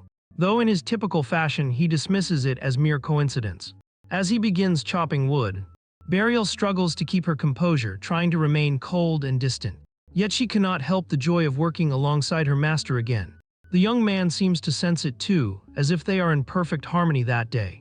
With each swing of the axe, Burial feels an unfamiliar current of energy coursing through her. The hero also notices the difference. It feels like holding De Zhuang once more, and for the first time in ages, he genuinely enjoys it. Burial realizes then that her master had never truly forgotten her. The bitterness and anger she carried for centuries begin to dissolve. She knows that if the magical barrier had not shattered and the world had not fallen into chaos, he would have sought De Zhuang out again. Yet Burial also knows her time is ending. With her resentment gone, her purpose fades too. She simply hopes his future endeavors succeed and wishes only to disappear peacefully. Unaware of Burial's silent farewell, the hero makes a promise to Alpha. He vows to forge the perfect axe and swears Alpha, as the holy sword, will be his companion on countless journeys. With that vow made, he returns indoors to prepare a meal. But as he departs, something shifts. Alpha manifests fully as herself, for Burial is now gone. Though reconciled, Alpha still cannot shake the sting of feeling cast aside, used, and forgotten. Inside the house, Elizabeth turns to Kai Kai and asks how she came to know her sword techniques. And Kai Kai begins recounting a tale that stretches across more than a century. It begins with the rise of the Dark Guild, which started abducting races across the continent for vile experiments. With no one daring to resist, Kai Kai founded the Sword Saint Guild and ventured into the demon realm to gather intelligence. But misfortune struck quickly. Her presence was exposed and an army of Dark Guild apostles swarmed after her. She barely escaped with her life, but in her frantic flight, she plunged into a chasm and landed in the Demon Queen's cultivation grounds. There she discovered a demonic monument forged from magma. Though wounded, she saw traces of the Demon Queen's swordsmanship and instinctively began imitating the forms. In that moment, her comprehension of the blade deepened. Drawing on the surrounding energy, she trained there for 3 months until the traces finally faded away. While she never fully mastered the art, her progress was undeniable, yet it left her conflicted. She had reached the summit of what she could grasp in this lifetime, and still, she knew greater heights lay forever beyond her reach. It struck her that perhaps her potential had already peaked. Then a voice emerged, offering her a path to greater strength. Before she can continue her story, the bubbling of the cooking pot interrupts. She resumes, saying that she accepted the mysterious power and allowed it to dwell within her, believing it would aid her against the Dark Guild. But since the power remained sealed, it instead granted her a tentacle weapon. Elizabeth explains that she herself had sealed that power long ago, and what Kai Kai faced then was merely a clone, not the true being. The protagonist grows curious about this so-called tentacle weapon Kai Kai mentioned, and suddenly finds himself craving octopus. Elizabeth equally wonders aloud if it might taste good. Kai Kai, however, is bewildered by how abruptly the topic has shifted. The hero then opens the pot and light bursts forth, revealing a pot of curry. Elizabeth's eyes sparkle with delight at the sight of her favorite dish. She eats eagerly, savoring each bite. Until the spice kicks in. The hero has gone overboard with the peppers, far too many. He suggests adding chilled crystal onions to balance the heat. Elizabeth, unwilling to show weakness, insists she is fine. But the young man is unconvinced. He slices the onions effortlessly with a knife in his palm. Kai Kai, witnessing this, is stunned. He claims to know nothing of swordsmanship, yet here he is, handling a butcher's knife like a toy. He drops the onions into the curry, then prepares a milder serving with rice for Elizabeth. But Elizabeth stubbornly refuses, determined to endure the original fiery dish, unwilling to reveal she is struggling. The hero then offers the plate to Kai Kai, but before her hand can even reach it, Elizabeth presents her with three choices. Both the hero and Kai Kai are baffled about what exactly those three choices mean. Elizabeth raises the curry pot with magic, along with the Tai Kai manual and the butcher's knife, displaying them before Kai Kai. To Elizabeth, Kai Kai is fortunate to be given this chance, though Kai Kai herself hardly feels lucky. Before Kai Kai can respond, the hero interjects, saying that while the curry and manual are fine, he refuses to part with his cherished kitchen knife. Elizabeth brushes off his protest, telling him to be quiet. This trial is between her and Kai Kai. Kai Kai feels the immense pressure of being judged by two legendary figures and sinks into contemplation. She studies the curry pot, practically radiating magical energy. She knows eating it could elevate her to the rank of a 1- or 2-star demon queen. Yet, having just watched Elizabeth struggle with it, and knowing Elizabeth's resilience far outstrips hers, she hesitates. As for the butcher's knife, it eclipses every piece of high-grade equipment she owns, making her title of swordmaster feel hollow. The hero has already demonstrated its terrifying power, and his warning not to overestimate herself is more than enough for Kai Kai to reconsider her options. With the curry and knife ruled out, the sword manual is the only choice left. She selects it, but just as her decision is made, chaos bursts into the house in the form of Alpha. He looks deranged, intent on slaughtering everyone present. Kai Kai senses Alpha's aura and realizes that burial has come for her.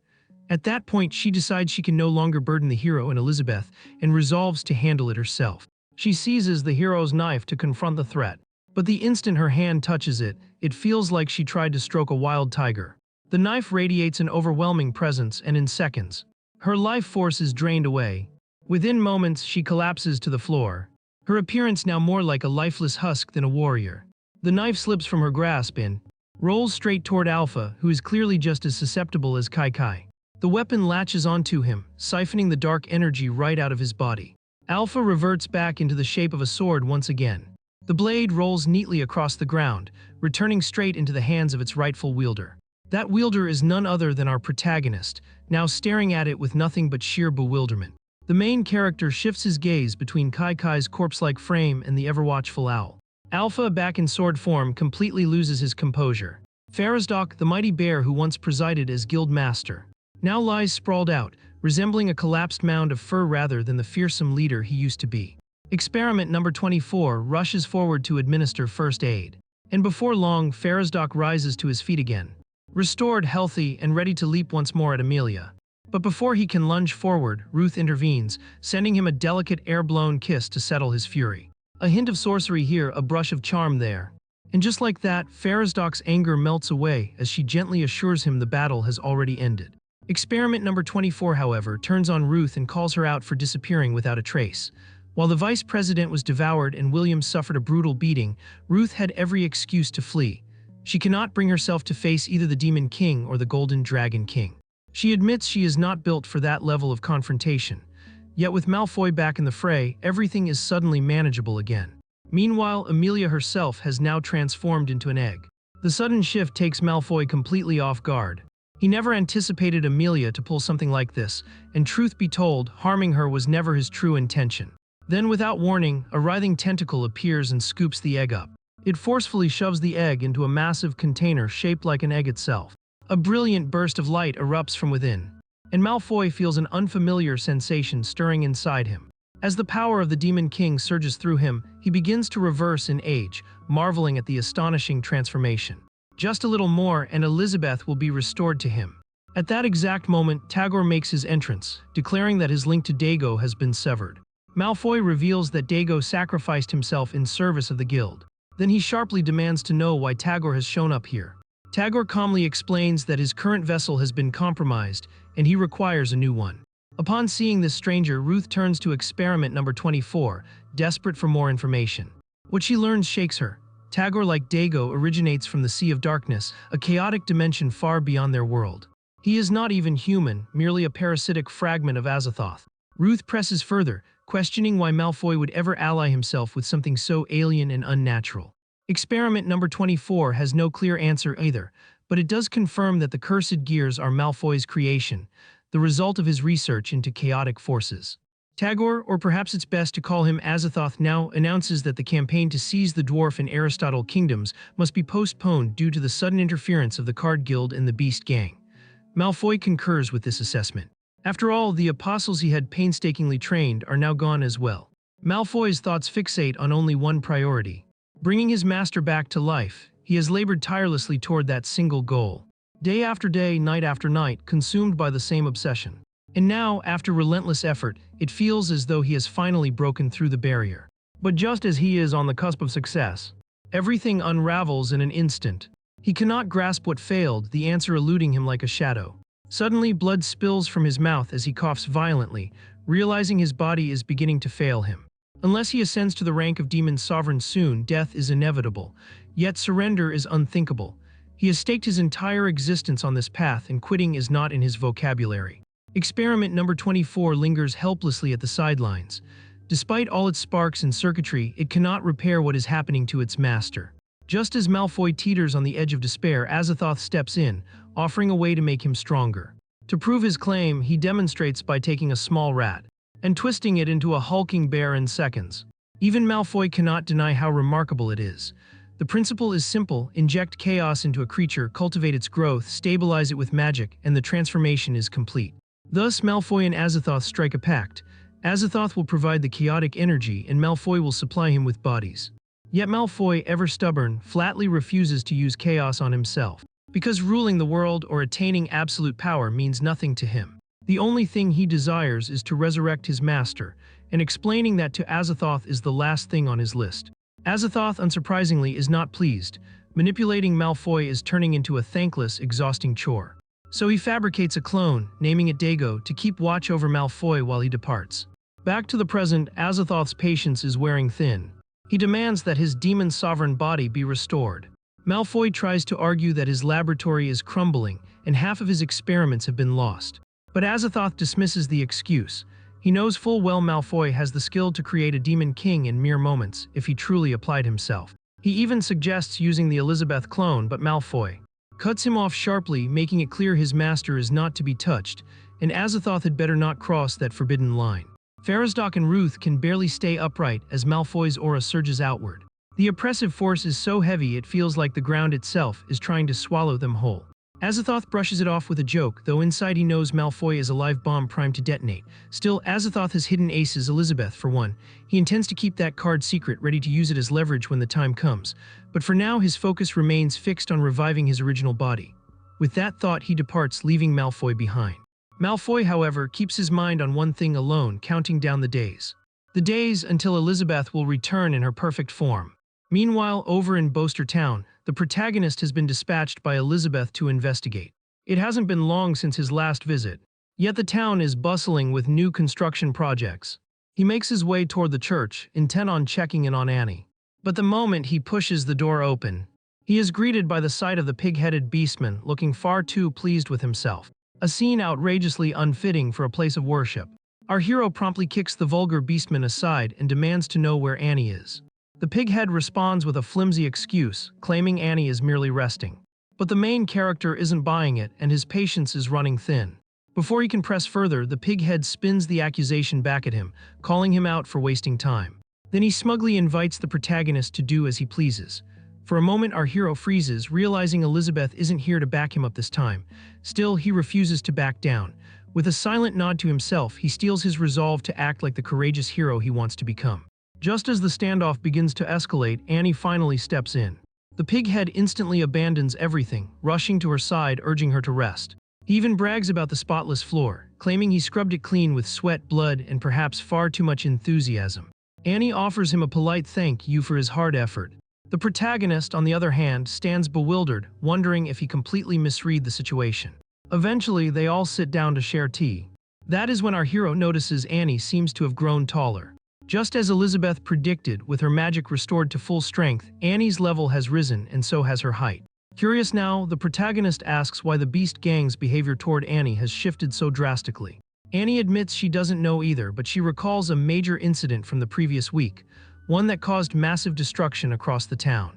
His mind immediately leaps to the Dark Guild. And Annie confirms his suspicion.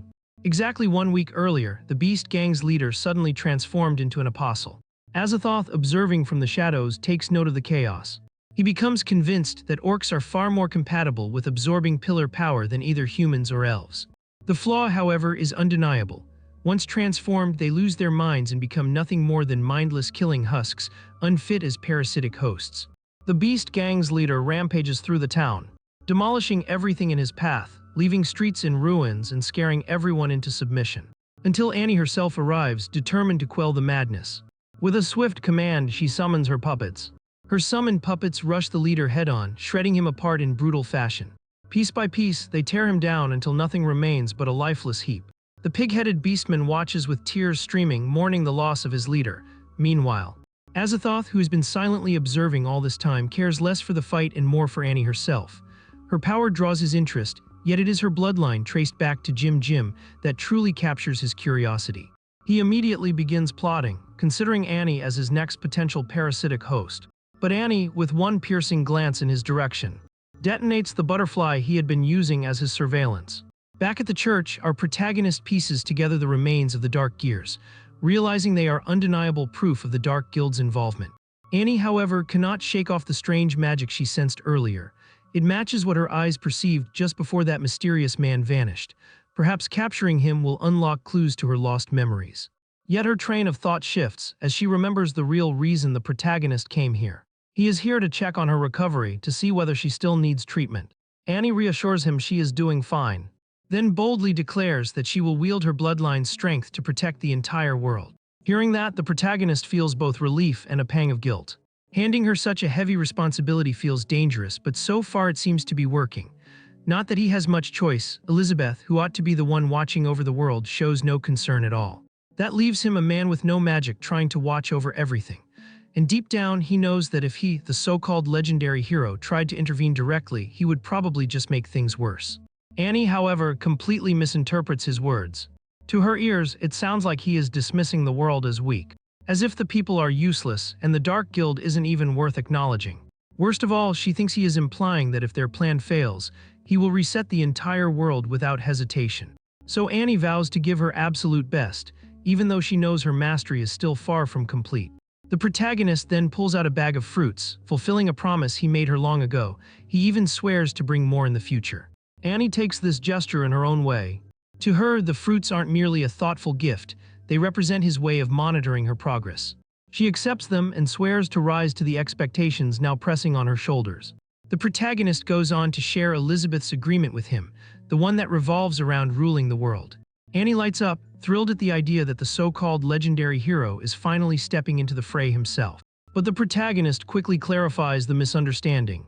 Whereas Elizabeth believes peace can only come through domination, he intends to achieve it differently. For that, he needs to gather intelligence about the continent. Fortunately, Annie, the self-proclaimed bookworm, is the perfect person to consult. Annie launches eagerly into her explanation. She admits she knows little of the elusive Dark Guild, but she outlines the primary factions around the Poison Pond. These include the Sword Saint Guild, the Elf Clan, and the Kingdom of Aristotle, not to mention the Dwarf Kingdom, who serve as the Sword Saints' reliable allies thanks to their unmatched weaponsmithing. The Sword Saint Guild itself acts as the continent's self-proclaimed overseer. No guild can be founded without their approval. Before the Dark Guild's rise, these factions quarreled constantly, but its sudden appearance forced them into uneasy cooperation. Elsewhere, the continent is hardly calm either. There's neutral Boaster Town, far removed from the main conflict, the magical beast Great Plains, Tatano Town, the Lost Desert, the Giant Mountains, and of course the Poison Pond. The pond itself serves as the border separating the Dark Guild, Demon Realm, and Hell Volcano from the rest of civilization. Among the major forces, Kai, the Sword Saint Guild's leader, is the most formidable, maintaining a camp near the Poison Pond to watch the Dark Guild. Meanwhile, the Kingdom of Aristotle sealed itself off a decade ago, and the Elf Clan remains similarly withdrawn, allowing only limited contact. Both kingdoms quietly resent the Sword Saint Guild's dominance, though none dare voice it openly. For now, they coexist, or more accurately, they tolerate one another. The protagonist tries to recall where he has heard the Sword Saint's name before. Annie then asks how exactly he plans to bring about peace. He explains that defeating the Dark Guild alone won't solve anything. The real issue is the constant feuding between the three powers, which is destined to erupt into further chaos. Elizabeth could suppress it all through raw might, but he wants true unity, a genuine alliance. Having long abandoned magic and rejected by both the Sword Saint Guild and even Elizabeth herself, he has walked this path alone. Still, he views the current Dark Guild crisis as the perfect chance to persuade the factions to work together willingly. Annie, with her wild imagination, takes it a step further. She convinces herself there must be a secret wager between him and Elizabeth about whose method of ruling will prevail. 5 centuries ago, Elizabeth forged peace through unyielding control. Now the protagonist seeks to teach the people to forge peace on their own. It sounds admirable in theory, though Annie can't help but admit it feels overly idealistic, perhaps even naive. Yet despite her doubts, she feels honored to play a role in his grand design. Not that she has a choice. If he no longer finds her useful, she might just become collateral. That grim thought alone fuels her determination to train harder, if only to survive. The protagonist notices her drifting off. He asks what she knows of the kingdom of Aristotle. Annie confesses she knows little, aside from rumors of their steel giants, towering constructs powered by mere sparks of magic. The protagonist finds the notion fascinating. Annie suggests he visit the elf clan first, since Aristotle remains elusive. She also mentions a new guild recently recognized by the Sword Saint Guild, now allied with the elves. At that very moment, the guild's founders, Burrs and Evil, travel under the guise of an illusionary carriage drawn by 3 horses, finally reaching their destination. Burrs and Evil arrive at the edge of the plant purgatory. This trial zone serves as the first barrier to gaining entry into the elf tribe. Together, they unleash their signature card slash technique, slicing through the dense thorns as if they were nothing but garden weeds. Yet of course this is only the outermost layer. The true test still awaits them. Unbeknownst to them, someone lurks in the shadows, watching. The Sword Saint Guild has already informed the elf tribe of their approach, but apparently the plants didn't get the message. The deeper they go, the more bizarre the trials become. Burrs recognizes it all as a test. Only the strong are permitted passage. Fortunately, strength is something they have in abundance. Soon, they come face to face with the infamous 5 Elements plant, the last trial before the elf tribe. Evil asks how Burrs knows it is the final stage. Before he can answer, the plant unleashes a barrage of peas.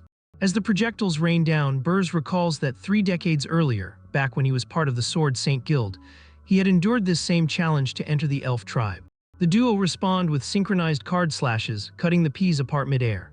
When the plant tries to boast, they combine their strikes in a devastating dual attack.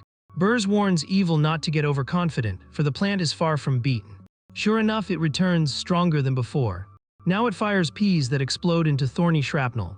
Burrs urges Evil to raise a shield and take cover behind him, but Evil flatly refuses. She insists she can handle herself and presses forward. Giving her utmost effort, Evil holds up the barrier against the relentless onslaught. At last, the attack subsides, leaving only a shallow cut on her hand. Burrs tends to the wound, healing it quickly with magic. He advises her to rest and let him handle the remainder of the battle. Evil refuses to yield, determined to keep fighting by his side. Burrs cautions her once more as the plant unveils its true form. Wielding fire, ice, venom, and flora. No longer a mere plant, it has become a full-blown floral nightmare capable of rivaling even a demon's sovereign. With its 5 elemental forces fused in terrifying harmony, it seems intent on proving it can crush any opponent, regardless of who they are. Burrs remembers facing this monster years ago when Kai wiped it out with ease, but this time it has clearly grown stronger. The longer the battle drags on, the deadlier the threat becomes, and Burrs knows they cannot waste time. He prepares to unleash his 3rd technique.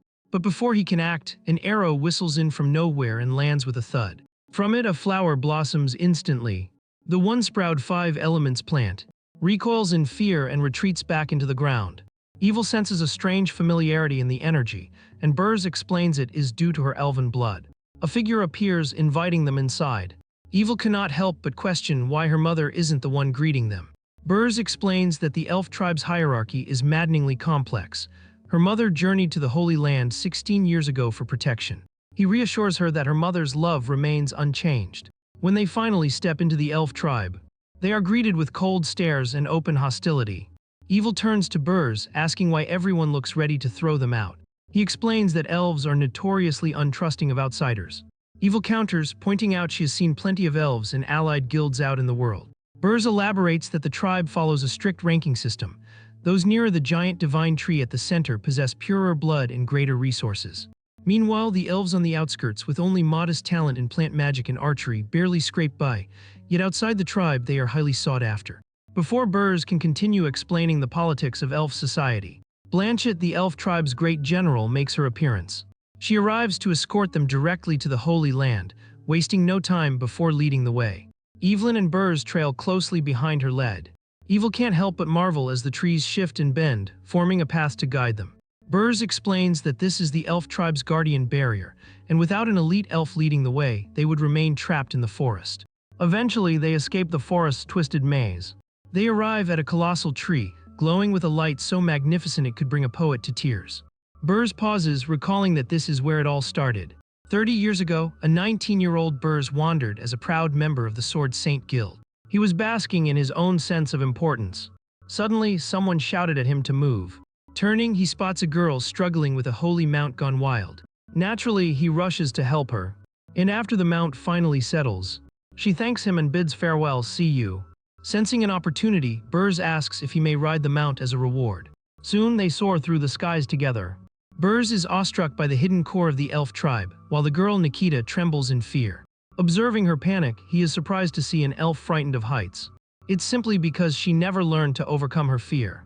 Burrs then points out her father in the distance, causing her to panic completely. Outsiders clearly aren't allowed to ride the holy mount, and if her father catches her, trouble awaits, even with his sword saint credentials. It turns out this is the only way to bypass such restrictions. Burrs, of course, is just teasing, encouraging her to enjoy the view rather than obsess over the rules. Slowly, she begins to relax. Before long, they are laughing and chatting freely. They share carefree moments that make them forget their worries. Somewhere amid the chaos, they realize mutual feelings have developed. Later, while resting, Burrs suggests she embrace her freedom while the tribe's officials remain tied up in endless meetings for the coming days. Nikita can't help but envy him. She notices the pure joy radiating from his aura, completely free of even a hint of anxiety, wishing she could be like him, unshackled from the suffocating rules of her tribe, free to explore the world. Burrs grows curious about her frustration and asks why she longs to escape so badly. She confesses the political chaos awaiting her back home. With the clan elder elections approaching, her uncle's scheme against her father. To consolidate support, her father plans to use her as a bargaining chip through marriage. Burrs promises to secure a teleportation scroll from the guild and whisk her away the next day, cautioning that escaping means living in hiding from both the elf tribe and the Sword Saint Guild indefinitely. Nikita declares she is ready for a simple life, even if danger comes with it. They seal their daring plan with a kiss. Blanchett vanishes into thin air. Burrs notices the hidden barrier she slipped through. Naturally, they have no choice but to follow. On the other side, Blanchett reports back to the clan, confirming her mission is complete. Evil, meanwhile, looks as if she has swallowed something vile. Furton orders Blanchett to step aside, joined by Erland and Avari. Burrs greets them politely. Furton skips pleasantries, demanding to know their purpose here. Burrs explains he represents the Sword Saint Guild and has allied with his own card guild to form a hero coalition against the Dark Guild. He is here to invite the elf tribe to join their cause. Avari and Furton remain skeptical, noting the Sword Saint Guild's waning influence and the absence of their leader for some time. Burrs requests their magic to summon plants and insects to track the Sword Saint. He emphasizes that she is on the verge of becoming the Demon Queen, making it imperative to locate her. He even appeals to Erland, reminding him of his friendship with Kai Kai. Erland, stoic as stone, shows no reaction. Avari, however, worries about the energy expenditure, noting that commanding plants outside the tribe drains significant power. Naturally, she inquires what benefit they will gain. That's when Evil points out the obvious. If they fail to locate the Sword Saint, the Dark Guild will strike and regrets will follow. Furton dismisses her as reckless, emphasizing that it's not just about the greater good but power balance. If they want the elves' aid, they must prove they are more than mere pretenders. Suddenly, the Five Elements pea plant emerges from the ground. Furton declares that any alliance talks must wait until the creature is defeated. Evil trembles in fear, but Burrs reassures her, claiming he has it under control. Just as they prepare, a blinding light engulfs the area. Burrs activates his Holy Guard skill, shielding them from the brilliance. He then explains to the elf elders that even in their leader's absence, the Dark Guild remains a threat. Meanwhile, the plant before them begins to wither. Avari cannot help but acknowledge how much Burrs has grown in strength. Furton questions which powerful card could summon such sacred magic. Evil, angered, complains that their test feels more like a death sentence. She warns they will regret this once the Dark Guild attacks, though Burrs discourages her rudeness. Finally, Erland speaks, noting that 16 years have passed since their last meeting. Evil struggles to comprehend why Burrs suddenly shows such respect to these ancient figures, especially since she only wants to locate her mother and leave. The plot twist arrives as Burrs reveals that Erland is her grandfather. Abruptly, Erland throws a small welcome celebration for Evil, proving they were all teasing them. Yet the father-daughter duo remains utterly clueless. Erland asks Burrs to refer to him as father. Burrs tries to process this and inquires about his wife. Erland eagerly invites them to follow him. Evil is utterly confused and Burrs is hardly better off. Still, it seems Evil's mother has somehow reconciled with her father over the years. Judging by Erland's unsettling smile, it's clear there's more beneath the surface than a simple family reunion. They turn to behold the colossal divine tree. Erland explains that the tree they saw outside was merely a projection. The true one stands before them. He recounts the ancient tale of the first clan leader, Twilia, who sacrificed herself to create the tree and grant the elves their magical gifts. Over centuries, the elves became a formidable force under the tree's protection. But now the tree is withering, and reliance on it has contributed to their decline. As the elves intermingled with outsiders, they strayed from the original clan's intent. Naturally, Erland disapproves of Burrs and Nikita's relationship, claiming it drains the tree's life force. He casts a spell that strips the tree of its magic, revealing its true, lifeless form. Evil feels a deep unease. Burrs gazes at the tree's center, finally seeing Nikita's body. She has been transformed into nutrients for the tree. Erland claims this is all for the tribe's benefit. Burrs, utterly enraged, is completely broken by the revelation.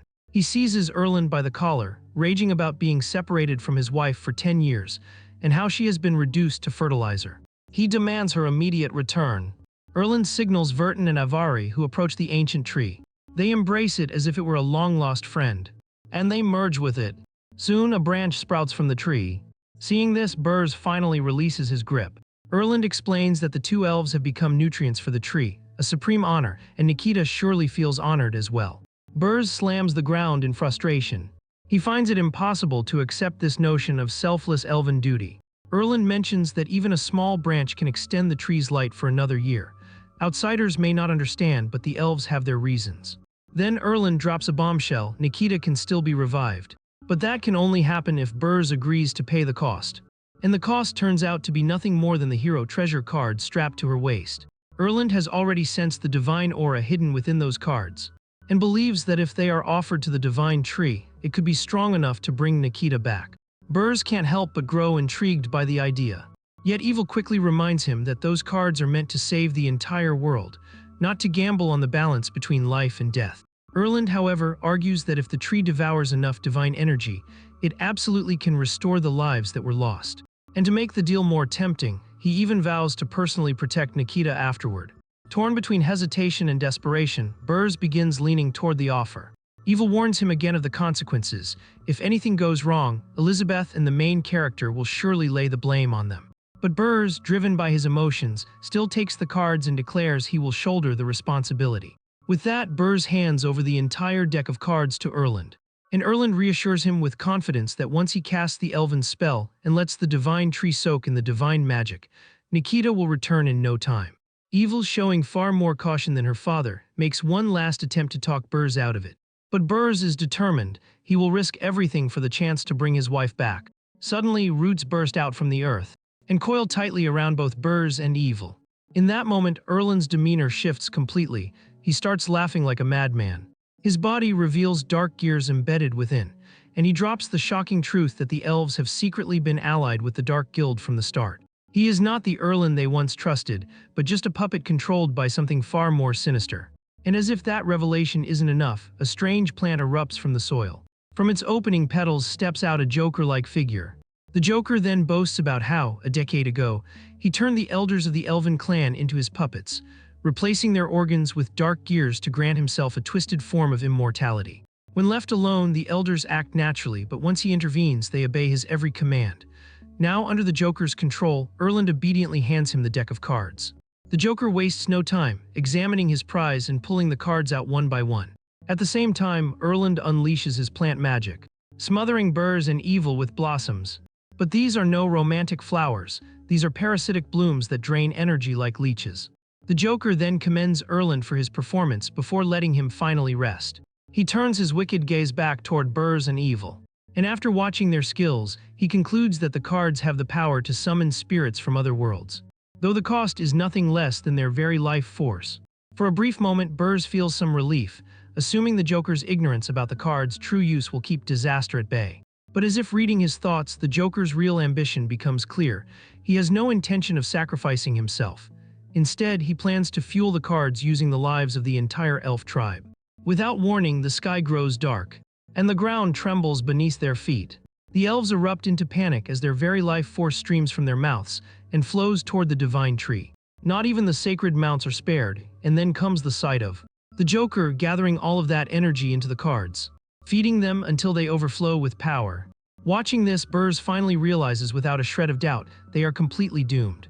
And just when it seems things couldn't possibly get worse, the Joker activates his own skills, summoning alongside them a grotesque creature even more horrifying than himself. Meanwhile, far away in the calm disorder of our hero's home, Elizabeth casually suggests they do the dishes. Sounds perfectly normal until a parasite-like creature crawls out of the dirty stack. It locks eyes on our hero and lunges at him, but it gets instantly sucked up by his vacuum cleaner. Neither the MC nor Elizabeth even notice. Because they're too busy bickering over his latest bold idea, he wants Elizabeth to go with him to the elf tribe. Elizabeth, being who she is, immediately assumes he's planning some land-grabbing scheme. But our boy explains it's not about conquest, it's about persuasion. He heard from Annie that Burrs is heading there too, and figures they can use that link to gain the elves' trust. Plus, if things fall apart, Elizabeth's reputation could still help, assuming she's not too busy being sarcastic. Sipping her juice, Elizabeth remembers Twillia, and knowing that elves live around 5 centuries, she guesses Twillia is probably still alive. She agrees to join him, but only if he keeps supplying her with that juice. Outside, the atmosphere is just as dramatic. Annie, Alpha, and Kai Kai gather around Wang Chai, locked in what might be the most pointless argument in history. Each of them is desperate to prove they're the most important in our hero's life. Kai Kai waves around the sword manual she received from the hero and the Demon Queen, declaring that once she masters it, she'll annihilate the Dark Guild single-handedly. Annie refuses to back down, flaunting the doll handmade by the MC, an irreplaceable gift. Alpha just bursts into laughter. He says he doesn't even need to brag, after all, he's the hero's younger brother and destined sword. But in reality, all he's done is chop wood with the hero for the past 500 years. Annie knows full well that Alpha, being the hero's exclusive weapon, is essentially unbeatable. But Kai Kai isn't the type to surrender. She bluntly questions how a sword like him could possibly carry resentment. She's seen plenty of weapons, and Alpha doesn't exactly radiate the craftsmanship of Wang Chai. Alpha defends himself, admitting he wasn't originally forged by the MC, which left him plagued with doubts and bitterness, until the hero resurrected him, making him truly worthy of his blade. Annie decides to verify his story with Wang Chai, and the dog confirms it. Apparently, the sword had once been split in two, and when our boy tried swordsmithing to fix it, he only managed to break it further before patching it up with glue. Now Alpha proudly displays the scar line where he was glued back together. Kai Kai finally snaps, declaring only one of them can serve both the hero and the queen, and it's time to settle it. She even flaunts her own growth. Thanks to the blessings of both the hero and the Demon Queen, she's reached Demon King level power. Annie doesn't deny it, she admits Kai Kai is stronger. But for the sake of her duties to the MC, she'll give her all, even if it means facing Kai Kai head-on. Still, she knows she needs Raphael's power, because without it, her chances are nearly zero. Alpha, on the other hand, is losing patience. His arms morph into blade-like swords, ready to end the argument in his own way. Kai Kai and Annie power up as well, sparks flying. Thankfully, before it all explodes, Wang Chai pulls out an actual stop sign. The sight is so absurd it makes even Alpha hesitate, but Wang Chai isn't trying to play referee. Instead, it reminds them that too many rivals fighting for attention will only make the hero's life harder.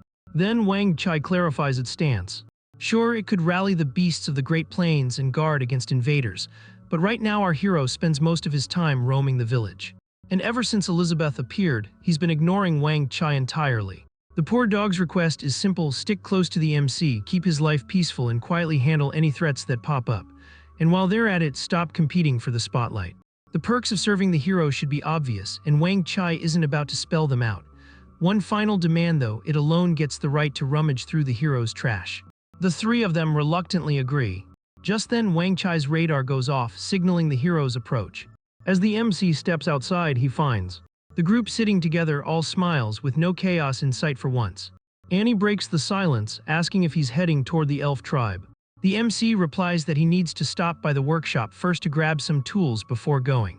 The trio instantly feels Elizabeth's glare burning into their bones. Though in truth, she isn't even looking at them. Her mind is busy piecing together the hero's grand design. Boaster Town in the east is under Annie's control, and the Sword Saint Guild in the west is Kai Kai's domain, both now tied to him. To Elizabeth, once he subdues the elf tribe in the south, the north ruled by King Aristotle is next. She sees how he's gathering territories and making the rulers of east, west, south, and north his loyal followers. Every move screams careful planning. He tracked down Jim's descendant, upgraded his weapons ahead of time, and even drew the Sword Saint Guild into his growing faction. Even the elf father-daughter pair fit neatly into his scheme. There's no way all of this is coincidence, it's strategy. And what bothers her most is the creeping suspicion that she herself might be just another pawn in his game. The oppressive weight of her aura suffocates the trio. They silently beg Wang Chai to intervene. Feeling their desperate plea, the little dog decides it's the perfect time to test his theory that no one attacks a happy dog. He grabs a stick and pretends to play cheerfully in front of Elizabeth. But she, already irritated, doesn't hesitate. She sends Wang Chai flying with a single kick straight into the wall, leaving him dangling there like a forgotten decoration. She is boiling with anger at our boy, at the whole world, and now thanks to Wang Chai's poorly timed stunt. Her fiery eyes then lock on the trio, and she demands to know if they also find her amusing. They shake their heads instantly, denying it with every fiber of their being. She lays down a grim warning: if they plan to stick by the hero's side, they'd better be ready to put their lives on the line at any given moment. Luck won't always save them, and they cannot keep relying on her or the MC to clean up their mess. The trio gets the message without question. Right then, our boy strolls back in, casually holding a chainsaw like it's no big deal. Alpha returns to chopping duties, while the chainsaw now takes over as the new tool of choice. The hero even thanks Elizabeth for boosting his backpack with her space magic. Though judging from her face, she's seriously debating if strangling him would be the better option. Still, her newly heightened magic has at least managed to affect his inventions at last. Meanwhile, Annie and Alpha both spot something else. A small girl quietly peeking out from behind our boy. Annie notices the strange forging on the girl's body and instantly recognizes it as far more intricate than anything Alpha has. Alpha, of course, gets jealous, reassuring Annie, or really himself, that at least he remains the hero's weapon spirit, his greatest edge. The MC, completely oblivious to their petty drama, focuses on his next task: gathering the elf tribe's magical plants to replant in his own fields. As he prepares to depart, Elizabeth reminds him that he promised to bring only 2 companions, which sparks immediate competition between Annie and Kai Kai, who both light up with determination. Alpha tries to play it cool, acting as if his spot is guaranteed. After all, as the hero's weapon, one place naturally belongs to him.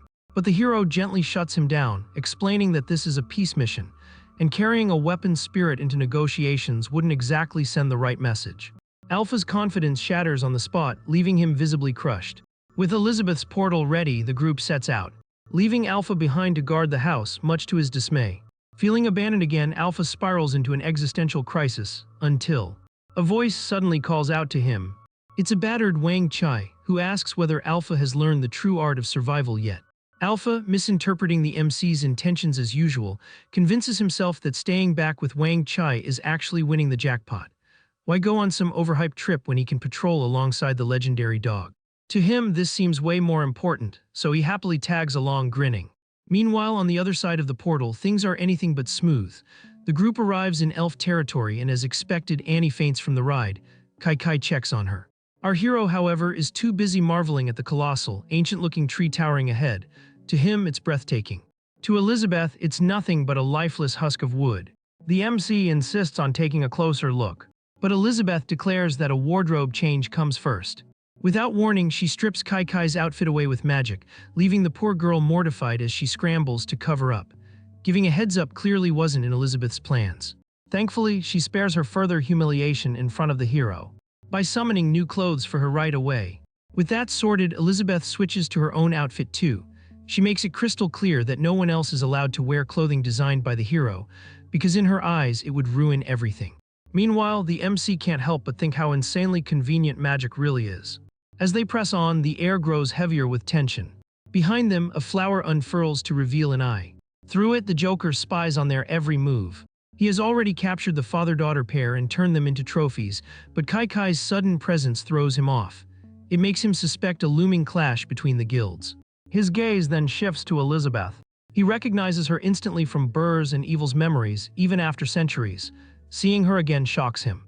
Though she doesn't radiate the same arrogance he remembers, she feels different. Less overbearing, more grounded, if that's even possible.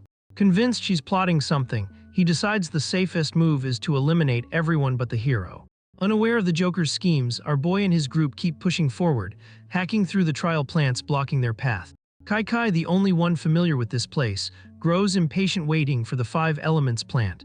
The MC asks about her ties to the Sword Saint Guild, even comparing her skills to the legendary Sword Saint. She finally admits the truth, she is the Sword Saint herself. Before the hero can even process that bombshell, a sudden rain of arrows comes flying toward them. Kai deflects them with ease, relying on her razor-sharp senses.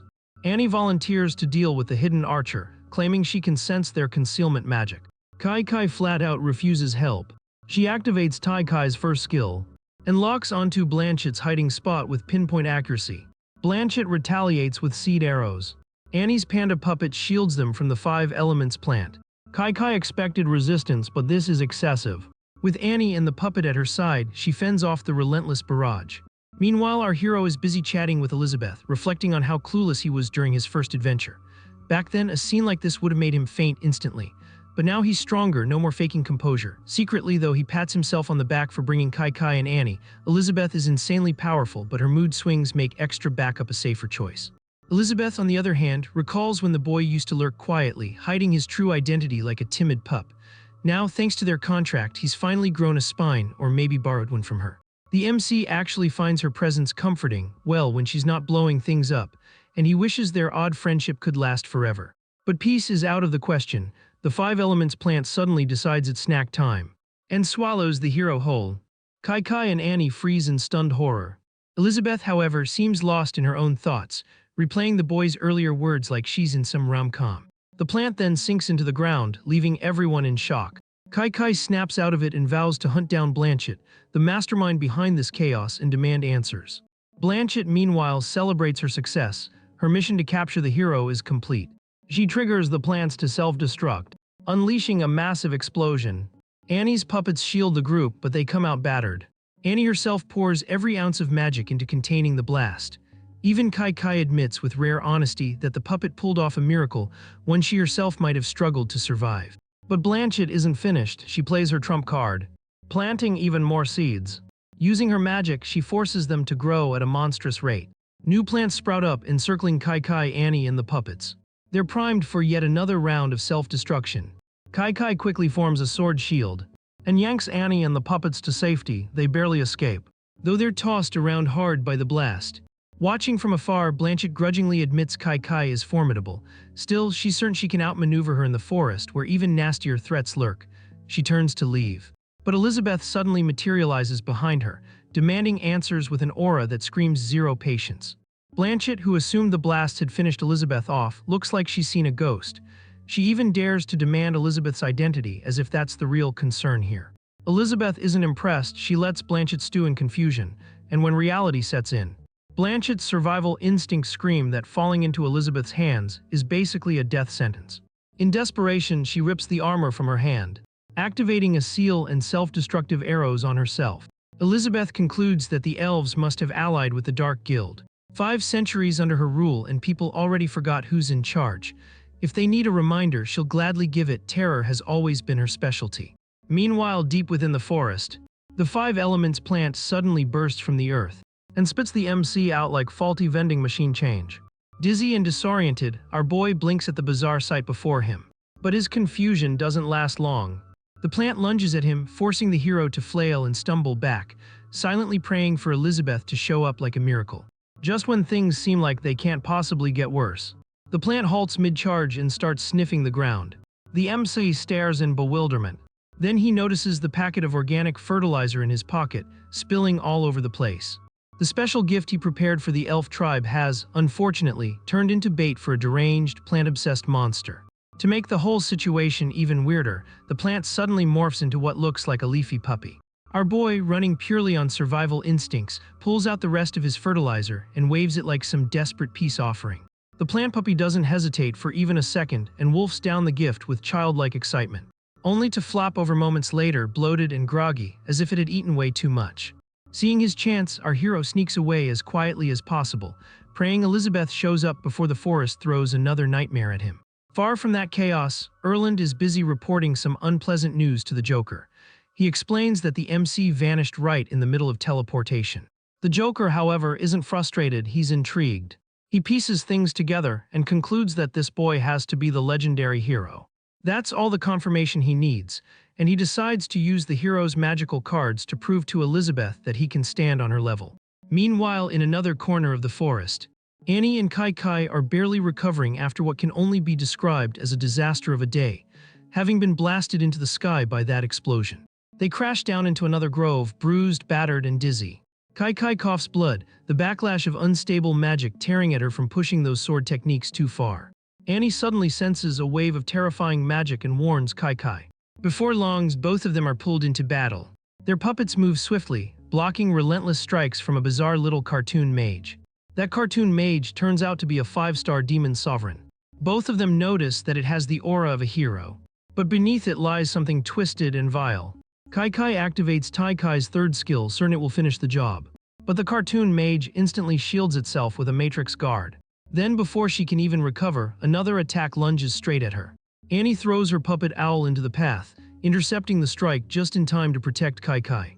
But the price is steep. Annie's energy drains fast, her red demon eye overused, leaving her completely worn down. And then, as if things weren't already bad enough, another monster arrives, the cartoon guardian standing at the peak of a demon sovereign's power. Kai Kai wants to challenge it immediately, but she coughs up more blood, her unstable magic breaking down again. No matter how hard she tries to combine her sword skills with what she learned from the hero, it simply doesn't hold. Meanwhile, the cartoon mage begins crafting something devastating, the kind of spell that could blow half the world apart. It merges ice, poison, fire, thunder, and void into one enormous strike. Annie instantly knows this is beyond anything she can handle alone. Kai Kai is already crippled, and Annie herself is running on fumes. But then she remembers the endless training sessions with the hero. She refuses to let him down now, not when this peace mission matters so much. The cartoon mage finally hurls the colossal attack. Smoke clouds the battlefield. Annie's snake puppet swallows the bomb hole. And just like that, a miracle happens. Her bloodline awakens, flooding her with a surge of power. Even Kai Kai, stunned and weak, watches as Annie's strength skyrockets, rising to the very peak of Demon Sovereign, maybe even surpassing Kai Kai herself. Now overflowing with power, Annie commands her snake and owl puppets to strike with ruthless precision. Of course, the cartoon guardian immediately throws up its matrix guard again. The snake puppet, however, manages to weave past the magic cubes, though barely. Every move drains Annie further. She knows one mistake will shred the snake to pieces, so she pushes her limits to keep it alive. With her red demon eye, she sees the cubes even before they appear. She maneuvers the snake away skillfully, while using bursts of wind magic to throw the enemy off balance. At the same time, her owl puppet unleashes a devastating storm slash. But once again, both the mage and guardian block it with matrix guard. Annie is running on fumes, her body barely holding together. Still, her snake puppet continues devouring bits of the enemy's magic, breaking it down piece by piece, funneling the energy back to her. Annie knows that no matter how overwhelming the opponent's magic is, it has to run out eventually. She just has to hold out a little longer. But then, in an instant, the snake puppet is shredded into pieces. Chaos explodes across the battlefield as Annie herself is struck by a brutal attack. Kai Kai doesn't even have time to react. A massive wave of energy surges across the forest and slams into her. Thankfully, she manages to throw up a barrier, shielding both herself and the unconscious Annie from an explosion that nearly erases the forest. It holds barely, but she still ends up scraped and wounded. This isn't Kai Kai's first time standing at the edge of destruction. She's faced ruin before, once at the Demon Queen's ruins, and again when some monstrous force nearly ended her. And just when it feels like things couldn't possibly get worse, the cartoon general appears, radiating the power of a 3-star Demon King. Meanwhile, Elizabeth is following a different trail, tracking a powerful surge of magic. She steps through a barrier, only to find it's a looping trap, spitting her back to the start. She instantly recognizes it as something far beyond a regular Demon King's magic. That's when a grotesque creature shows up, holding a doll. The doll begins to grow, and it grows bigger, and bigger still, until it becomes the cartoon ceiling array, a 2-star Demon King with a flair for being overdramatic. Its goal is clear: trap Elizabeth inside a time cage forever. But Elizabeth doesn't even flinch. Panic is the last thing on her mind. She simply exhales and crushes the so-called unbreakable ceiling array like it's a toy. The time barrier shatters around her with laughable ease. After all, she's already been stuck in one for an entire year, and she won't make that mistake again. As the barrier collapses, the grotesque creature pulls out another weapon. But Elizabeth's patience has already snapped. she just wants to move forward. Then out of nowhere, the weapon pierces her. And before she can even recover, another menace steps forward, the cartoon Grim Reaper, a one-star demon king. Its specialty, ignoring power levels and ripping souls out of bodies. It tries that trick on Elizabeth, thinking it's clever, but her soul refuses to play along. Instead of being dragged away, her soul grabs the Grim Reaper by the collar and demands to know who its master is. The Grim Reaper, once convinced it was the scariest thing alive, suddenly looks like it desperately needs comfort. For the first time, it knows fear. In full panic, it blasts itself away, dropping the magical cards from its hand. It realizes too late that its soul-snatching trick doesn't even work on her. Elizabeth's soul calmly returns to her body, and she can feel it's tied to the hero's power. She can't help but wonder if all this chaos in the elf tribe is part of the MC's grand scheme. If he's really testing everyone, maybe he could have left her out of the drama. She's no pawn on anyone's board.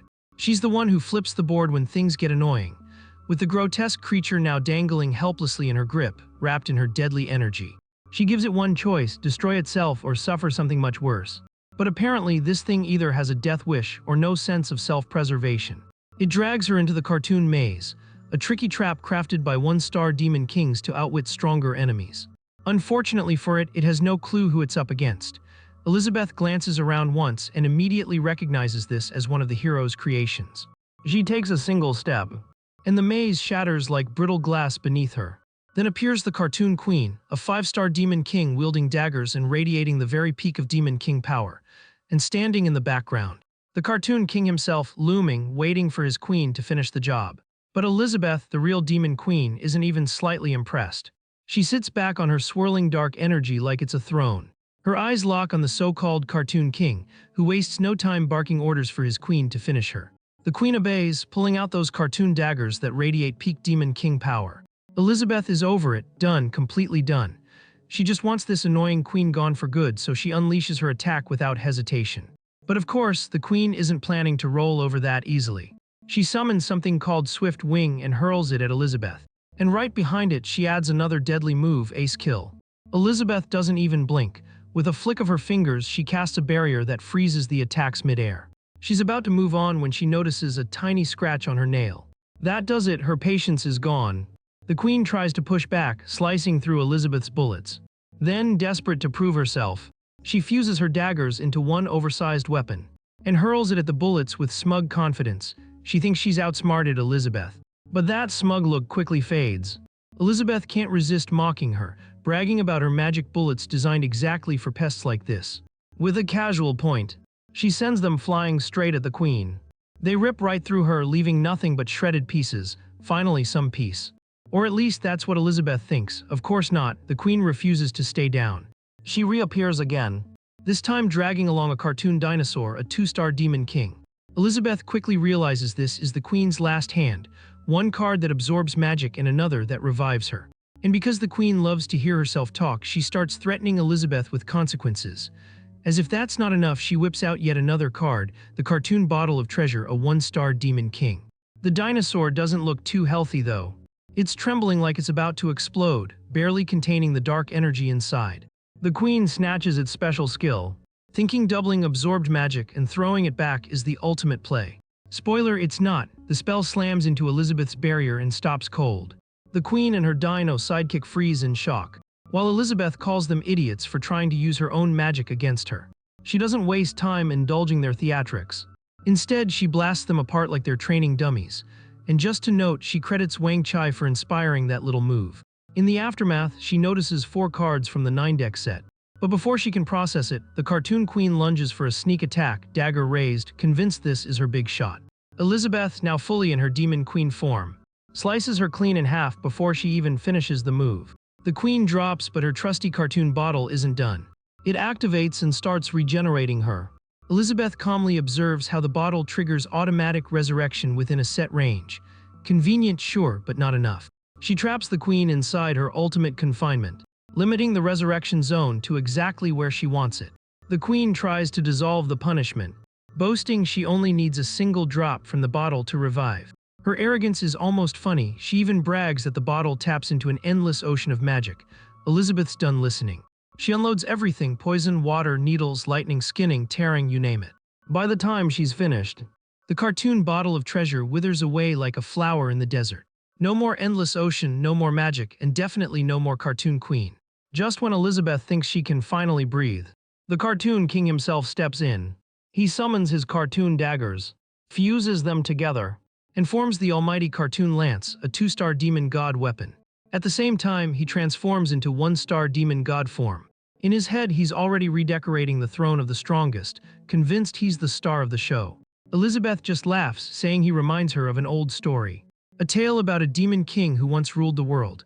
Looking at him now, like an ant scrambling, she wonders if this is how she looked to that king back then. To him, she probably seems like she's just ranting while standing at the edge of defeat. He finally makes his move, unleashing a martial arts skill strong enough to crack the world. Elizabeth answers with her world-breaking magic. His ultimate move, Grand Slam King, lands perfectly. He starts celebrating his victory, convinced Elizabeth is finished. Except she's not even close. While he's busy basking in triumph, Elizabeth grips a set of king cards tightly in her hands. To her, they're more than just cards. They're proof she's still not strong enough and a reminder of the MC's bigger plan. If this is part of his game, fine. He can enjoy being ahead for now, she'll catch up soon enough. As she picks through the wreckage of the battlefield in her pride, her eyes fall on something completely absurd. A cartoon duck still standing there. Honestly, she just wants to erase its useless existence. But nope, because nothing is ever simple. This isn't just some random duck. Instead, it throws a brand new, totally humiliating problem her way. She now has the face of a duck. Meanwhile, far from this chaos, our boy is having the time of his life, completely clueless. He's humming to himself, happily picking fruit like he's on a farm trip, dreaming about planting them back home. No idea a storm is brewing. Unfortunately, danger is already right behind him. A zombie-looking man stalks him, watching like prey. Erland, the puppet master pulling strings, reports the MC's location to the Joker. The Joker decides it's time to reel him back in. Our hero is still humming away, piling fruit into his arms, totally oblivious he's not alone. The man creeps closer. At first he looks normal until his movements give away he's clearly possessed. Our boy doesn't notice, his only concern, the fruit slipping out of his arms.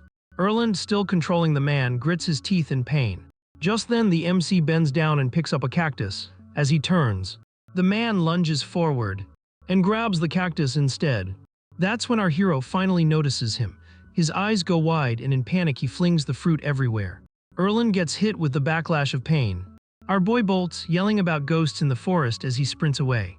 Annoyed, Erland begs the Joker for 50 dark gears to awaken the rest of the corpses. The Joker agrees, but only if he captures the MC quickly. Meanwhile, our hero is basically running a marathon through the forest, screaming about zombies as if yelling will summon help. His survival plan boils down to panicking and hoping to bump into Elizabeth. Then the ground starts to shake. An army of corpses emerges from every direction. He tries to calm himself, reminding himself he's supposed to be the hero. Heroes don't panic. But then he remembers he left Alpha at home. As if that isn't bad enough, the ground beneath him starts to bulge, signaling more corpses are crawling up from underground. Erland finally gives the command, take the boy down. Just when everything feels like it's crashing into complete despair, a sudden surge of raw energy rips straight through the corpses. Out of that burst appears the 5 elements P, the magical plant he managed to tame not too long ago. The moment Erland lays eyes on it, he realizes the creature has already been subdued, which explains why his own plant magic has been failing so miserably. Without wasting a second, the 5 elements P unleashes violent waves of power that reduce the corpses into nothing more than wasted effort. Our boy clings to the 5 elements P like it's the final card in his deck, and honestly, that's not too far from the truth. The plant continues firing bursts of energy, smashing undead left and right with no mercy. For a fleeting moment, the display is almost breathtaking. But naturally, the undead refuse to play fair. A few among them whip out plant-controlling spells. And just like that, the plant freezes in place. Erland, brimming with confidence, believes that the combined sorcery of countless elven ancestors makes him unmatched when it comes to bending plants to his will. Suddenly, the 5 elements P has a meltdown of its own, shrinking down into a pitifully tiny version. And it drops with a soft plop right into our hero's palm. The main character just stares, completely lost. The corpses seize this opening and rush in, trying to bury him under a revolting wave of twitching flesh. The crushing weight is about to pin him down for good. Our boy can't help but give in to what seems like inevitable doom. Then, cutting through the chaos, comes a sudden laugh. A chainsaw roars to life, and it slices through the corpses with brutal efficiency. Erland coughs up blood on the spot. His body is torn clean in half. The so-called Joker can't even comprehend how all that damage is being reflected back. Somewhere in the mess, the MC realizes his own hand is gripping the chainsaw, something he had completely forgotten he even possessed. And then the chainsaw's spirit, a girl, clings tightly to his leg, vowing to protect him from every strike. But the corpses are still relentless, lunging at him non-stop. In panic, our hero begins swinging the chainsaw wildly in every direction. Meanwhile, the Joker notices something strange. Every time the chainsaw lands a blow, the damage ricochets back to the original caster through some hidden magical bond. This isn't just a corpse-shredding tool, it's a weapon that delivers true damage. Forced to change tactics, the corpses try a different move. They fire a barrage of magical arrows straight at the MC. But the chainsaw blocks them effortlessly. Our hero grips the weapon like it's the ultimate doomsday device, because honestly it really is. And it's not just the chainsaw working overtime.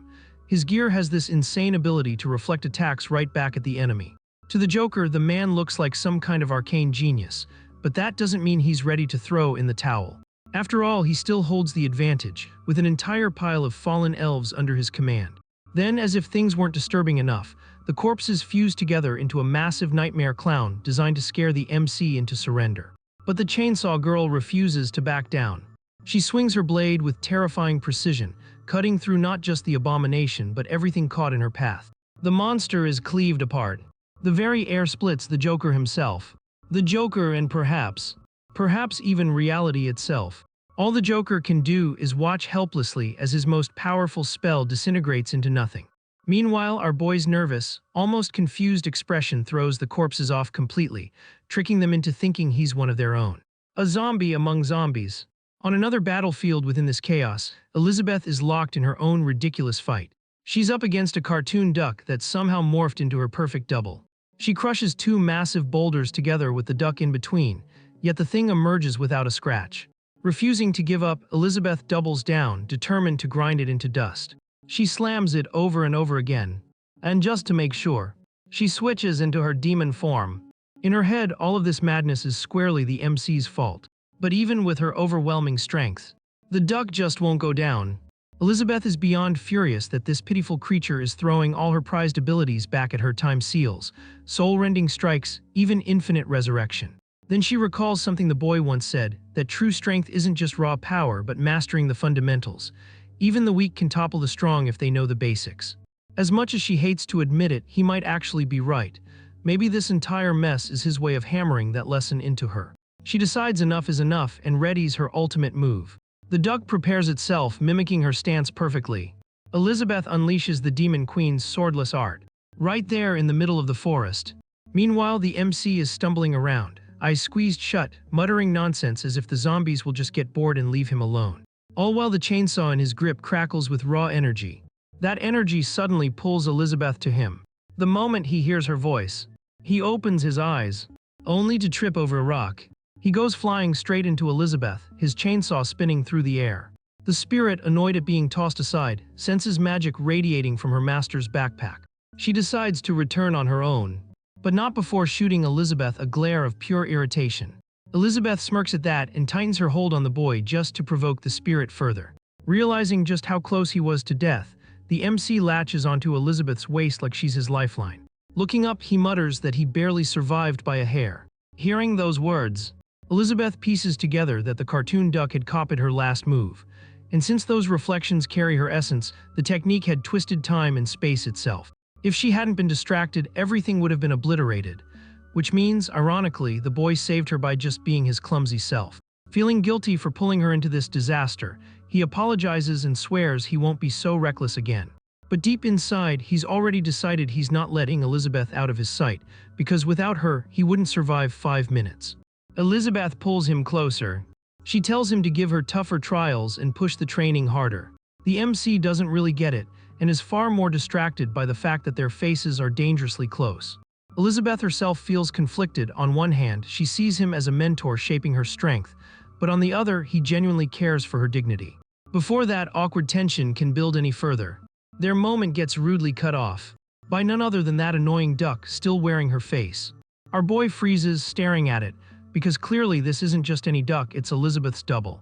He hardly has a second to process the absurdity before Elizabeth yanks him back to focus. She's had enough, and whatever this nonsense is, she wants him to handle it. The hero looks utterly baffled because honestly, how does anyone even start dealing with something like this? But Elizabeth shoves him forward anyway. He stumbles ahead, forcing a fake smile, only for things to get even worse. The duck twists itself into a grotesque, unsettling imitation of him. The sight nearly gives our poor boy a heart attack. Elizabeth, however, stands behind him, watching with a strange mix of curiosity and irritation. She notices the duck ditching her strongest form just to mimic the MC. Her pride takes a hit, but part of her is intrigued. She wants to see how he'll handle it. As for our hero, he's falling apart inside. The guy is practically chewing his fingers in panic, while his eerie doppelganger duck just stands there staring him down. Until something completely unexpected happens. The fake Elise starts to distort, twisting in on itself, until it collapses into a revolting puddle of slime that splatters across the ground, leaving a set of floating cards above the mess. The MC recognizes them instantly. They're the exact cards he once handed to Burrs. He glances over at Elizabeth, maybe expecting some kind of reaction, but naturally she misreads the entire situation. From her perspective, his expression screams absolute dominance, like he's secretly a 7-star demon god. And here she is, feeling like nothing more than a rookie standing in his shadow. The frustration eats at her.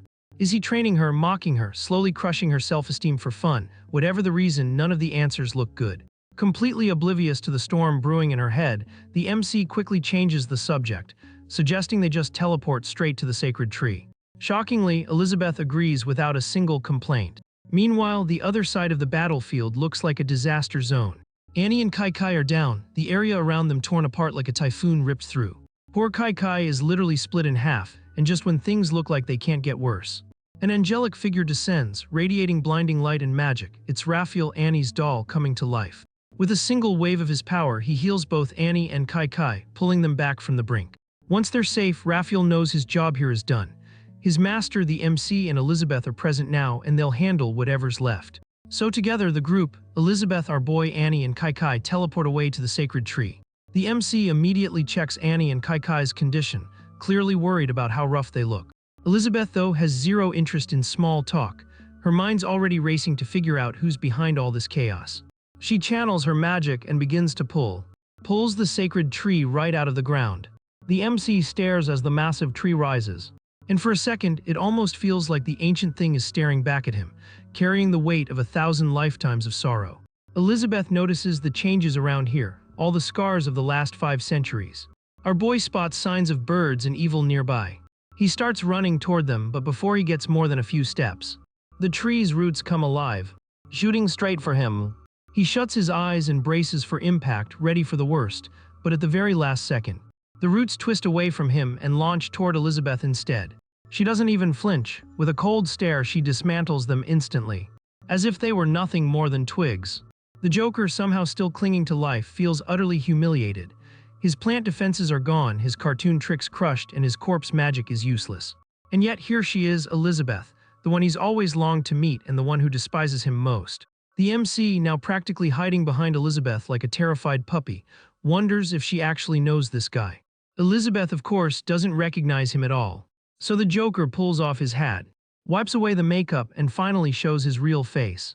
Elsewhere in the Dark Guild's lair, experiment number 24 is having the time of his life, blasting Malfoy with massive arcs of electricity. The experiment reaches its peak, and from inside an egg-like cell, a disgusting, slimy creature oozes out, holding the battered Malfoy. The thing wriggles free, slowly shaping itself into Malfoy's image, though it looks horrifically deformed. Watching closely, experiment number 24 wonders what sets this abomination apart from a standard clone. Malfoy, proud of himself, explains he's taken a piece of his own personality and shoved it into the clone. It's him, but not fully him. Once the stage is set, experiment number 24 declares the fight is on. The freshly made clone faces off against another, the younger Malfoy clone. Things go off the rails fast. The new clone mutates into a massive monster, its head stretching forward for a vicious strike. But the younger clone dodges with ease, unleashes corpse magic, and dismantles the beast in seconds. The fight's over before anyone can even blink. Experiment number 24 laughs and crowns the younger clone the strongest yet, 10 straight victories, which is impressive but also kind of absurd. Meanwhile, the defeated clone realizes in horror that his very cells have been hijacked by the younger version. The younger clone doesn't waste a moment, finishes him off and moves on without hesitation. With the match settled, Malfoy begins plotting his next steps. His vision is clear: turn this perfect clone into the ultimate weapon. He'll teach it everything about cloning and dark gear, then send it to infiltrate the elf tribe and collect intel. Experiment number 24 pushes for an entire army of perfect clones to conquer even more lands. But Malfoy shuts him down, explaining perfection can't be mass-produced. If he divides himself too far, there'll be nothing left. Still, this one is different. Malfoy admits he's given it the trait he despises most about himself: humility. Strangely, casting off humility makes him feel better, like he's finally worthy of Elizabeth. The clone, however, doesn't share the sentiment.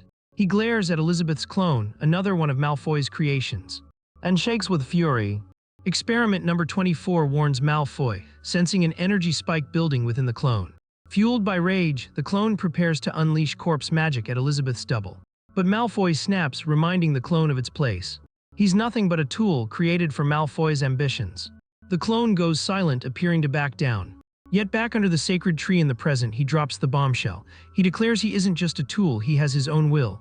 His purpose is to surpass Malfoy, kill Elizabeth, and live freely. Not exactly the loyalty Malfoy expected. Meanwhile, Elizabeth and our boy have their own issues. The MC nervously asks if she's made a mountain of enemies climbing her way to the top. She doesn't deny it, so yeah, that's a yes. Then it dawns on him, being under her protection makes him a target too. Elizabeth, though, doesn't flinch. She pushes him to focus on his shattered alliance plan with the elves, since the tribe is now a total wreck without proper leaders. The MC is too straightforward to even think about peace treaties in this chaos. Instead, he blurts out that Elizabeth should just handle the mess. It's basically why she's here anyway. Elizabeth, naturally, is annoyed that his plan was just using her from the start. While they're bickering, the so-called perfect clone is fuming. He's not exactly thrilled about being treated like background scenery. Elizabeth already sees the strings, he's tied to the Dark Guild. But the clone doesn't care about the guild, or even Malfoy. All he wants is blood, their blood. Even stripped of corpse magic earlier, he's still got tricks left. With elven power and dark gear, he's ready to put on a show. The sacred tree cracks under the pressure, making it crystal clear he isn't bluffing. Elizabeth, unimpressed, decides she's had enough. She's not holding back anymore. With a flick of her hand, magic binds him tight, trapping him like a fly in a web. He can't move an inch. Our boy, too soft-hearted as always, begs her not to hurt Burrs and Evil, the father-daughter pair caught up in this madness. She sighs and moves them safely toward him. Then she turns back to the lunatic thrashing in her grasp. Her questions are sharp: what's the deal with Amelia? And those absurd rumors of her revival. But the clone is lost in his own spiral. Built to chase Elizabeth, he's gone completely rogue. His grand scheme now is to deliver her corpse to Malfoy just to see the man break. Elizabeth's patience finally begins to crack. Yet the clone isn't finished. Consumed by his twisted grudge, he swallows the dark gear whole, breaks free from her magic, and whips out the Joker cards. With them he summons the King Bomb, the Supreme Clown King, a 3-star demon god. The towering clown manifests in full terrifying glory. The clone immediately orders him to wipe them all out. Elizabeth can barely stomach it. A being like the Supreme Clown, supposed ruler of worlds, reduced to taking orders from this lunatic. It's insulting. Still, she isn't about to take risks. She preps her defenses just in case his title isn't just for show. The clown, however, is more than eager. He's been waiting ages for a chance to clash with Elizabeth. Both wielders of dark magic, both deadly masters, it's the perfect showdown. Elizabeth activates her forbidden time zone, a defense that bends reality itself. The clown answers by hurling a storm of knives her way. To her irritation, the forbidden time zone does absolutely nothing to him. The clown just stands there, gloating that his rules are far stronger than hers. Elizabeth feels her temper rising, but she is no fool. She quickly realizes his power is entirely bound to these so-called rules. She glances toward the MC, hoping he might have some insight. But when our boy turns his face toward the clown, the reaction is instant. The clown's eyes nearly pop out, teeth bared like he has just seen a ghost. For him, meeting the creator of his precious rules is simply too much.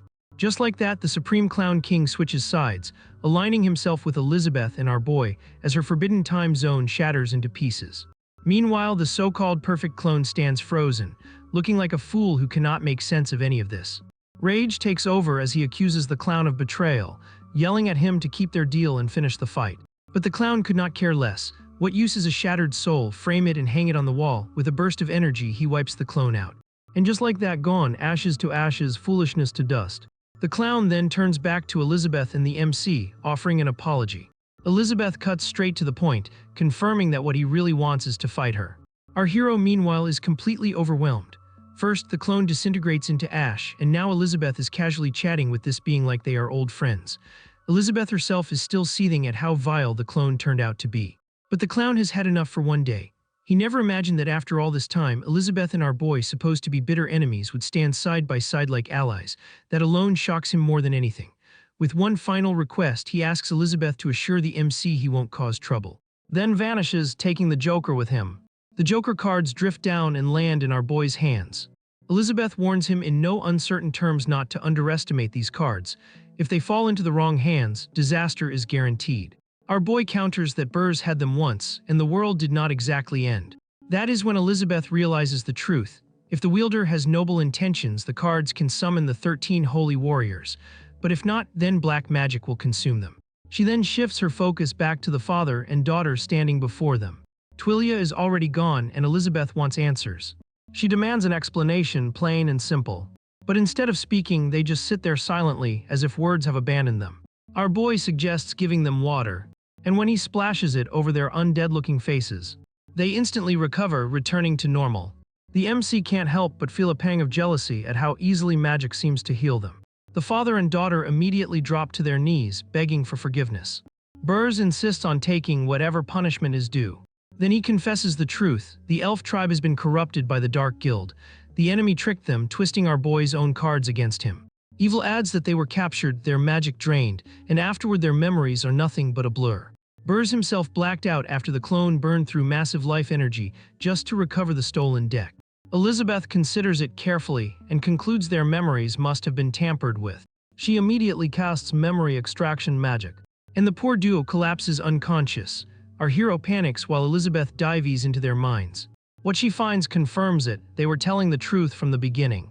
Our boy pours more water over them while Elizabeth silently calculates her next move. The elf tribe is falling apart, and their most reliable leads are lying unconscious. And right then, Blanchett emerges from underground, offering her help. Slowly, she removes her eye patch, revealing a dark gear lodged deep in her eye. She yanks it out with brutal force, and our boy shivers at the sight. Elizabeth calmly picks up the dark gear and inspects it. Blanchett, blood dripping from her eye, tries desperately to win Elizabeth's trust. But Elizabeth has no patience for games. She forcefully rips the memory straight out of Blanchett's head. Blanchett collapses instantly, and our boy, true to form, spirals into panic. But his panic flips into pure embarrassment when Elizabeth takes his hand, deciding that they will watch the memories together. The vision begins, the Joker and the perfect clone tampering with the sacred tree, covering it with dark gear material, which morphs into ominous fruit. An elf bites into it, and the others soon turn into the Joker's puppets. Blanchett strikes the tree in desperation, but the tree retaliates viciously. Roots coil around her under the Joker's control, pinning her to the ground. As a final cruelty, he drips purple liquid into her eye. And from that moment on, the dark gear takes over completely. Soon after, Blanchett is forced to deliver 100 high-ranking elves straight to the apostles. Then comes the memory of Elizabeth herself, striking Blanchett down. Blanchett's lifeless body lies motionless, until the cartoon archer, a 5-star demon king, suddenly appears, reviving her. Back in the present, they all sit together in what should be an unbearably tense silence. But Elizabeth is more concerned about sipping the juice our boy made. And she is fuming, not about Joker, Blanchett's tragedy, or even the memory invasion. No, she is furious that our hero shared her juice with others. He quickly promises to make more for her once they are home. Meanwhile, Burrs, Evil, Annie, and Kai Kai are happily drinking their juice, each lost in their own thoughts. The real surprise, Blanchett is drinking it too, like she did not just relive her entire trauma. She admits she had planned to sacrifice herself to save Burrs and Evil. She then hands Evil the number 4 cards from the deck, and out of them emerges an illusion of Nikita, leaving Burrs and Evil absolutely stunned. High above in the endless sky, Burrs nearly loses his mind. After so long, he finally has his wife back. He clings to her like he's trying to compress every missed year into one hug.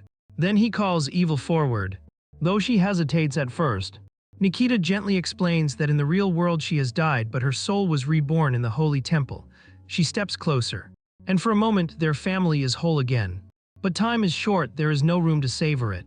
Nikita has much to say and only a sliver of time to say it. She recounts how her father pulled her back to the elf tribe, and how she sacrificed herself to the sacred tree. Everything was fine until her soul was pulled into a chaotic battlefield where warriors from countless worlds were trapped. It turns out a twisted clown god had summoned them purely to watch them slaughter each other for sport. With no choice, she and the others fought back. Burrs, instead of being appropriately horrified, just gazes at her with love-struck eyes, like she is talking about her lunch instead of life-or-death battles. Nikita does not notice, she is too caught up in her storytelling. She explains how the clown god, true to his deceitful nature, sent wave after wave of shadow armies. They resisted, but when he corrupted their fighters, turning the fallen into twisted cartoon warriors, only 13 managed to resist. In the final clash, she was nearly obliterated.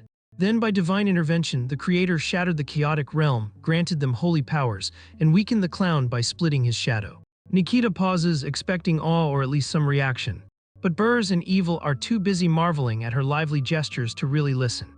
Burrs simply pulls both her and Evil into another embrace, desperate to cherish every second. In gratitude, they thank the creator, our boy, the all-powerful fool who still has no idea what is going on. Suddenly, Nikita starts to fade, explaining that the creator has given her a mission. She assures them she is not truly leaving, she will always watch over them.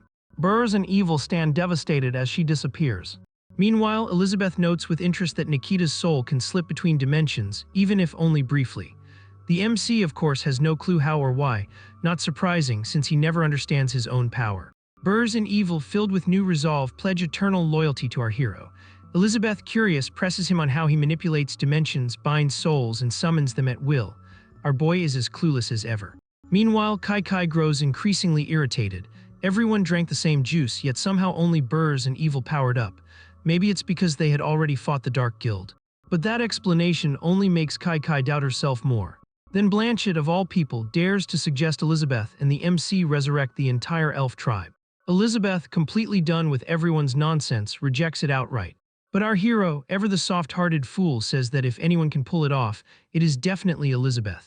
Elizabeth makes it clear that bringing back an entire tribe is not just difficult, it's flat-out impossible. She can only revive a small group at once, yet here they're talking about an entire civilization.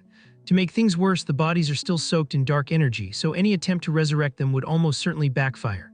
And even if by some miracle the elves were restored, they would not survive for long. The tribe has always depended on the sacred tree, and with it gone, reviving them would only mean another slow and painful end. The protagonist then suggests a far simpler approach: just plant a new tree. He takes a single glance at the sacred tree's roots and instantly knows they are beyond saving. Rather than waste time, he scoops up a bit of soil. He realizes it's very similar to the soil back in his homeland. The only issue is that if he tries to plant seeds from elsewhere, they will take ages to grow into a proper tree. Elizabeth watches him closely, wondering if he truly intends to replant the sacred tree. Blanchett, however, is certain he has finally lost his mind. After all, the original tree was born from the sacrifice of the first patriarch, Twilia, something no one can simply replicate. But as always, the main character has a workaround in mind. He just needs a little help. Before he even finishes speaking, Annie and Kai raise their hands like eager school kids ready to volunteer. But in truth, he only needs Kai. Just like that, the girl who was sulking over being useless only minutes earlier now lights up as if she just hit the jackpot. He then asks her for the branch she brought from home. She hands it over and he casually remarks that it's not really of any use to her anyway. Anyone else would take that at face value. But Kai interprets it as him being disappointed in her, that he's stripping her of the legendary sacred wood sword, and that she must now wander in shame on some journey of self-reflection. Girl, it's just a tree branch, not a divine relic, calm down. Meanwhile, the protagonist walks off to actually do something useful. Kai slams her fist into the ground, and she swears she will never allow herself to be humiliated like this again. Her father and she both misread the situation, convinced the MC deliberately used her as a living warning sign for them. Evil tries to cheer her up, saying at least she is still stronger than the rest. Annie, of course, cannot be left behind in the overthinking department. She concludes that since she was right next to Kai the whole time yet too weak to matter, the protagonist didn't even think it was worth scolding her. Kai swears that no one will ever call her the Sword Saint again, and she vows to carry this shame until the end of her days. Elizabeth, on the other hand, feels nothing but relief. In her view, the hero scolded Kai in front of everyone just to set an example. At the same time, she's curious how he actually intends to regrow the tree. Mass resurrection? Impossible. Magic? He has none. Breaking the laws of nature? That would be a first. While everyone else spirals into their own dramas, the MC simply plants the branch into the soil. Then, as casually as if he were tending a backyard garden, he waters it. To finish it off, he sprinkles in some fertilizer. Normally, it would take at least half a month for roots to form. But then the plant starts sprouting like it's running on pure steroids. The ground shakes, roots spread with frightening speed. Branches burst out in every direction. And just like that, the sacred tree is reborn, bringing the elves back along with it. The tree world has returned. The Holy Land's barrier is now gone. True to form, the hero has no clue what just happened and turns to Elizabeth for answers. Meanwhile, blossoms appear on the branches, and the elves start to emerge. They look like people waking up from the deepest nap of their lives. As the sacred tree's flowers bloom, the entire elf tribe is swept up in a massive surge of magic. Blanchett stands frozen, completely stunned. Magic pours into the land, and suddenly their tribe is full of resurrected elves. But the sacred tree is still just a sapling. Once it matures, the blessings it will provide will make the first tree seem like nothing more than a potted plant. The MC, meanwhile, just stares at the branch he planted, struggling to process how it grew so quickly. Then, as if a light bulb finally switches on, he realizes it's because the elf tribe is practically overflowing with magic. He immediately starts crying over his lack of magic, completely oblivious to the fact that he's the reason this even happened. Elizabeth, however, is furious. If she tried to pull off something like this using dark magic, she would need to sacrifice 10 times her lifespan. Even if she could recover, she would be out of action for ages. But here he is, casually resurrecting an entire tribe without even casting a single spell. How is she supposed to make sense of this? She struggles to reason it out, relying only on the basics she knows. The flower buds act as homes for wandering souls while the roots rebuild their bodies. That much makes sense, but the final step, placing a spirit into a body, is supposed to be impossible through magic. She starts to wonder if the water and fertilizer he used are the secret. Sure, they're infused with magic, but generating actual life is stretching it, if that's not the cause. Then the only explanation left is that he isn't some ordinary man. He must be a divine being. That realization sends her collapsing to the ground. Even the clown demon once called him the creator, and at this point she's starting to think it might actually be true. Meanwhile, Burrs asks Evil if she can sense the elves. Evil confirms there are many, but honestly, she's still stuck on the fact that he just resurrected an entire tribe. Kai is equally stunned. The very same branch that was completely useless in her hands turned into a miracle in his. Annie feels so insignificant in comparison that she cannot even bring herself to meet his eyes. But the MC insists that all he did was help a little. The real work now depends on them, especially on the young saplings that still need nurturing. Blanchett, however, is drowning in an identity crisis. She once harmed her people while under the control of the Dark Guild, and she feels only an elder should bear responsibility for the sacred tree. So instead of shouldering that burden herself, she pushes it onto Evil, arguing that since Evil's mother once saved her, Evil should be the one to take up the elder's mantle. Burrs and Evil are left speechless, and before Evil can even object, the protagonist backs the idea, suggesting that Evil's mixed heritage could help shift the tribe away from its outdated traditions. Burrs reminds Evil of her mother's words, to stay with the hero and do their best. And just like that, Evil is shoved into the role. Blanchett eagerly promises to support her as general. Let's be honest, their enthusiasm is less about restoring the tribe and more about keeping the hero satisfied. Annie then mentions that from now on, the Card Guild and the Elf tribe will jointly defend the southern region of the continent against the Dark Guild. Once things finally calm down, the hero suggests heading home.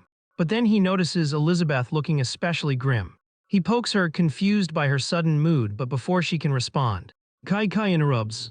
She admits she has a problem. Ever since practicing the Tai Kai sword style, her swordsmanship feels off. Her once scattered magic now erupts unpredictably in battle, making it feel like she's fighting herself instead of her enemies. So she wants the hero's help to figure out what's wrong. He decides to tell her the truth, but it turns out he's completely forgotten. He suggests Kai should go to the Sword Saint Guild to sharpen her swordsmanship. The moment those words leave his lips, Burrs, Evil, and Annie stare at him like he just suggested teaching a fish how to swim. Kai, the very same Kai who basically founded the sword techniques taught in that guild, they don't know if they should be shocked or deeply worried for her. Kai herself sinks into a minor existential crisis. After all, she's the one who trained everyone else, before her self-doubt can spiral further. The hero clarifies what he actually means. What really impressed him is the Tai Kai sword's ultimate move, the formless sword. He recalls seeing Ching use it during the Boaster Town competition, and the image stuck with him ever since. Unfortunately, unlike Ching, he doesn't have magic, so pulling off that flashy energy sword move is out of the question for him. Just as Kai is about to process that revelation, he points directly at her. Before she even realizes, it feels like her soul is yanked out of her body.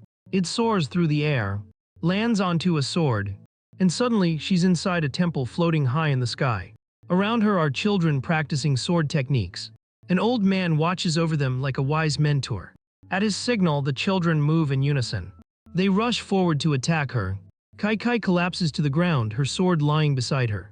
In the next moment, she realizes she's young again, dressed in new clothes. And she's joining the children in their training. She meditates near a waterfall. She gets knocked around by the other kids. And when it's all over, she finds herself sipping tea with the old man. Kai Kai stands on still water, sword in hand, swinging it with focus. But then she coughs up blood. The sword slips from her grip and sinks deep into the water. Not that she cares. She just keeps going as if nothing happened. Time skips forward a few years. And just like that, Chicha is no longer the young fighter we first saw. She has matured into a graceful lady. She spends her days sweeping up autumn leaves while the kids chase each other and laugh around her. A sudden gust of wind picks the children up and dumps them straight into a giant heap of leaves. Chi-Chi, unfazed, simply keeps sweeping like nothing unusual just happened. Not long after, she is back sharing tea with the old man. He looks at her calmly and asks if she has finally learned the true way of Tai Kai.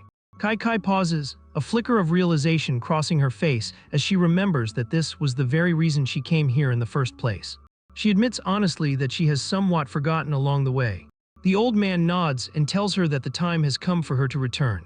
But before she goes, he leaves her with wisdom. Stop trying to control Tai Kai and instead become one with it. Still, Kai Kai cannot help but ask about his true identity. With a gentle smile, the man finally introduces himself, Jiang Sun Feng. As Kai Kai fades from the place, Feng stays behind, waiting patiently to see who will arrive after her. Outside, our boy witnesses Kai Kai meditating in midair, her aura roaring with newly awakened strength. In that moment, she ascends and officially steps into the rank of a 4-star demon king. The process is so surreal that even he has trouble comprehending what just happened. Burrs and Evil also look shaken, though at this point, the hero casually boosting people to insane power levels has almost become routine. Kai Kai bows her head in gratitude toward the MC. Not that our boy has the slightest clue about what he actually did, but he accepts the thanks with professional composure. From then on, she commits to his advice. Instead of obsessing over sword techniques like a battle addict, she will walk the path of Tai Kai. With that decision, she vanishes from sight, leaving our hero to reflect, amazed that the stronger someone becomes, the more unpredictable they turn out to be. Maybe that is simply what raw power does. He then turns to Burrs and Evil, asking about their next steps and whether Elizabeth should teleport them somewhere. Evil chooses to remain here, wanting to slowly adapt to the elf tribe. Burrs, meanwhile, announces that he will relocate the Card Guild headquarters here and help Evil manage affairs. Annie, still dizzy from her last teleportation trip, opts to take the scenic route back instead, traveling by puppet. She thanks our boy for everything but keeps her future destination a secret. With matters settled, our hero signals Elizabeth that it is time to leave. He gives her a poke, and the two vanish together. Out in the desert, Chi-Chi flies high across the sky. Meanwhile, Ash and Elder Bali find themselves in quite the predicament. They are facing none other than Farazdak, the president of the Giant Beast Guild. Ash has already pieced together why a guild member transformed into an apostle during the last competition. Elder Bali, however, still struggles to accept that beasts he once saw as simple-minded have fallen into such corruption. Without warning, Forest Duck lunges forward. Ash immediately warns Elder Bali that their opponent is operating at Demon Lord level. He awaits instructions while dodging with precision. But Elder Bali counters by telling Ash not to sell himself short. After all, that supposedly legendary barley tea he drank has boosted his power to Demon Lord level 2. Elder Bali then brandishes his sword and unleashes a barrage of piercing needles into Farazdak's body. Ash follows up, trapping Farazdak with a strange liquid that solidifies like cement. He then launches into a relentless assault, pouring every ounce of strength into his swordsmanship technique. He pushes his skill to maximum amplitude, determined to crush Farazdak completely. Ash hurls himself into the attack, surrounding Farazdak in a whirlwind of grinding vibrations. No, Ash's blade does not carry the legendary sharpness of the famed blue sword, but sometimes sheer determination and endless training can bridge the gap. At least that is the belief Elder Bali holds on to. As the storm of vibrations subsides, Ash retrieves his sword. Elder Bali praises him warmly, insisting that if Ash just trusts himself, one day he will surpass even the legendary blue sword. Ash accepts the encouragement but makes it clear he is not here for rivalries, he only wants steady progress step by step. But suddenly, Farazdak shatters the restraints with a violent explosion. Ash instantly feels the ominous surge of dark power. Elder Bali tells him to stop panicking and activate his sword shield. Following orders, Ash summons a massive shield of blades. But Farazdak merely raises a finger and flicks it apart as if it were nothing but paper. Ash spits blood and crashes hard into Elder Bali. Both of them end up half buried in the sand. Meanwhile, Farazdak stands tall, dark energy radiating off him like a villain, finally reaching his main character moment. He has awakened into a demon king, and with the chaotic might of the Dark Sea at his disposal, he feels unstoppable. In his eyes, the Dark Gear was only a stepping stone. Now he sees every being beneath him as nothing more than ants, fully convinced that he has already surpassed Malfoy. A bit early for that kind of arrogance, but before he can savor it, Chi-Chi appears and slices him clean in half. She turns to Elder Bali and pointedly asks why he is even here instead of protecting the guild headquarters. Elder Bali admits he brought Ash south to investigate a so-called small nation rumored to hold something useful against the Dark Guild. Meanwhile, the Sword Saint Guild is busy repelling constant attacks and has even dispatched its 10 colored swords into the demon realm for intel. But now, realizing there is no such nation here, he understands he has been duped by the MC, Elizabeth, and Burrs. Chi-Chi decides it is best to return them to the guild first, but she will need Elder Bali's help to gather everyone since she has some big news to announce. Over in the demon realm, inside the Goblin Cave, the beastman who once sold competition tickets to Elizabeth and our boy is now seriously regretting his life choices. He has heard that goblins here are nothing like the ones outside, feral, hostile, and utterly savage. The green-haired boy, however, tells him to calm down. They have both the green sword and Travis, so even if the goblins are brutal, they can handle it. Travis, for his part, is only here to repay a favor to the Sword Saint Guild. Truthfully, he would rather be anywhere else. The girl traveling with them does not share their confidence either, especially after all the terrifying rumors. The beastman himself is far from thrilled. He is used to making profit selling tickets, not risking his neck on deadly missions. But a bounty is a bounty, and he is here chasing the reward. The green-haired boy reassures him that protection will be provided, though how convincing that sounds is debatable. Suddenly, the girl stiffens as the magic sensor spikes wildly. Something is approaching. Not just one thing, but an entire swarm. A horde of goblins encircles them. The green-haired boy grips his cactus-like weapon, readying for combat. Within moments, both sides clash. The cave descends into a bloody massacre. Amidst the carnage, Travis leans against the cave wall, trying desperately to make sense of what is happening, but before he can, something massive crashes down on his head, killing him instantly. The rest of the group fares no better. Their bodies lie lifeless, leaving only one survivor, the trembling girl whose hands are tightly bound. The goblins leer at her with disgusting smiles, making their already hideous faces even worse. The cave echoes with her terrified screams.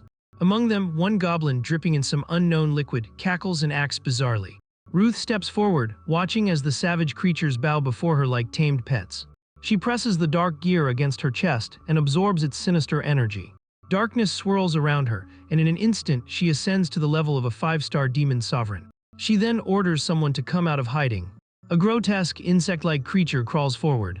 From within its revolting body, a thought emerges. The being wastes no time, suggesting that if she desires the power of the dark gear, she should go all in and hunt for Malfoy's seeds. Ruth knows Azathoth and Malfoy are hardly allies, so she questions why he would offer to hand over something so valuable. She suspects betrayal may be his true motive. She casts her charm magic around him, confident he will fall as countless others have. But Azathoth remains unmoved. He tells her to stop wasting effort, for he has no desires, no interest, and no patience for her games, a first for her. Her magic has bent even demon lords to her will, yet this man is completely unaffected. That can only mean he is at least demon king level, leaving her shaken.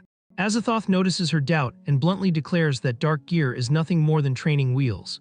If she truly craves power, she should discard them and make a contract with him instead.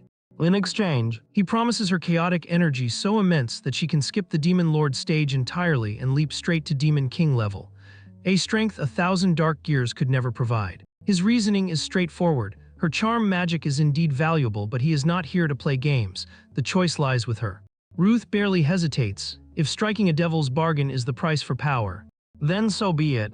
Our boy has somehow managed to grow the 5 elements plant right in his backyard, and honestly he feels pretty accomplished about it. He hopes the new addition will get along with the rest of his little garden. But judging by the cold stares from the other plants, the poor thing looks like it just barged into a very exclusive garden club. With that, our hero heads back inside the house, where Elizabeth is lounging around like some queen with nothing better to do. He suggests they snack on some fresh apples he just picked. But Elizabeth quickly dismisses the idea, declaring that processed snacks are way better. When he warns her not to overdo the junk food, she finds his nagging unbearable and instead focuses on sipping her cold drink, while the MC can't figure out why she's been so moody since they came back from the elf tribe. She's not just sulking either, she's downright bullying the soda bottle like it owes her money. His mind runs wild, imagining she must be disappointed in him. After all, he has no magic, no sword skills to speak of, and is basically the definition of average. Still, he did manage to rally outside forces against the Dark Guild. Sure, he had to use her name to pull it off, but hey, an achievement is still an achievement. Elizabeth, meanwhile, is lost in her own spiral. She cannot understand how this guy keeps breaking rules that should apply to everyone. If he can bend logic like that, then what was the point of all her years of blood, sweat, and training? To her, it feels like she's just a stepping stone for his success. Yet he's not chasing fame, doesn't care for glory, and would rather live in isolation. So maybe the truth is she's been overestimating herself. No matter how hard she pushes, she can't surpass him. In the end, she decides to throw away all ambition and just flop down, hoping sleep will reset everything. Our hero, in all his wisdom, tries to make sense of her mood swings.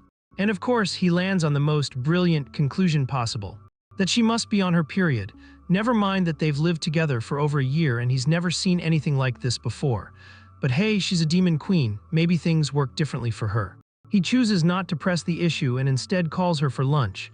She drags herself over to the table, looking like she's carrying the weight of the world. He serves up her favorite curry rice. But even that does nothing to brighten her mood. She downs the food in one big gulp without so much as acknowledging his effort, and then goes right back to munching on snacks. But he isn't done yet. He lifts the lid off a pot of stew, revealing a soup made with red dates, eggs, and tremella, simmered with brown sugar for that extra nourishment. He scoops some into a spoon, blows on it gently, and offers it to her. But Elizabeth, still drowning in her doom and gloom mindset, somehow interprets it as him radiating dark energy and trying to feed her some cursed potion. Even so, she takes a sip, and instantly, she's no longer in the MC's shabby kitchen. She finds herself inside an extravagant illusion, a massive hot spring made entirely of brown sugar, where Aunt Egg, Granny Red Date, and Miss Tremella are waiting to pamper her with a luxury, all-inclusive spa experience. They promise to nourish her yin, enhance her beauty, and remind her that sometimes all it takes to fix your life is a proper bowl of stew. Elizabeth is completely baffled as they pour strange brown sugar broth all over her. By the time they finally push her onto a mat, she's still utterly confused. Miss Tremella takes her hand, massages her fingers, and gently tells her to close her eyes and enjoy. And really, what else can Elizabeth do when it feels this ridiculously good? She can't pull away no matter how hard she tries. Then Aunt Egg shows up and spreads egg liquid across her back. Elizabeth wants to resist, but her body just melts into the sensation. And just when she thinks it can't possibly get stranger, Granny Red Date walks in. Aunt Egg notes that Elizabeth might not be fully ready for what comes next, but says her foundation is solid enough to handle it. Elizabeth looks at the trembling old woman and wonders how on earth she's supposed to feel intimidated. But then Granny stretches, and suddenly she's a hulking mass of muscle. Elizabeth starts panicking. Before she can escape, Granny seizes her leg like she's about to snap it in two, and makes it crystal clear there will be no mercy. Elizabeth's eyes well up, but Aunt Egg, calm as ever, reassures her that Granny's brutal foot massage will definitely help with blood circulation. Before Elizabeth can argue, Granny starts pounding on her foot like it's a piece of raw meat. Elizabeth lets out a scream. For clarity, Miss Tremella is a 9-star saint all about nourishing yin. Aunt Egg is an 11-star saint specializing in beauty. And Granny Red Date, she's a 17-star saint supposedly above even demon gods and master of blood replenishment. Like it or not, Elizabeth's power level skyrockets, and she evolves into an 8-star demon god. Back in the real world, our hero casually asks Elizabeth how she's feeling after eating that stew. He notices the redness in her face and wonders if it did any good. He even asks if the taste was too strange for her, which of course, Elizabeth immediately interprets as him rubbing it in that he's superior. Her mood sinks all over again. Our boy looks completely lost and decides to drop it, as his food therapy attempt has clearly failed. He's not in the mood to deal with Elizabeth anymore today. In his mind, the period rules are in effect, and her mood swings are unbearable. Using Alpha's training as an excuse, he sneaks out, only to realize Alpha is nowhere around. He figures Alpha must be off with Wang Chai, his newest best friend. Meanwhile, Alpha is indeed with Wang Chai, but his patience is fraying. A strange sound has been following him, disturbing his sleep. Wang Chai, however, hears nothing and assumes Alpha is just making excuses to slack off. But before they can argue over nothing, Wang Chai suddenly stiffens, having picked up a suspicious noise a few kilometers away. It warns Alpha to stay alert. Not too far off, Ruth is running while screaming for help as goblins chase her down. Of course, it's all staged. She can already see the place where the MC and Elizabeth live, and her plan is unfolding smoothly. Azathoth had assigned her one task: to eliminate Elizabeth Malfoy's obsession.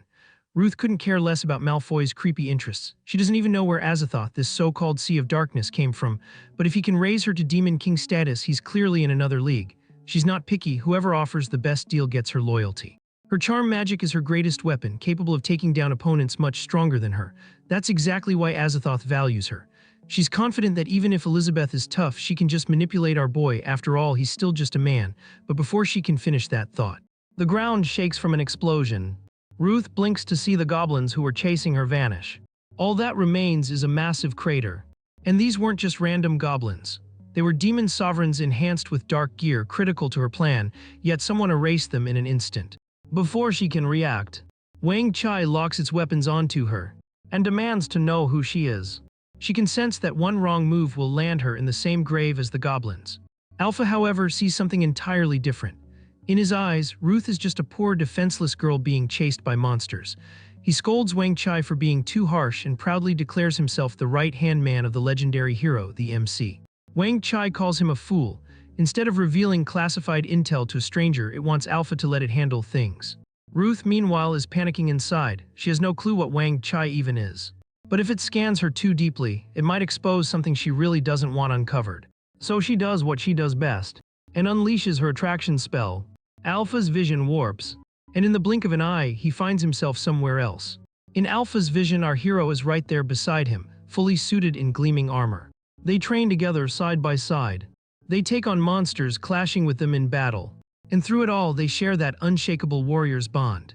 At the climax, our boy lifts Alpha and cuts their foe down in one decisive strike. In this fantasy, the hero now charges into Elizabeth's domain. And as always, the legendary hero does what he does best, tears through every obstacle and comes out on top. When the dust settles, he even turns to Alpha and gives him a rare word of gratitude for standing firm by his side. But before Alpha can savor that moment, the dream shifts again. A whole new tale begins, this time starring none other than Wang Chai. The little dog is bounding around joyfully, circling our boy. And strangely enough, the hero actually indulges it. He even shields it from Elizabeth's fury, as if protecting a treasured companion. Meanwhile, Ruth watches, radiating confidence, convinced that her charm spell worked flawlessly. But Wang Chai suddenly shakes free of the haze, picking up a strange viral trace. Its weapons instantly swivel toward Ruth as it demands answers. Ruth might not look threatening, but Wang Chai has one simple rule: when in doubt, eliminate. Alpha, meanwhile, is still lost in his daydream and absolutely useless in the present. Ruth, on the other hand, is rattled. Her Demon King magic has failed. Elizabeth is a real Demon Queen just relaxing nearby, and she's starting to think she might die before even facing her. Just then, our boy shows up, looking around for Wang Chai and Alpha. The moment Wang Chai spots him, all of its weapons vanish at once. It bolts toward him like the most loyal pet imaginable.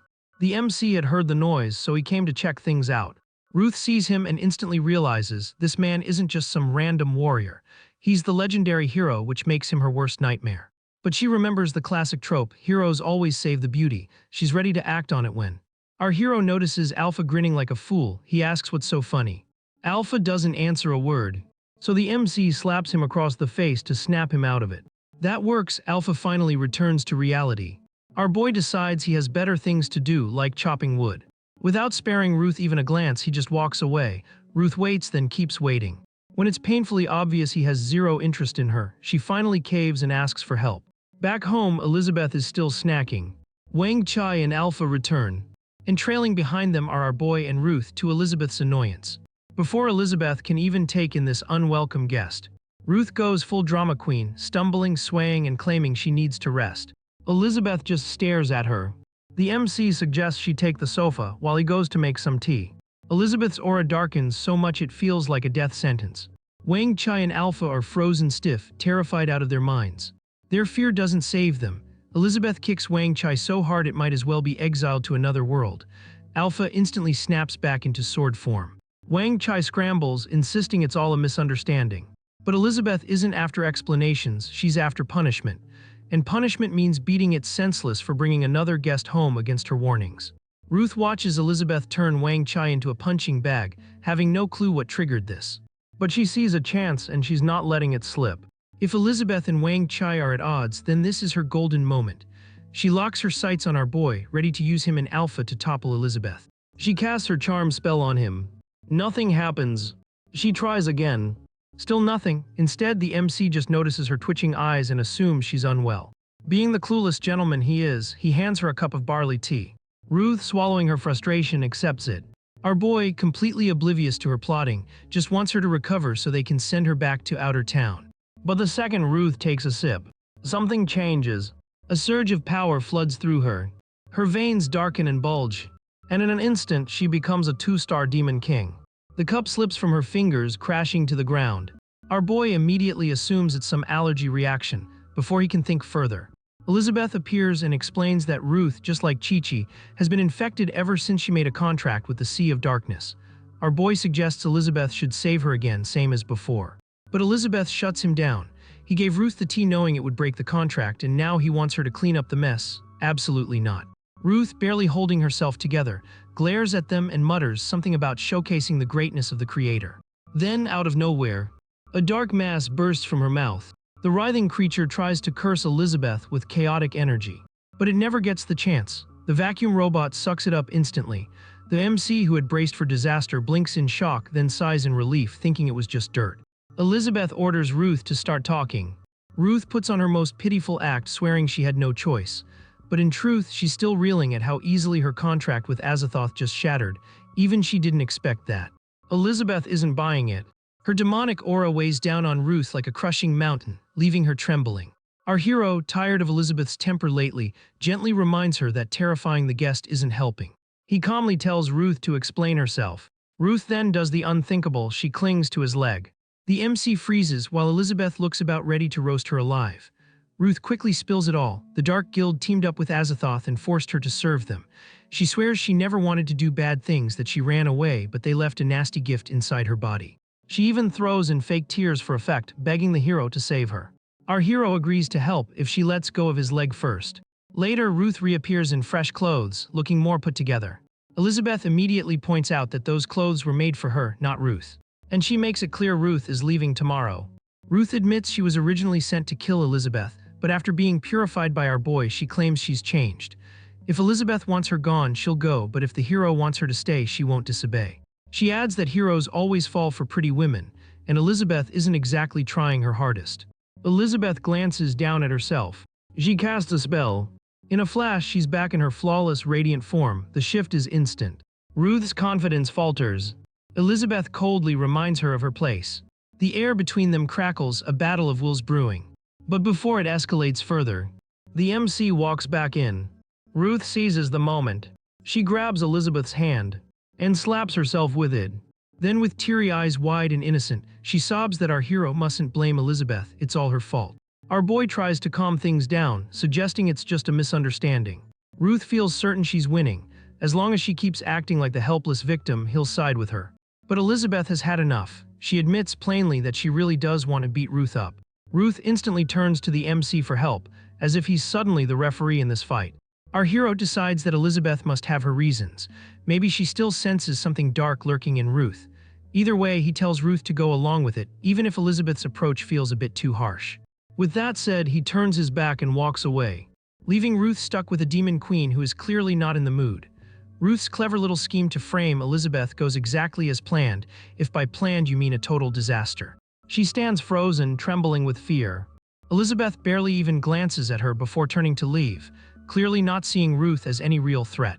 Ruth clenches her jaw, grinding her teeth in frustration. Outside, Wang Chai is busy patching up the poor puppy that suffered from the Devil Queen's, Elizabeth's, outburst. Meanwhile inside, Ruth finishes off a whole bowl of braised pork rice, and suddenly feels her level shoot up to that of a 3-star demon king. Our boy casually offers her another helping, but Ruth, already stuffed to bursting, shakes her head. She can hardly handle the first bowl, even though a part of her craves more. Our hero doesn't think twice as he continues piling food onto Elizabeth's already overflowing plate. That's when it dawns on Ruth. Maybe Elizabeth and the MC aren't just eating. Maybe they're feasting like gods. She realizes they might be operating on a level far beyond demon kings, and that this entire world could hold power levels she cannot even begin to imagine.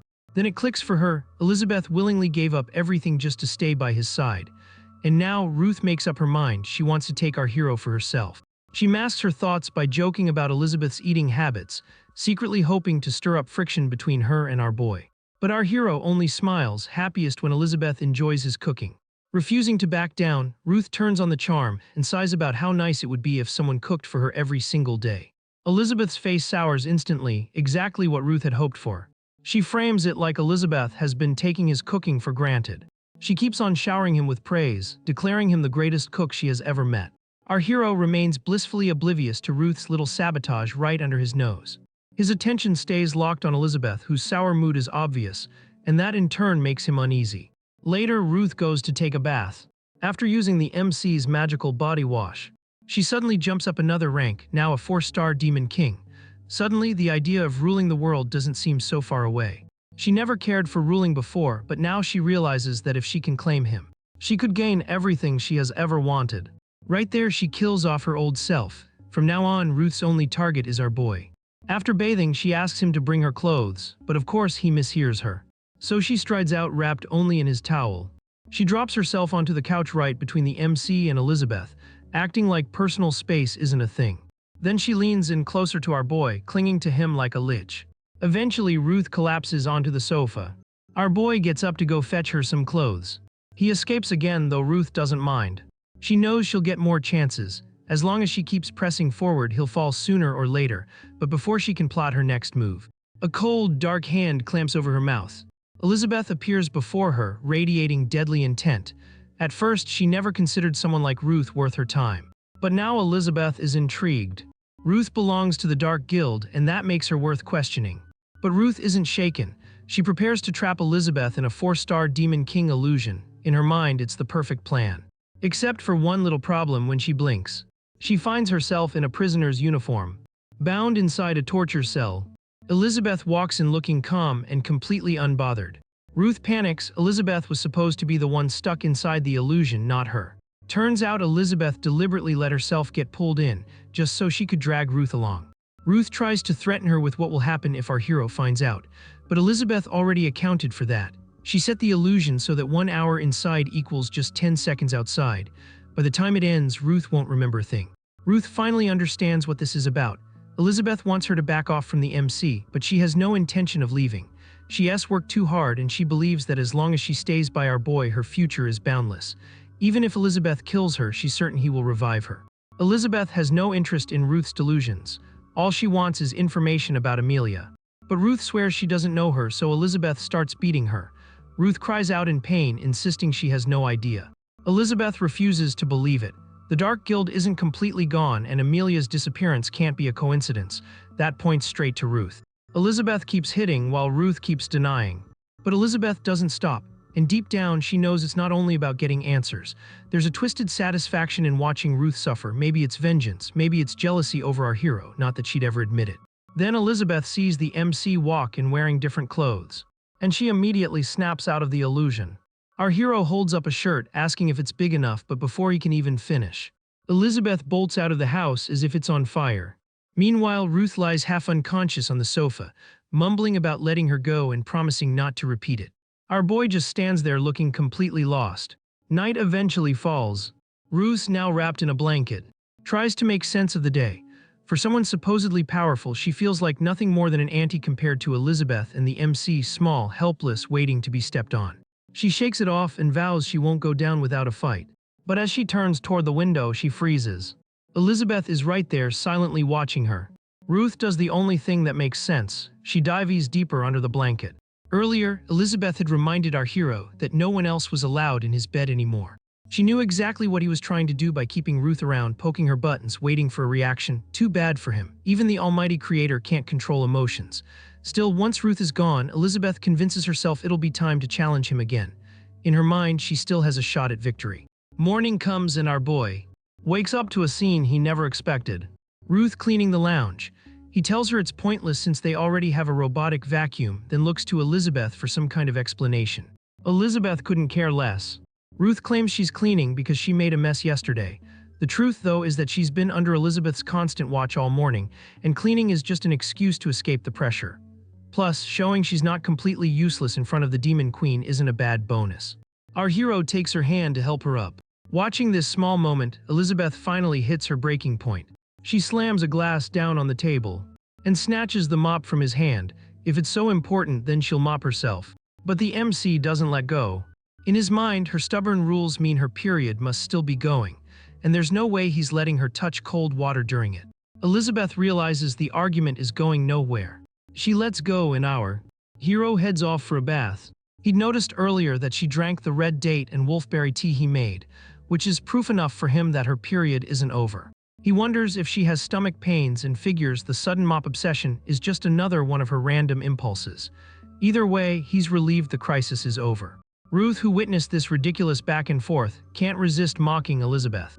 Elizabeth shoots back, reminding her she has to leave today, no extensions.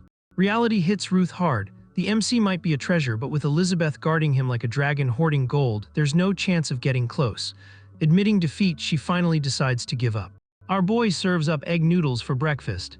Ruth politely asks Elizabeth if she can have some. Elizabeth tells her to eat and then get lost.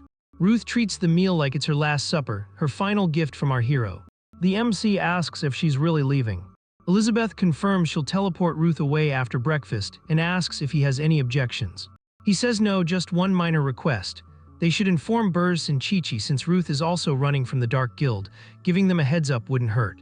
The moment Ruth hears those names, recognition flashes in her eyes. But before she can speak, Elizabeth shuts her down, ordering her to stop stalling and finish eating. Ruth sits there powerless under Elizabeth's control. But inside, she vows that once she's free, she'll build her strength. Still, what the MC just mentioned sticks in her mind. The sudden rise of the Card Guild, Kai Kai's disappearance, it all seems tied to his domain. Elizabeth watches Ruth eat with visible irritation. Our boy wonders aloud if she's jealous. Elizabeth is blindsided by the sudden question and quickly denies it. The protagonist calmly explains that he was actually asking why she insists on drowning her food in vinegar. She stubbornly replies that it is simply how she likes it. Yet the very moment she takes a bite, an overwhelming wave of sourness blasts through her mouth. But pride is a dangerous thing, so she forces her expression to stay neutral, or at least as neutral as someone suffering total taste bud devastation can manage, while enduring the consequences of her own choice. Her thoughts start to drift. She remembers everything she has gone through alongside the MC. From bitter enemies, to unlikely allies, and finally into whatever complicated relationship they share now. Together, they have wandered the world, played countless games, and even taken turns sitting on the throne. Whether destiny pushed them together or some cosmic joke refused to end, they always seem to cross paths again and again.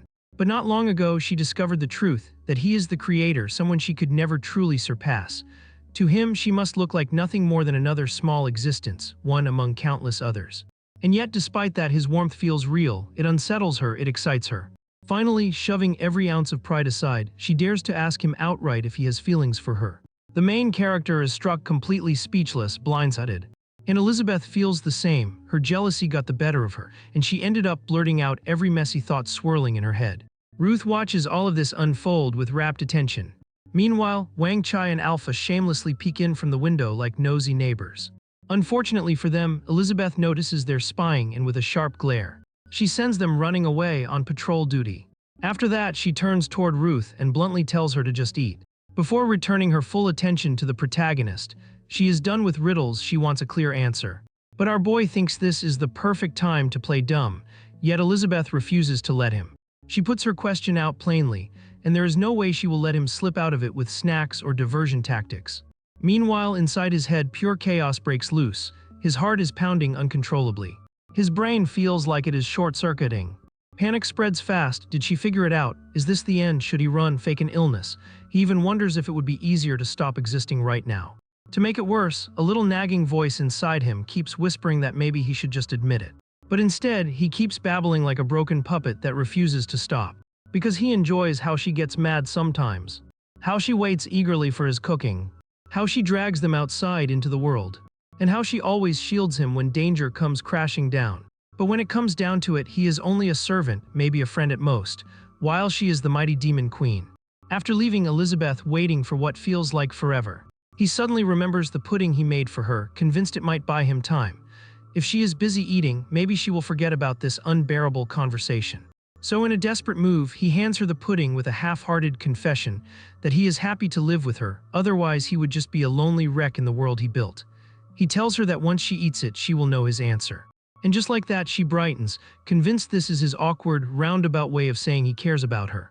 But before she can take the first bite, he snatches the pudding back. Elizabeth stares in shock, unable to understand him at all, while he continues to spiral into his own absurd obsession with the rules. Then out of nowhere, an illusion of Elizabeth appears before him. She questions him directly, why does he refuse to just speak his feelings aloud? But in his perspective, she simply does not understand. The main character, leader of Leklan, makes it clear to her illusion that everything about his emotions is bound by the rules he created, because he is the one who sets them. Back in reality, Elizabeth is furious. His so-called rules are absurd to her. In his own mind, though, he recalls rules from his past life, like how women supposedly cannot eat cold food during their periods. To Elizabeth, it feels like his feelings toward her change depending on his moods. Hurt, she ends up in tears, then disappears by teleporting away. And our boy, clueless as ever, assumes she left because she realized he likes her and got upset. With no understanding of dating or even how to read a woman, he sits there lost in confusion. Meanwhile, Ruth notices her opening and immediately asks for the pudding now that Elizabeth is gone. But he carefully puts the pudding back in the fridge, because he promised Elizabeth that it was special, meant only for her. Ruth is not satisfied. She decides to grab his attention before Elizabeth returns, letting her imagination run wild. In her mind, she envisions Elizabeth barging into his bedroom, only to find the two of them in some compromising situation. She imagines the shocked expression on Elizabeth's face. But before her fantasy gets more indecent, thankfully the protagonist pulls her back to reality. Ruth quickly changes her approach, pretending to feel dizzy and claiming she is scared of the dark guild. He suggests she rest on the sofa, but she shamelessly insists on his bedroom instead. Ruth's only goal is to get him alone. She grabs his shoulder, fakes fainting, and pulls him toward the bedroom. The second they step inside, her eyes lock instantly onto the bed, and she becomes determined to drag him onto it. But the protagonist refuses to allow it. He tries to resist, but Ruth is relentless. Just as she is about to fling herself onto the bed, he thinks fast and hurls a chair at her path. He made a promise to Elizabeth and he will not betray it. The chair intercepts her, and instead of falling onto the bed, she crashes onto the chair. To make her situation even worse, the chair suddenly starts rolling around with Ruth still sitting on it until it finally stops near the study table. He calmly suggests she settle there instead. Ruth is beyond annoyed, but she has no option other than to comply. And just when she believes it cannot possibly get worse, a stack of books and notebooks tumbles down onto her head. These are not ordinary books, but his old writings and notes from back when he had too much free time. He even tied them up neatly, though clearly never bothered to dust them. Ruth, frustrated at his complete lack of romantic sense, is about to snap, when she suddenly remembers he once mentioned his preferences. Instantly, her irritation melts away, replaced by curiosity. She now pretends to be deeply interested in his writings.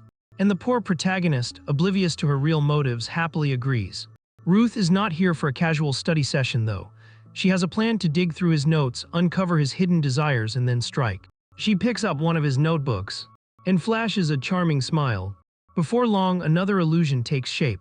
This time she envisions herself calling the protagonist, who shows up dressed like a repairman to fix her broken shower. He gets right to work, tightening bolts and adjusting things. Soon the water flows again, everything is working perfectly, for her at least. Our boy, on the other hand, remains completely clueless about her real schemes. Ruth lets the water soak her entirely, which is almost certainly intentional. He finishes his work and turns to leave, only to find her standing there dripping wet.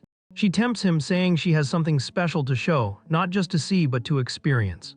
But instead of entertaining the idea, he bolts for his tools and inspects them with more excitement than he has ever shown for her tricks. Her illusion crumbles the moment he snatches the notebook from her hands. It turns out to be his summary book, the one he wrote after a guest's visit to remind himself to repair all the tools. Ruth refuses to be discouraged. She grabs another notebook, this time one about healthcare.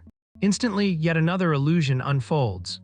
Now she places herself as his patient, waiting eagerly for his expert examination.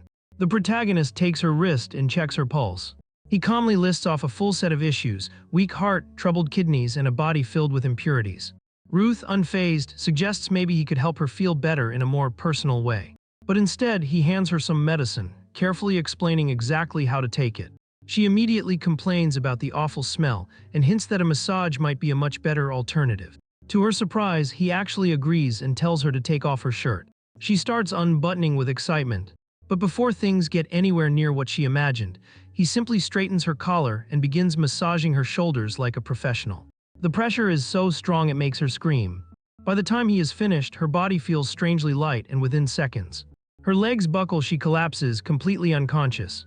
Ruth, frustrated, grabs her throat and tries to force herself into some dangerous technique, but before she can get carried away, he stops her. He warns her not to use those reckless methods from the book on herself, otherwise she will just destroy her own body. To prove his point, her power drops instantly. She falls to Demon King level 3 stars. That is when it hits her. It is not charm magic working on him, but her soul being dragged directly into his bizarre book world. Still, Ruth refuses to quit. She grabs yet another book. This time the illusion shifts. Now she is the teacher. And he is sitting there like the perfect student, or at least someone who already finished all his homework ages ago. She offers to check his work, but of course, he has already completed it. In fact, he has moved on to inventing his own problems. Not simple ones either, but brain-breaking, headache-inducing math problems no sane person has time for, before Ruth can even complain. His phone rings, and naturally it is his girlfriend, Elizabeth. He immediately gets up to leave, but Ruth blocks him, scolding him for using a phone in school and even worse, for dating someone. He reminds her that none of this is real. He graduated a long time ago, and if she really doubts it, he will gladly prove it by reciting derivative and integral formulas on the spot. Ruth's brain starts to short-circuit. She cannot take another second of this. Meanwhile, Elizabeth arrives and meets him, and something sharp digs into Ruth's chest, clawing at the darkest corners of her heart. She fights to resist, but it is useless. The sadness crushes her, and just when she is about to break, a loud crack echoes, followed by the clear chime of a bell shattering the illusion. He takes the book from her hands, and instead hands her the bell. The book he is holding turns out to be one of his geometry notes, which somehow warped into a cheesy high school romance story. Ruth realizes the pain did not come from the illusion itself. It came from her own buried memories, the ones she thought were long forgotten. A man, a promise, a lie, a love that was never love at all. The violence, the betrayal, the cheating, the moment of truth. The moment she had no choice but to kill him. That was when everything went wrong. Forced to survive, she awakened her charm magic, wandered the brave continent, lured men, drained their life, and grew stronger. The more miserable she became, the more powerful she got, until she rose as one of the 6 pillars of the Dark Guild. But when all is said and done, she finally admits something to herself. She never truly chased power or revenge or even survival. She was just running from what she wanted most, genuine love. Ruth rings the bell, and the bell answers back. In that instant, she transforms into a nun. She thanks him for waking her up, as if he had done it deliberately, then announces she is resuming her mission to spread true love across universes to fight evil. And just like that, she disappears, leaving only the sound of the bell behind. Our boy just stands there, staring at the empty spot where she once was. Yeah, he will never figure out how people from other worlds think. Meanwhile, a dog-like creature is busy gnawing on something suspicious, when suddenly a cat-like being appears out of nowhere. But before it can react, some strange force swallows it whole, and Malfoy absorbs it. Not that he is paying much attention, he is too busy sulking over Amelia. The fact that she is Elizabeth's contract partner is eating him alive. As he digs through Amelia's memories, he watches her reunion with Elizabeth, and finds her just as breathtaking as ever. Then experiment number 24 reports in. Farazdak and Ruth have disappeared, possibly switching sides. Malfoy shrugs, uninterested. But the report continues. His perfect clone has been destroyed, and the Card Guild has taken over the elf tribe. Malfoy still could not care less. Number 24 is baffled. Malfoy has been draining Amelia's power endlessly, yet now that he knows Elizabeth's location, all he does is sit and replay Amelia's memories like some love-struck idiot. But in Malfoy's mind, it makes sense. Elizabeth sent Amelia to kill him, which means she is watching him. So number 24 decides it has to act before Malfoy loses himself completely. But before it can, a suffocating pressure fills the air. Elizabeth has returned. No, 24 states the obvious. Malfoy already knows, but instead of focusing on the danger, his biggest concern is how he looks. Elizabeth is now in the demon realm, and her heart aches, realizing that to him, his rules mattered more than she ever did. As her tears hit the ground, life bursts forth, colors brightening and everything blooming around her. She wipes her face and makes a decision. She will live happily without them, and when they finally understand how irreplaceable she is, they will come crawling back, just as she sets her resolve. A familiar presence brushes against her senses, Amelia. She scans the area sharply. Noticing the scattered dark gears, Elizabeth crushes them without effort. Purging filthy magic is second nature to her now.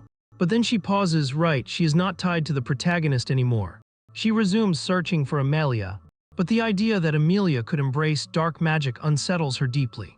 Then silence falls, which is strange because last she checked, the servant master contract should prevent Amelia from ignoring her commands. Still, the thought of Amelia actually being dead never crosses her mind. Amelia is far too strong to fall that easily. With a flick of magic, Elizabeth retrieves the egg holding her. A few spells later, the shell dissolves. And what she finds is worse than expected. The Dark Guild has drained Amelia completely, leaving nothing but an empty husk. Elizabeth immediately pours magic into her to bring her back. But Amelia looks at her without recognition. She does not even remember who she is. Elizabeth's fury explodes. Her gaze sweeps the world and beyond, searching for Malfoy. Annie feels it instantly, wondering if it is linked to her own brush with the nine-colored demon serpent. Xing and Kai sense it too, as does Burrs within the elf tribe. A thought, mighty as it is, takes one look at the disturbance and decides the smartest move is running straight to the Dark Sea. Alpha and Wang Chai feel the ripple too. Meanwhile, the protagonist is of course crying over Elizabeth, but he is not alone. Somewhere in the shadows, another figure debates whether her blazing aura is an invitation to strike. Elizabeth, however, is far too busy making vows. She might have once found amusement in his tears, but now she has greater priorities. Like promising Amelia she will restore her memories. Deep in the Demon King's training grounds, Number 24 questions Malfoy about why they suddenly teleported. Malfoy explains that he set up a barrier to block Elizabeth's magic, because this is not the time for a dramatic reunion. To keep himself distracted, he dives further into Amelia's memories just to glimpse Elizabeth. Number 24, less sentimental and more grounded, worries instead about the Sword Saint Guild gaining strength, which could ruin Malfoy's so-called master plan. Back at the hero's place, the reason behind his emotional meltdown isn't heartbreak, it's onions. He is in the kitchen making Elizabeth's favorite dish, onion soup paired with garlic bread, hoping it will cheer her up. A noble gesture. The only problem is that while cooking, he is drowning in existential dread. If Elizabeth ever discovers how he feels about her, she might not even want to remain friends. Finally, the door creaks open. He spins around, silently wishing it will be Elizabeth. But nope, it's Alpha and Wang Chai instead. They return with the meat, but Elizabeth is nowhere to be found. Just as he begins to spiral into overthinking, she shows up out of the blue and starts eating like nothing ever happened. She's back simply because with Ruth gone, she has no reason to hide in the shadows anymore. Relief washes over him since after the morning's disaster, he was convinced she would disappear for good. Elizabeth shows off her mercy, hinting that she's giving him a chance to redeem himself. But before the poor guy can even process that, the air gets painfully awkward. And then, out of nowhere, Amelia pops her head out from under Elizabeth's chest. Elizabeth casually hands the girl some food, then drops the bombshell that Amelia has lost her memories. The culprit is gone, and now she wants the hero to help fix it. That's when it finally hits him that Elizabeth has been monitoring everything. She even sent Amelia to destroy the Dark Guild, while he, the supposed hero, has basically just been existing. Feeling useless, he apologizes. Elizabeth, however, is more focused on the fact that he's apologizing at all. She takes it as a sign that he likes her. Alpha suddenly brags about having experience in restoring memories. The hero asks what exactly Alpha plans to do, but Alpha just tells him to trust him. He then leans over and whispers something to Wang Chai. Elizabeth looks less than impressed. Suddenly, Alpha and Wang Chai radiate pure terror, which completely terrifies Amelia. The poor girl clings to Elizabeth like her life depends on it. Turns out, Alpha's genius plan is to scare her memories back. Elizabeth finds the whole idea ridiculous and flicks her magic, smacking the two of them aside with ease. Alpha still insists that the method actually worked for him once. Elizabeth reassures Amelia that they will find a proper, logical way to recover her memories.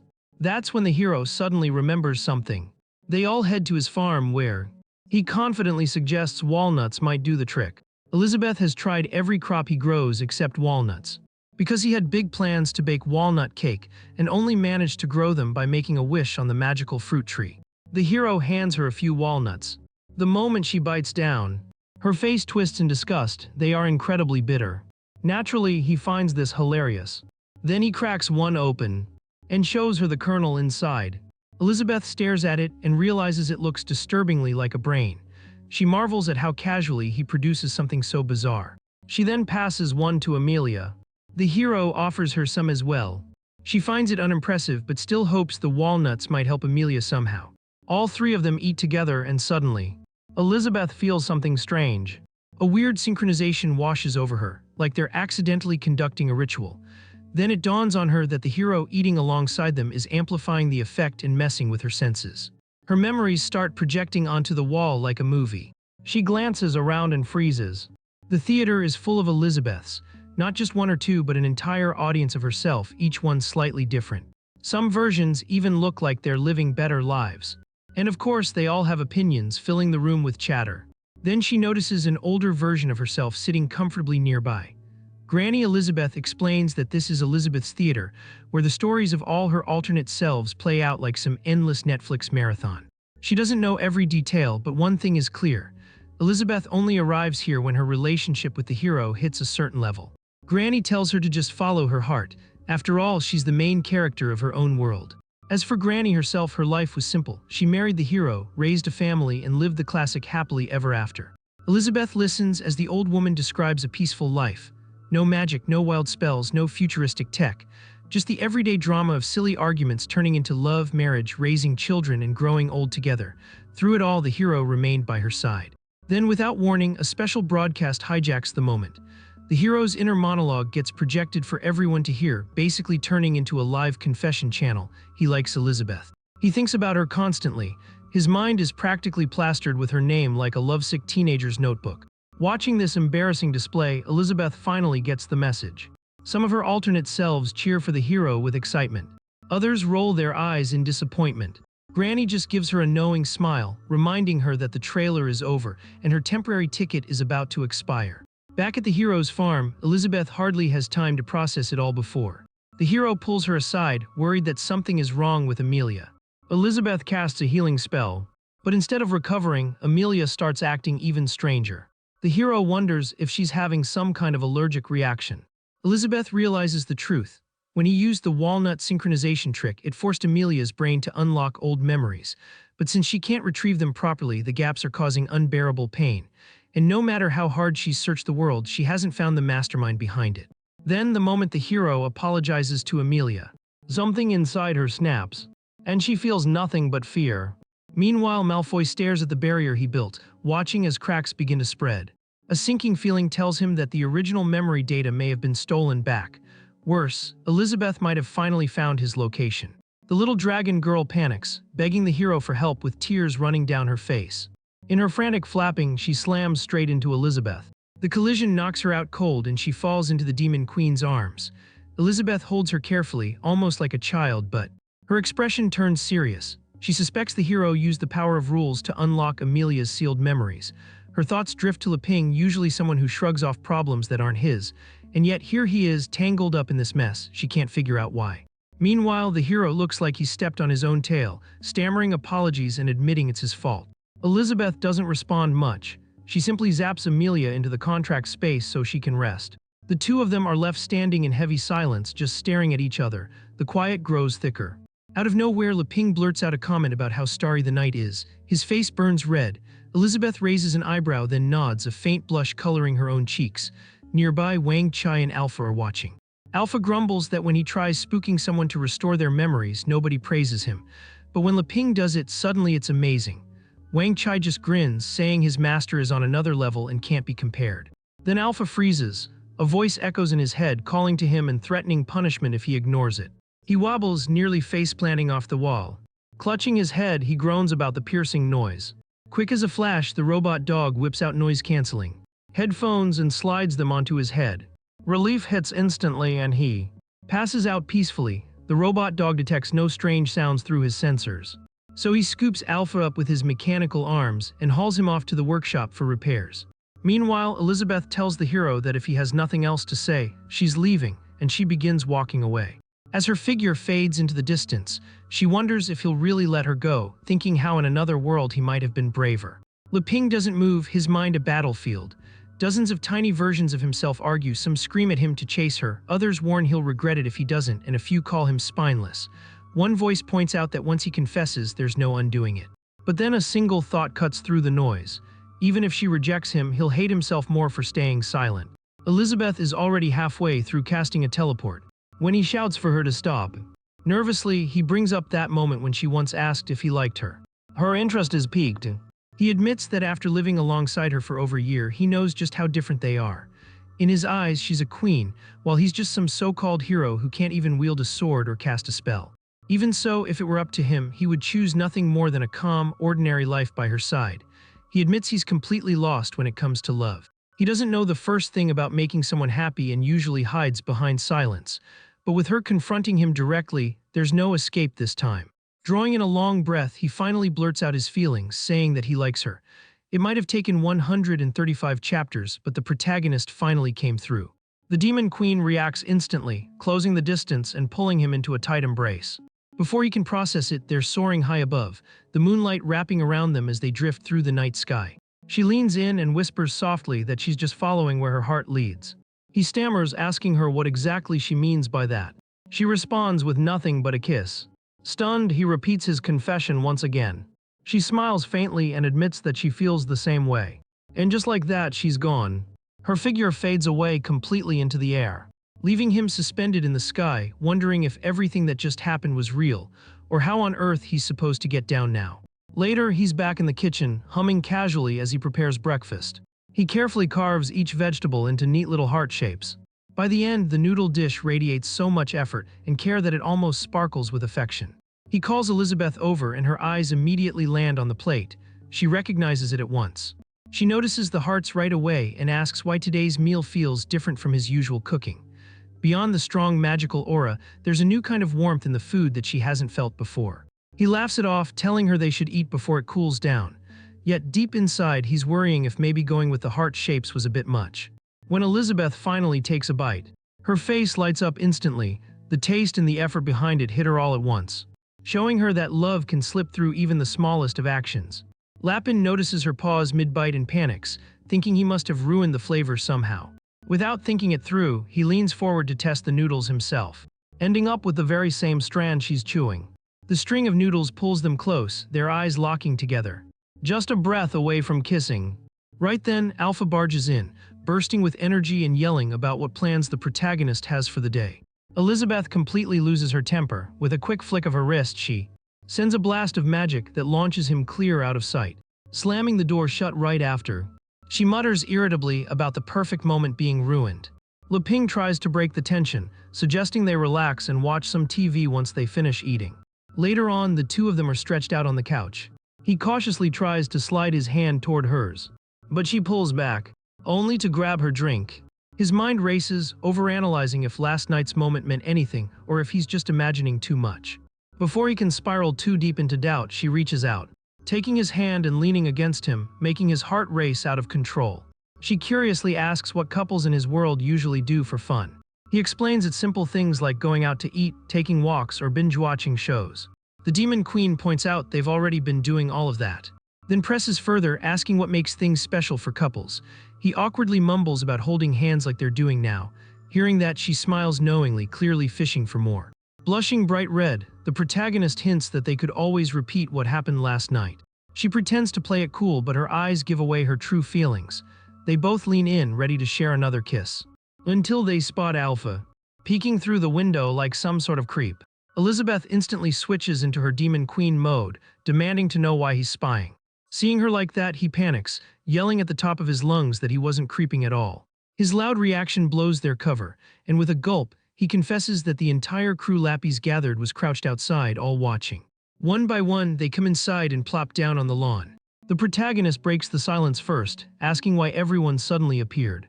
Annie, blunt as always, says she sensed Elizabeth's magic in the demon realm a few days back and came to investigate. Quietly, she worries to herself that they might have realized she secretly opened the nine-headed dragon's treasure dungeon to test Raphael's true strength. Juicy chimes in, saying she also sensed the Demon Queen's power and arrived, ready to follow orders. Bossy adds her input, sharing news about the Divine Tree's rapid growth. Alpha, being his usual odd self, jokes about them being side characters while grinning, bragging that he's the lucky one who gets to stick with Leping daily, handling important duties. The atmosphere lightens for a moment, but Elizabeth quickly freezes it over. Her tone is sharp as she states she didn't summon anyone and they need to leave. To avoid making things worse, the protagonist suggests they at least exchange updates from their parts of the world. Susie mentions she's returned to the Sword Saint Guild and the Dark Guild has been unusually quiet. Annie adds that they've vanished completely, even within the demon realm. Lapin considers that to be encouraging news. Elif updates them on the Elven lands, saying they've formed a decentralized defense network against the Dark Guild. Alpha, puffing with pride, boasts about helping Leping collect protection fees last night to cover the food stash for the week. After hearing everyone out, the protagonist's expression turns serious. The entire group braces themselves, thinking he's about to assign them a big mission. Instead, he takes Elizabeth's hand, flashes a broad smile, and announces that they are officially a couple now. His words are met with absolute silence, as the group wonders if there's more to the story. Nervously, he asks if they aren't even surprised that he's dating the Demon Queen. The group quietly interprets it as him preparing them to handle tasks on their own without involving him. They start to reflect on everything he's done for them, and question if they could actually complete missions without help from him and the Demon Queen. Outwardly, though, they keep their cool and simply ask for his next orders. But the protagonist isn't finished. He says he has a request. Though if it's too much trouble, they can forget about it. Everyone stiffens, fearing he's about to call out their cowardice and scold them. Instead, he says he just wants to take Elizabeth to the kingdom of Aristotle to discuss forming an alliance against the Dark Guild. Hearing this, the Demon Queen recalls their earlier journey, realizing he's been imagining a shared future with her all along. She mutters that if Aristotle refuses, she'll burn the whole nation down, but he gently urges her to try diplomacy first. Annie raises her hand, asking to join since her demon eye ability could be useful. Jiu-Jitsu also volunteers, claiming she knows the fastest and safest route. Bosie and Elif quickly follow, offering to help too. Lapin tells them to calm down, explaining that he wasn't asking anyone to tag along.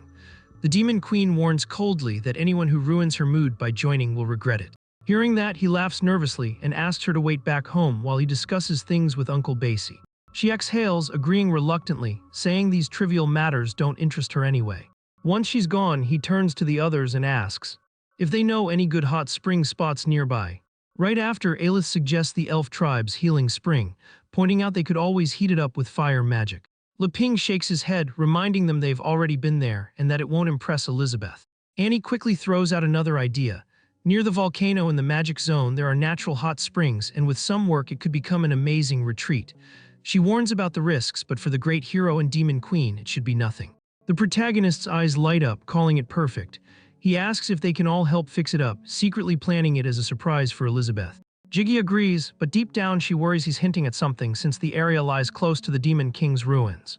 Uncle Basie hears cleaning up and immediately assumes it's code for dealing with some evil threat. He volunteers right away, and Sword Girl signs on too. Soon everyone is on board. Leping sets the deadline at 1 month, really just buying himself more time to relax with Elizabeth. The group takes it dead seriously, preparing as if it's a major mission. As they're leaving, Basie gives a grim warning, saying that in a month some dark force will strike near the Death Volcano, and this time the hero and Demon Queen won't be involved. Jiggy suspects it's tied to the Sea of Darkness and vows to gather intel. Annie agrees, noting her crimson demon eye has already sensed a strange aura while she trained nearby. The elf girl reminds them they still have a full month to prepare, and she plans to break through to the demon rank in that time. Alpha smirks, teasing that Leping probably roped them in for something else entirely. But before he can finish, the entire group gets teleported away. Back at home, Elizabeth snatches her protagonist by the arm. She yanks him inside without a second thought, announcing it's finally time for some uninterrupted moments together. And when he asks what she's planning, she bluntly says they're picking up right where they left off, doing things that only couples do. What follows is a non-stop week that leaves him completely drained. It doesn't matter if he's in the middle of chores, or showering or working, whether he's trying to focus or just collapsing into bed. No matter what, she suddenly shows up again, craving that closeness every time. Days later, while hiking through the woods, he looks half dead, practically a zombie, but he's got a little trick up his sleeve. He pulls out a small pouch filled with his energy boosters. They're herbal pills mixed together from old-school traditional medicine texts. Downing one, he's instantly fired up again. Alpha asks if he can have one too, but he refuses, saying Alpha's still just a kid and technically a sword at that, so who knows what kind of side effects it might cause. Elizabeth watches calmly, a grin on her face, loving how Laping always has some hidden card to play. She's just as thrilled about her own growth. Thanks to him, she smashed through her limits and reached demon god rank, stepping right into the human saint level. Her eyes burn with ambition, already dreaming of climbing even higher and maybe one day having the ultimate powerhouse child with him. Alpha notices how the two of them have been so perfectly in sync lately, practically like mirror images ever since that night. The little pup shuts him up fast, warning him not to ruin their mood since they hardly ever bring him along anyway. But the easygoing air shatters when Ziziz appears up ahead, with a dwarf trailing behind. Seeing her, he realizes they've reached the edge of the dwarf kingdom. The Lord Girl and the dwarf lead them straight inside. The whole group steps into the dwarven kingdom. Everywhere, dwarves are hammering away at weapons and shields with unmatched skill. The protagonist is blown away by their craftsmanship, and all the weapons shops lined up in every corner. Alpha, though, refuses to be impressed and struts around saying he hasn't seen a single sword worthy of his level. The Demon Queen chimes in, wondering why they're wasting time detouring here before heading onward. Fizzy explains the reason. The dwarves are the only ones still trading with the kingdom of Aristotle, and getting the Dwarven King's support could make their entry smooth, without needing to fight. Their dwarf guide nods but warns it won't be simple. They've lost the ability to produce S-rank weapons because they've run out of a rare celestial ore. Not even the legendary hero's advanced gadgets can reach that standard now. He then shares the backstory. About 2,000 years ago, a massive meteor struck the hero continent. It created the holy mountain that became the dwarves' stronghold. His father, the Dwarven King, has since been buried in the Sacred Hammer Peak mines, obsessed with reviving their old forging glory. The scene shifts to the king at work. Heimerdinger, the top smith among them, on his 10,097th attempt. He actually manages an A-rank blade, but under super zoom, tiny defects still appear. Furious, he smashes it to pieces, lamenting the downfall of the dwarves' forging legacy. At that exact moment, his son arrives with the guests. Still seething, the king barks at them to get lost. Even when told they've been vouched for by Ziggy of the Sacred Swordsman Guild, and she tries reasoning with him, offering new approaches, the Dwarven King takes it as an insult. He rockets over with his custom flight boots towering over them. And he brags that he's the greatest blacksmith alive. If even he can't make S-grade weapons, then nobody can. Before things explode further, heavy footsteps echo through the forge. The sound makes the room fall silent. A voice rings out comparing it to monkeys ruling once tigers vanish. The king freezes, realizing it's Elizabeth, the Demon Queen. Just her presence crushes him to his knees, the impact shaking the ground. He immediately admits his mistakes, calling himself a fool, stunned she's still alive after 5 centuries. The Demon Queen coldly asks if he really bought into the rumors of her death, and scolds him for grabbing power too fast. The protagonist, caught off guard, asks if the dwarf was actually one of her subjects. Still kneeling, the Dwarven King accepts punishment but begs to explain his side, swearing he had no other options. He reveals that with the world falling deeper into chaos, he had no choice but to shelter his people. So he retreated to Sacred Hammer Summit, determined to restore the dwarves' kingdom to its former glory. At that moment, his son realizes Jigga's group includes both the legendary hero and the Demon Queen. Shocked, he demands why she never mentioned it before. The Sword Girl simply shrugs, saying they wanted a low-profile life, but now that the Queen's identity is out, there's no point hiding anymore. The Queen then presses for news about their old allies. And the Dwarven King begins recounting what became of them. Malfoy, once an ally, formed the Dark Guild, capturing people of every race for twisted experiments, even targeting the dwarves. Lord Jim scoured the land for the Queen but vanished after the guild pursued him, leaving behind a half-human child. Mugher, the mighty orc chief, was betrayed by rival leaders, sparking endless orc infighting after his death. And the elf Tiwela gave her life, casting a blessing to shield her people. Finally, he speaks of the kingdom of Aristotle, the very place the Queen now wants to visit. It started as a human settlement under High Priest Barrow, but later a man named Aristotle made huge contributions in the war against the Dark Guild through science. The kingdom was renamed in his honor. But since humans live short lives, Aristotle died and new rulers took over. The kingdom grew isolated, though it has traded minerals with the dwarves for centuries. The Queen tears into them for abandoning her orders to unite against the enemy. The Dwarven King admits pride and greed slowly tore apart their alliance. Lopping steps in with a light comment, comparing it to a class going wild when the teacher's away. That seems to cool her temper slightly. The talk shifts to the dwarves' biggest crisis. Jiggy nudges the protagonist to use his skills to fix their forging problem. Brian explains the root issue. They've run out of a special celestial sharpening stone from that ancient meteor crash. The Dwarven King recalls how his grandfather discovered it deep in Sacred Hammer Mountain. It was powerful enough to turn ordinary tools into legendary weapons. They rationed it for generations, but constant wars sped up its depletion. 5 centuries ago, after the queen disappeared, he used the very last piece to arm allies against the Dark Guild. That was 5 years back, and nothing since has matched it. The Dwarven King admits their entire kingdom's legacy rested on that heavenly ore, and now it faces extinction. Hearing this, the legendary hero admits he knows a little about forging too. He asks if they'll let him give it a try. The Dwarven King points at Alpha, recalling how he was once drawn out by the Demon Queen as a spirit weapon.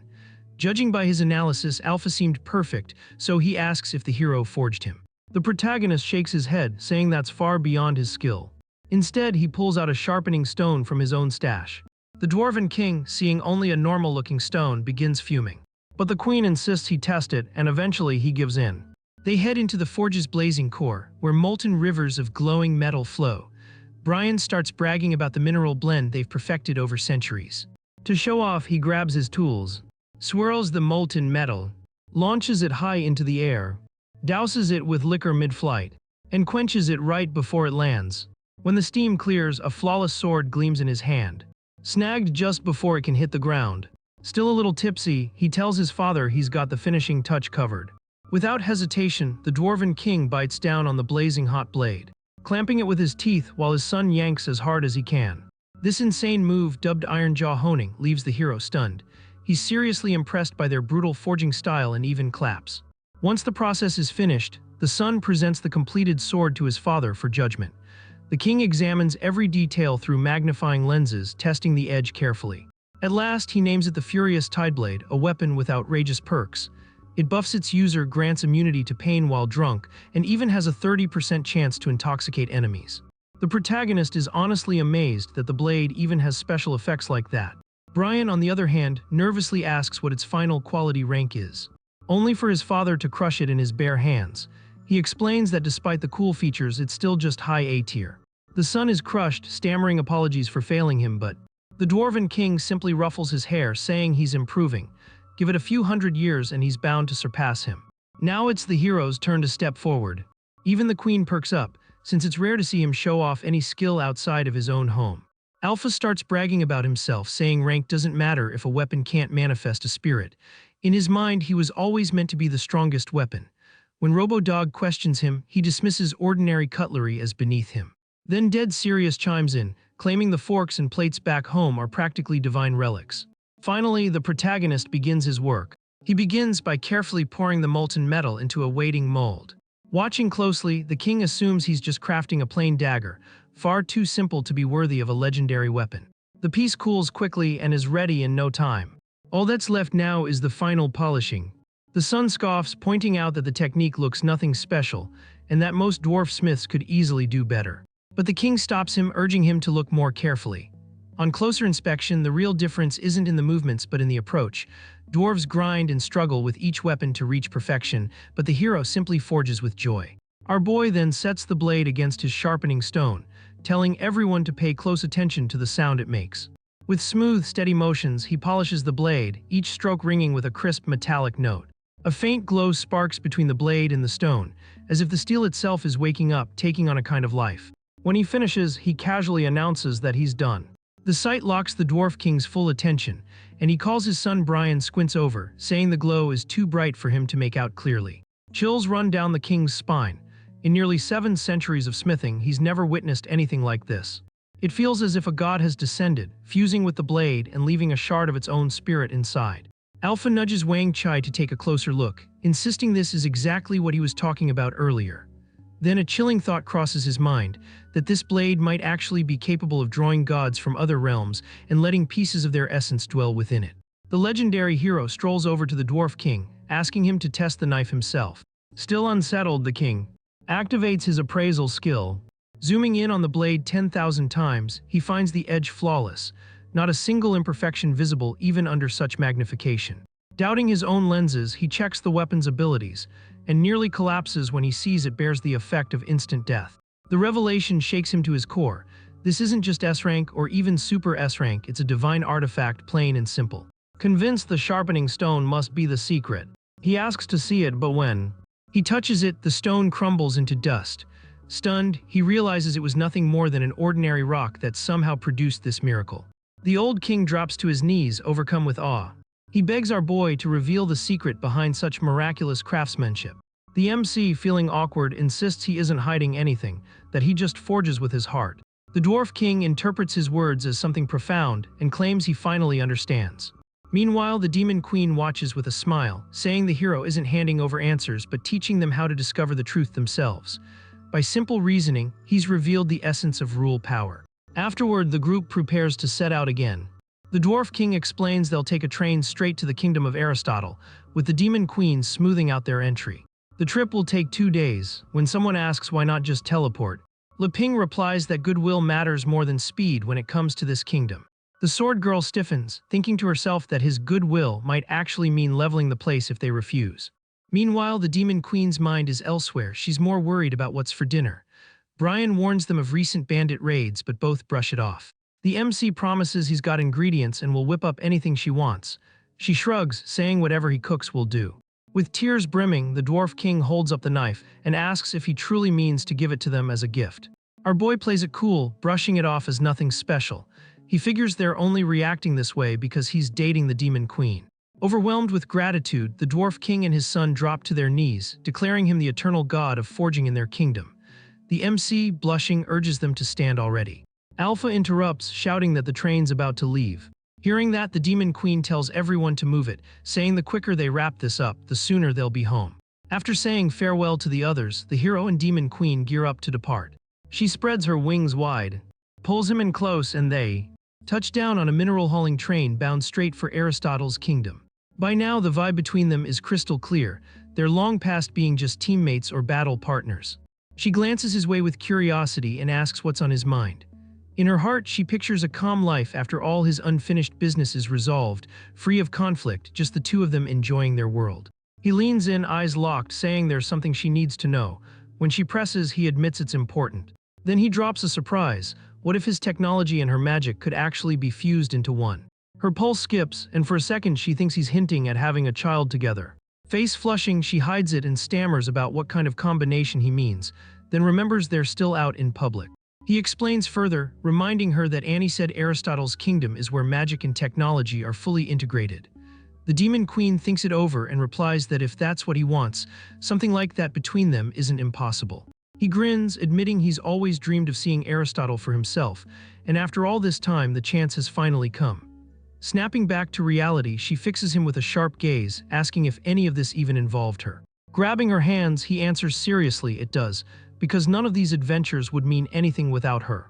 Just as he's about to confess something more, their quiet moment is shattered by a massive boom. Something slams into the train, tearing up the engine and wrecking the tracks. He spins around to see what's happening. The Demon Queen's expression twists from calm to fury as she spots pirates swarming in. One shouts that no minerals will reach Aristotle on their watch, while another calls for an all-out assault. Bombs rain down, but with a flick of her wrist, she blasts them apart mid-air. As the chaos unfolds, the MC wonders if these are just random thugs with airships or part of something larger. He asks Elizabeth to hold back a bit, since they may need to capture one alive for questioning. Plus, turning them over to Aristotle might earn them goodwill. She nods, though she warns that if they're linked to the Dark Guild, restraint goes out the window. Inside, she's already counting the hours. Amelia wakes tomorrow, and then the Dark Guild's end begins. Suddenly, Alpha steps forward. He tells the hero to leave it all to him. With a quick check, Alpha declares it's time for the true sacred sword to shine. The pirates, realizing these aren't dwarves, guess they might be bounty hunters. Their leader, Passius of the Flying Fish Bandit crew, notes that anyone casually detonating their bombs with magic is no lightweight. He orders his crew to forget the fighters and blast the engine directly, then escape once it's down. The pirates move fast, racing along the train to line up their shot. The MC spots the setup and warns they're aiming for the front. Alpha steps up, sunlight flashing off his blade, and declares he's got this under control. The massive cannons streak toward the train's engine. Before impact, they're sliced clean in half at blinding speed. The one responsible is Alpha, who by now is operating on an entirely different level. For a moment, the rush floods him again. In his mind, he ranks beneath only 3 beings but towers over thousands, and today he's eager to tear through some pests. A few pirates, spooked by the display, start whispering about who this guy really is. Their leader calls for Plan B, though his head spins with questions. Could this kid be a weapon spirit, and how did Aristotle's kingdom manage to develop something so divine? The pirates regroup, circling Alpha with practiced coordination. Then they release a strange smoke from their ships. At first he thinks it's just fog until it solidifies. It turns out to be a spray that hardens into sticky gunk. It locks him in midair before slamming him to the ground. One pirate laughs loud, praising the boss's invention. The hero calls Alpha's name in worry, but the Demon Queen stays calm, saying he can handle it. She even teases the hero, asking what he was going to say before the chaos, but he insists on saving it for their anniversary next month. She huffs in annoyance. Just as Alpha bursts free from the hardened trap, he rockets back into the sky. The pirate chief screams for his crew to scatter. Our boy shifts into his sword form, slicing through their ships in a blink. Then reverts to normal, glaring as he growls that they're already too late. With their fleet collapsing, the boss admits their magic rank is nothing to scoff at. His mechanical arm morphs into a Gatling gun and he fires non-stop, boasting that no amount of magic can stand against science. Alpha slices the bullets mid-flight, grumbling that if the MC hadn't ordered him to leave the boss alive, this fight would already be over. But then something strange catches his attention. The bullets aren't falling, they're wrapping around him. And worse, they're draining his magic dry. The pirate boss charges in, lecturing that everything in this world has a counter. Master the basics and rules, and even the weak can topple the mighty. He brags that his custom-made bullets, forged from ore that drains magic and magnetized alloys, were designed to neutralize someone like him. Then he winds up with a steam-powered punch. It lands with a heavy thud, but the impact only shatters his own fingers, and he admits just how insanely tough this guy really is. He questions why such a powerhouse is suddenly protecting the train, when for 2 whole months their raids went unchecked. What's stirring inside the castle? What are the elites scheming now? Determined to end this, he reshapes his arm into a compressed air cannon fist, throwing everything he has into one blow. Yet the instant he swings, his arm gets demolished. Staring in shock at the wreckage, he mutters about spatial magic.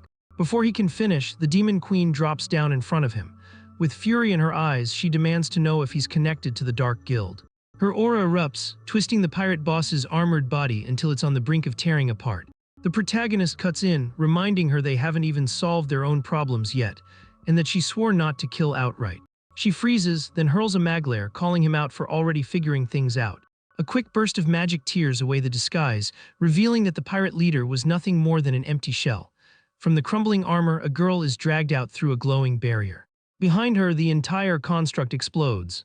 The girl spits curses at whoever dared trap her. She vows she won't forgive this, even if it costs her life.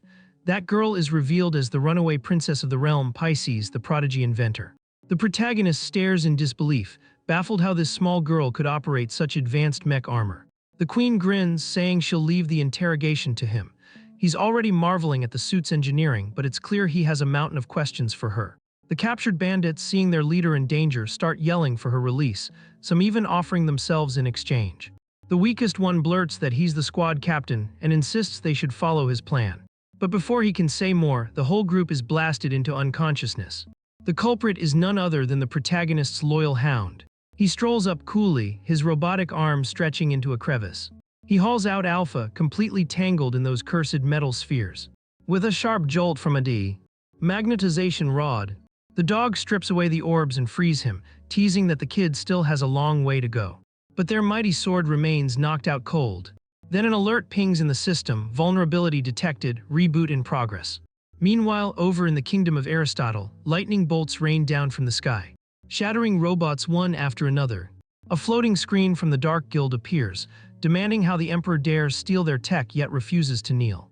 The Emperor waves it off, saying they offered the equipment willingly, and he accepted it only out of courtesy. At the moment, what truly interests him is dissecting his own lightning-enhanced body. He slams his staff against the ground, summoning his iron sentinels to crush the intruder. But the screen lashes out with lightning tearing through them, mocking their so-called sturdy frames. The sentinels are ripped apart in seconds. Laughing, the intruder points out that even if the Emperor swapped their materials to resist more, they're still conductive, which makes them useless against his high-voltage strikes. While the screen continues taunting, a massive machine called Iron Sentinel 3 stomps in, piloted by the kingdom's minister. He reveals he's been experimenting with electricity to replace steam, but it's too wasteful. An entity with limitless energy like this one might finally solve his problem. The intruder scoffs, calling it nonsense, and delivers an ultimatum: submit to the Dark Guild or die. Suddenly, the robot unleashes a steam-driven haymaker, but the screen slips away. The intruder wonders why his master hasn't already claimed such a weak kingdom. Whatever the reason, he vows he'll conquer it himself today to earn his master's praise. The robot launches its finger missiles, but the screen dodges with ease, mocking the minister as slow while closing the gap. It retaliates with a massive thunder blast, overloading the machine and boasting that the kingdom of Aristotle now belongs to the Dark Guild. Yet even as smoke pours from his clothes, the minister grins, saying everything is going according to plan. Before the enemy can react, the robot's steam engine roars back to life, and it slams the ground hard. The intruder is stunned. His max output strike should have vaporized the robot, yet it's still standing. Not only that, but he failed to dodge its last attack despite seeing it coming. He realizes those missiles were a setup, planting something to disrupt his electricity mid-fight. Before firing his next shot, the minister speaks through the robot, curious what exactly the intruder is, since no ordinary lightning magic could produce this kind of power. Without hesitation, he unleashes a blast, reducing the screen to rubble and remarking that sneak attacks aren't exclusive to the Dark Guild. Flying his machine above the debris, he suddenly senses the energy building again. Sparks erupt from the wreckage and the shattered remains of the screen. From it emerges a blue spirit, declaring that the minister has just broken the limiter their master placed. The spirit transforms into a furious girl, announcing she's scrapped the idea of forcing submission. Now she'll wipe this entire kingdom off the map. She is test subject number 24, the lightning fairy of the Dark Guild. Instead of fear, the emperor shows amusement, calmly urging her to give it her best. Inwardly, he wonders how the Dark Guild even managed to capture a fairy long believed extinct. Stepping forward, he declares he'll face the Thunder Fairy himself, convinced his plans can outshine even the Dark Guild's, and determined to claim her. He doesn't waver, summoning a roaring storm of endless lightning to charge his robot.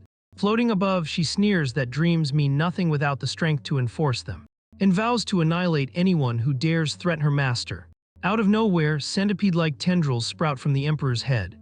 They coil around her as he explains her lightning is tied to her very existence, calling it wild magic, and lets slip that he himself has reached Demon King status. He adds that he hasn't been a normal living being for ages. She scowls, asking if he really still wants this fight, knowing her power. He says yes, pointing out that in his kingdom, magic rank isn't everything. He fires back that raw strength always trumps rank.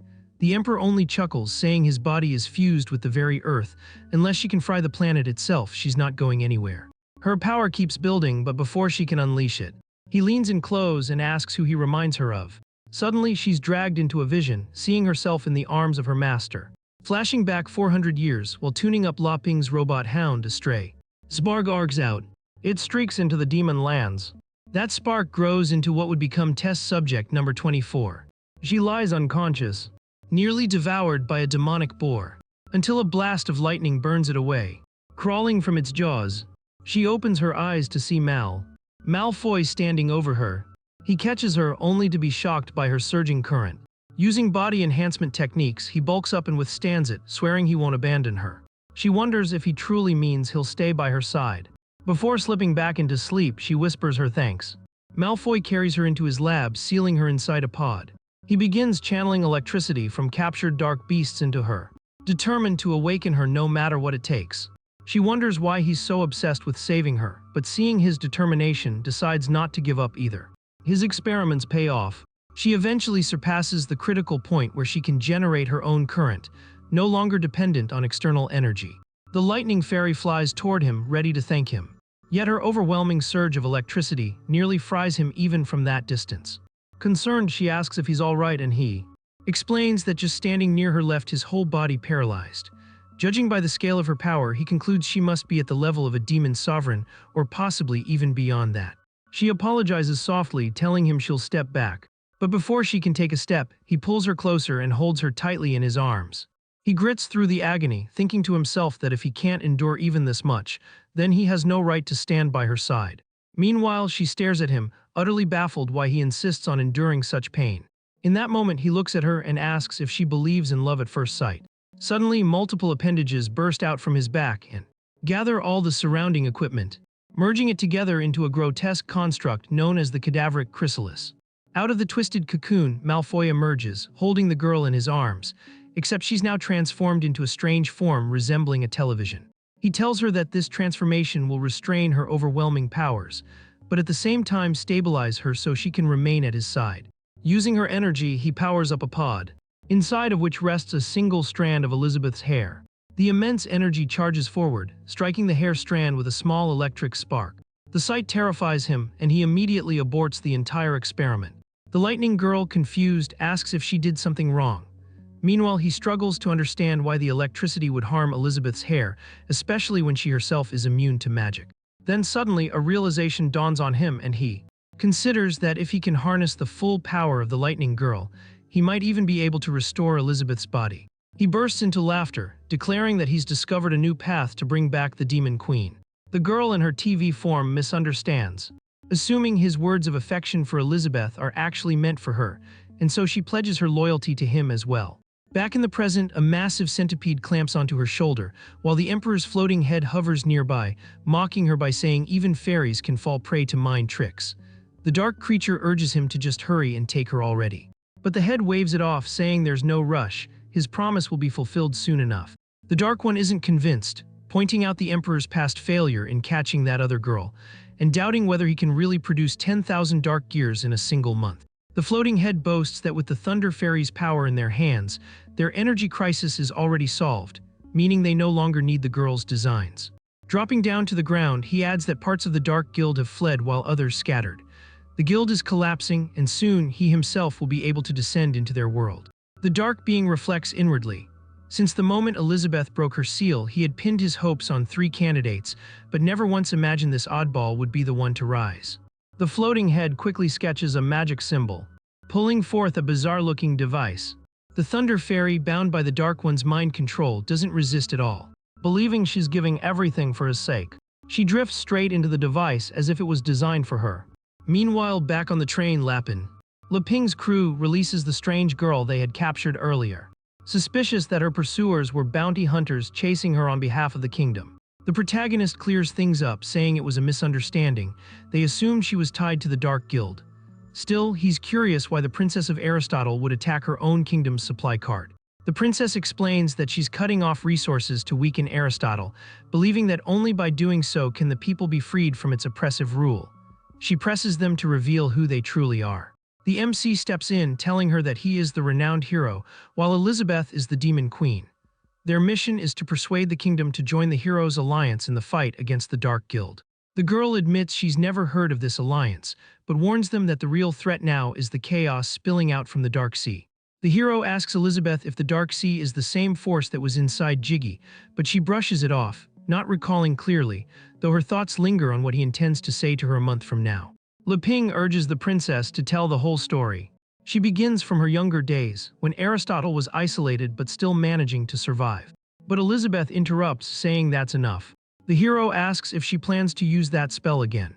She answers that if they continue listening to the princess's long explanation, they'll be stuck there until the next lunar cycle. With that, she casts her mnemonic violation spell, linking directly to their memories to witness the events firsthand. Of course, her real motive is to peek inside the hero's memories to uncover what secrets he's been keeping. Through the memories, they witness the princess's backstory, how she spent her youth tinkering with robots and upgrading them, to the point of astonishing the kingdom's science minister. She devoured books as she grew, steadily becoming more brilliant. Eventually, she began creating new methods for converting energy. The science minister panicked when he caught her experimenting on the main board, begging her not to damage it since it represented his teacher's lifelong work. But she wasn't destroying anything. Instead, she was improving it. She explained that by splitting and channeling the magical flow in a precise way, each component could operate independently without burning out. The very next day, the princess entered the lab with her tools, only to stumble upon a horrifying scene. The science minister had prisoners chained up, using them as living power sources. He apologized, saying he simply couldn't resist continuing the experiment. He unleashed a strange mist from the Dark Sea, calling it pure energy capable of reshaping living beings. The only drawback, he explained, was that it required a desire for life as a catalyst to briefly manifest in their world. He confessed that he had spent 60 years searching for a way to stabilize this energy for practical use. But thanks to her invention, he finally had a solution. The machine began producing dark gears. He picked one up and directly implanted it into his own body. Inside him, a bizarre creature grabbed hold of the gear and reported its purity at 60%. His body writhed in torment. Yet he endured, declaring that this would push humanity past its limits and raise Aristotle into the greatest kingdom of all.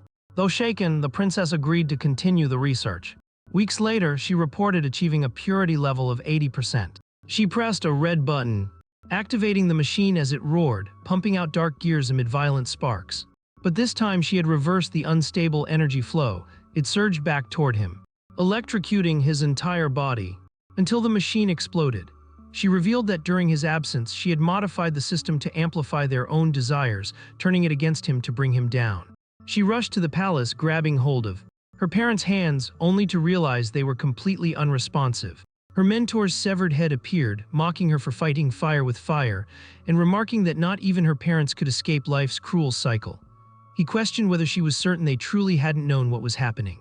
Fast forward to the present, the hero sums it up, saying the princess gathered a band of rescued fighters to rise against Aristotle.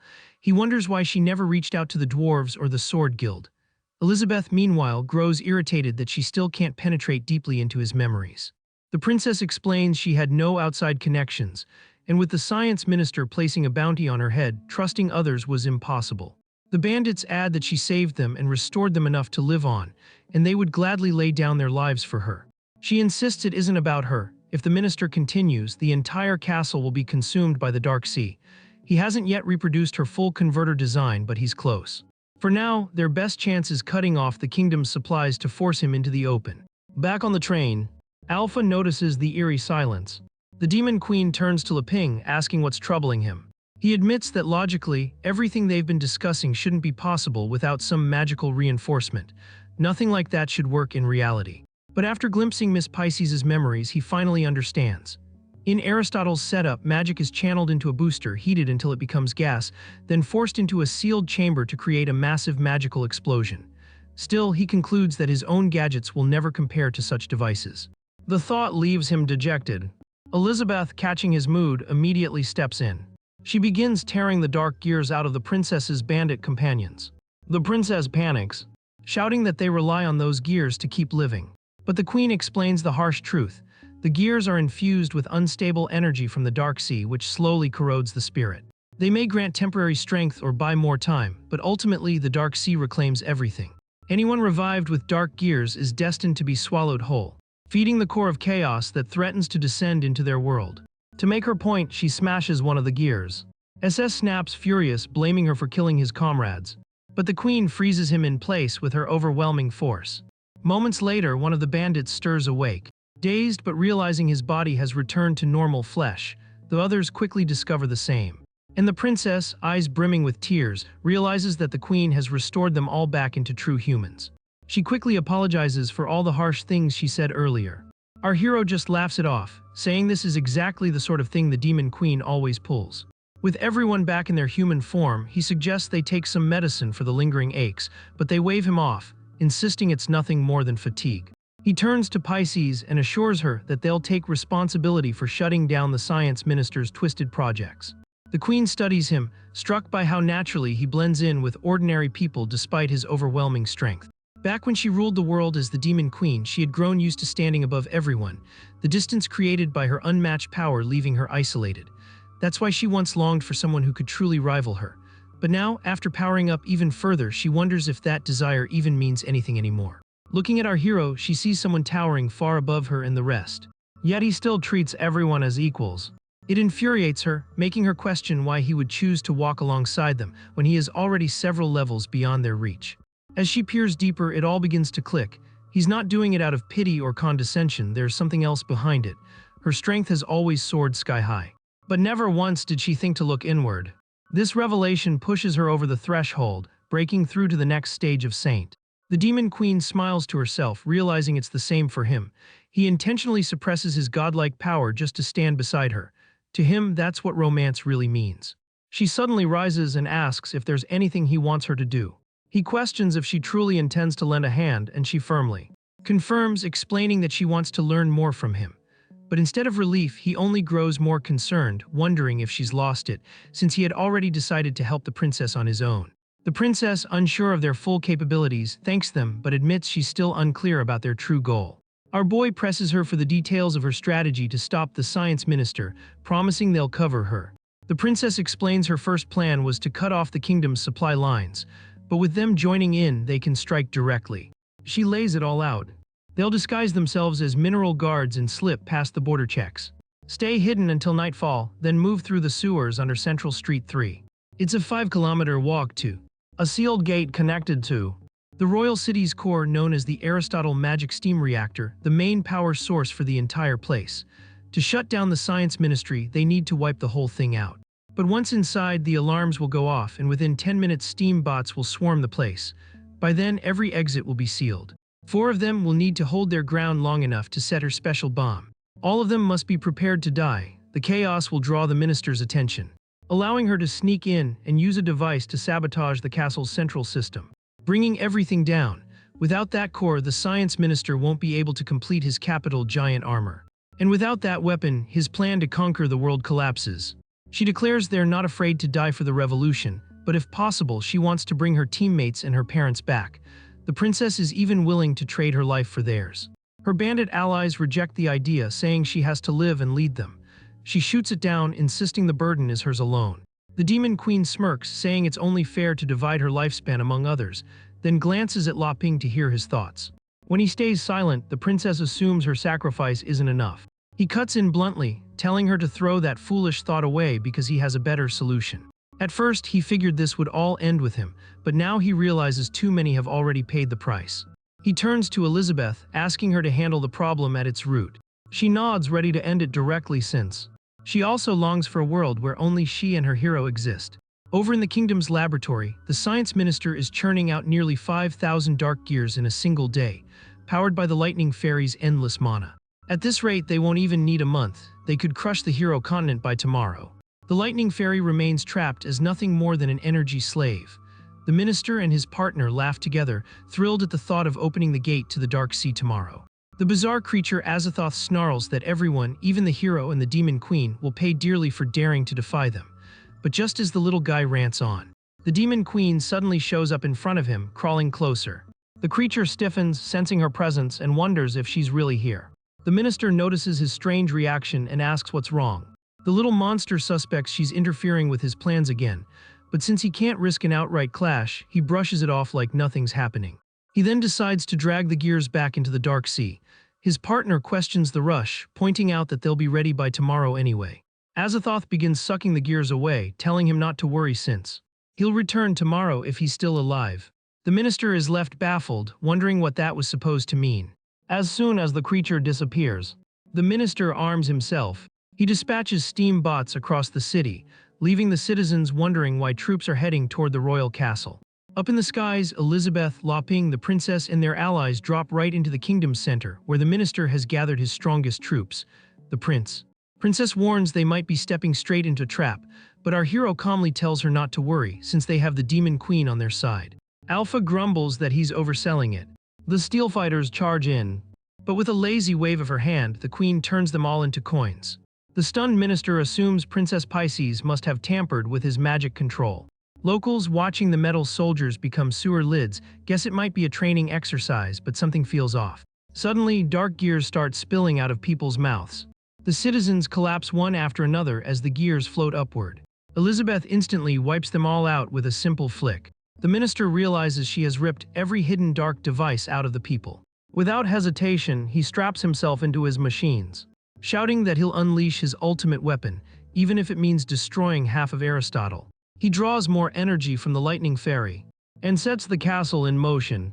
The princess is stunned as the royal castle transforms into a massive fighter, unable to understand how he managed it without finishing the power converter. The minister scans the intruders, spotting the princess standing firm with new allies. Guesses that the Swordmasters Guild might have ties to Zhezh. Nearby, the MC stares wide-eyed at the colossal machine, calling it the perfect blend of magic and tech. Elizabeth remarks that she knew he wanted a closer look, so she summoned it for him.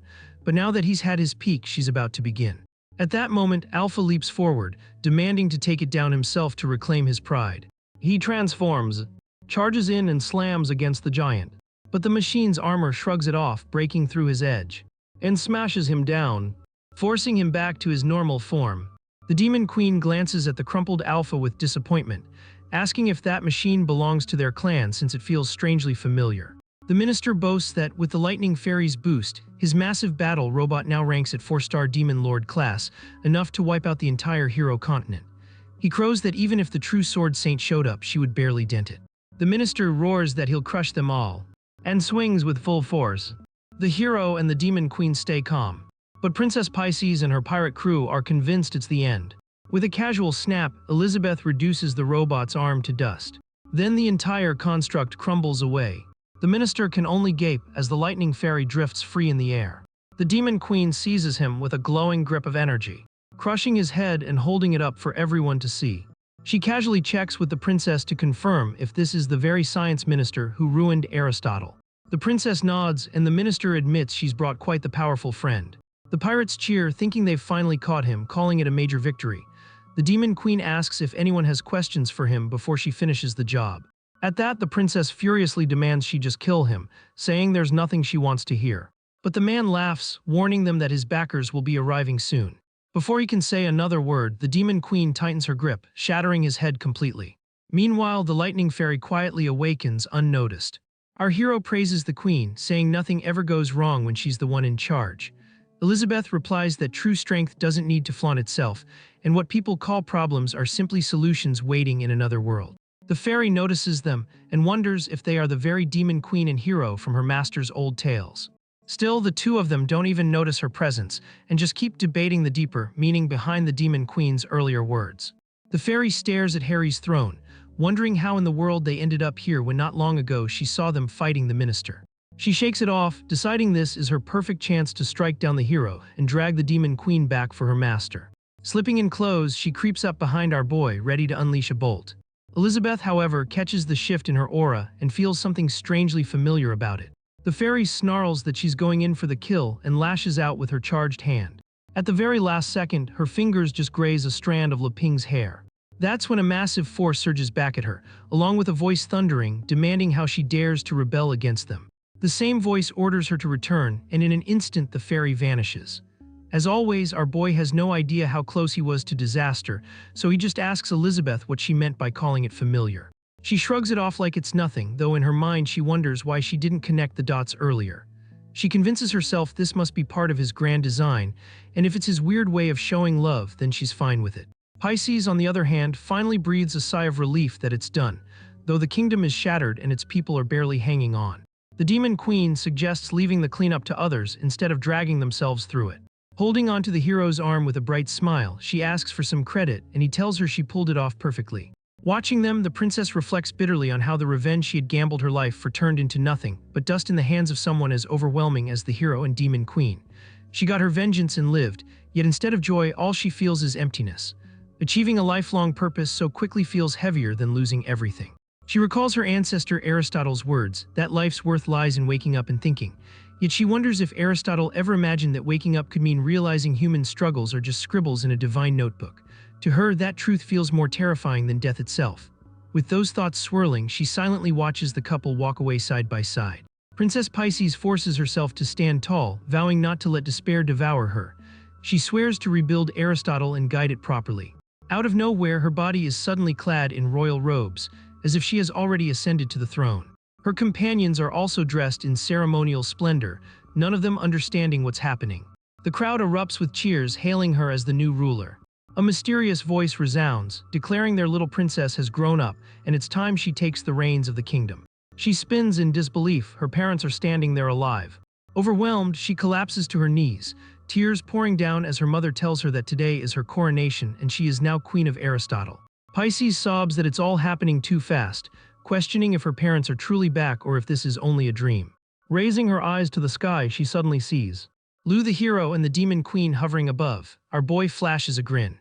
He jokes that he never expected Elizabeth to play along so willingly. She shoots back that she only did it because he once called her a perfectionist, and this was her way of paying him back. He thinks about how easily she could reshape the world like clay in her hands, creating peace in an instant. That thought makes him question what his own role as a hero even means anymore. Hearing it, Elizabeth wonders if she went a little too far, because if things get too calm, then mortals will have no conflict, no tension, and life would just be boring. To fix that, she boldly decides to destroy everything again. But before she can, the hero steps in, telling her instead that they're going home. He explains that he's tired of being weighed down by the hero's mantle, and now all he wants is a peaceful world where the two of them can simply live happily together. Elizabeth's cheeks warm pink, wondering if he's lecturing her about duty, life, and the power of choice. She pulls him into a hug, and together they prepare to move forward. Watching them leave, the princess swears she'll never forget the legendary demon queen who reshaped Aristotle's very reality with her magic. Inspired, she pledges to dedicate her entire life to the study of magic, hoping to one day rise to that level. Meanwhile, lightning suddenly crashes down on Leping's home. The surge flows straight into an old lamp. That lamp becomes a beacon, summoning the elemental team. Fire and water spirits arrive first. Then come the knife genie and the earth beaver. And last, the lightning fairy makes her entrance. She now stands at a 9-star magic god rank. She admits she nearly lost control earlier but managed to regain herself. Regrouping, she pushes the element team to sign up for this year's indoor power championship. Soon water and fire fairies roll in, both carrying 8-star magic god rank. Fire mocks her outright, saying that even at her peak, she's nothing more than a side character. Gold fairy interrupts, proposing they blend their powers to stand a chance. Lightning agrees. She suggests going all in with elemental fusion, especially since she's back to full strength. But Water argues that they're all outsiders, and without the creator's artifacts, they'll never be able to unleash their true might. Gold Fairy explains that by creating a temporary realm through fusion, they could regain access to their full power. During the discussion, Lightning Fairy reflects on how they all came from different worlds, drawn by admiration for the creator. And if they themselves aren't considered the top, then who is? After all, their energy fuels every other being. This fires her up to win the indoor championship, though she admits her own power won't be enough. They'll have to cooperate to pull it off. Suddenly, the Earth Fairy lets out a piercing scream. It's the signal that their master has returned. Instantly, the team scatters as our boy strolls in, announcing he's back home. He flops down on the couch and tells his robot dog to grab a couple of sodas. But when Wang Chai opens the fridge, he finds the Lightning Fairy hiding inside. She spills that the elemental team wants to enter the competition. The dog growls, asking how she dares to still think of competing after nearly causing a huge disaster. The Lightning Fairy shoots back that she actually prevented it in time, and it was the dog himself who discharged all that voltage. If we're talking responsibility, she says, he's the true culprit. The dog mutters it only happened because his master overclocked his chip, but he won't admit fault and instead demands to know if she's threatening him. She insists she'd never dare, urging him to let the past go since the issue was handled. She pleads that the elemental team has already missed the last 3 championships and begs for a chance this time. The dog relents, saying the tournament will happen while his master is away, and on that day everything will be settled. The fairy thanks him but mentions that while restoring her energy, she uncovered intel about someone called Weissmarf. Before she can elaborate, Wang Chai slams the fridge shut. He hurries to bring the drinks back to his master. Our boy pops open the can and says he's now seen both the dwarves' smithing craft and Aristotle's advanced tech. The Demon Queen remarks that what matters most is how they achieved balance. He thanks her but admits he wouldn't exactly call it balance. What he really hopes is for everyone to unite and maintain peace, because with the level of power he wields, trying to force anyone would be pointless. Elizabeth agrees, thinking his grace and might have bound their followers tighter than fear ever could. She remembers that in the past she ruled only by fear, and during her 500-year absence the outer world fell into chaos.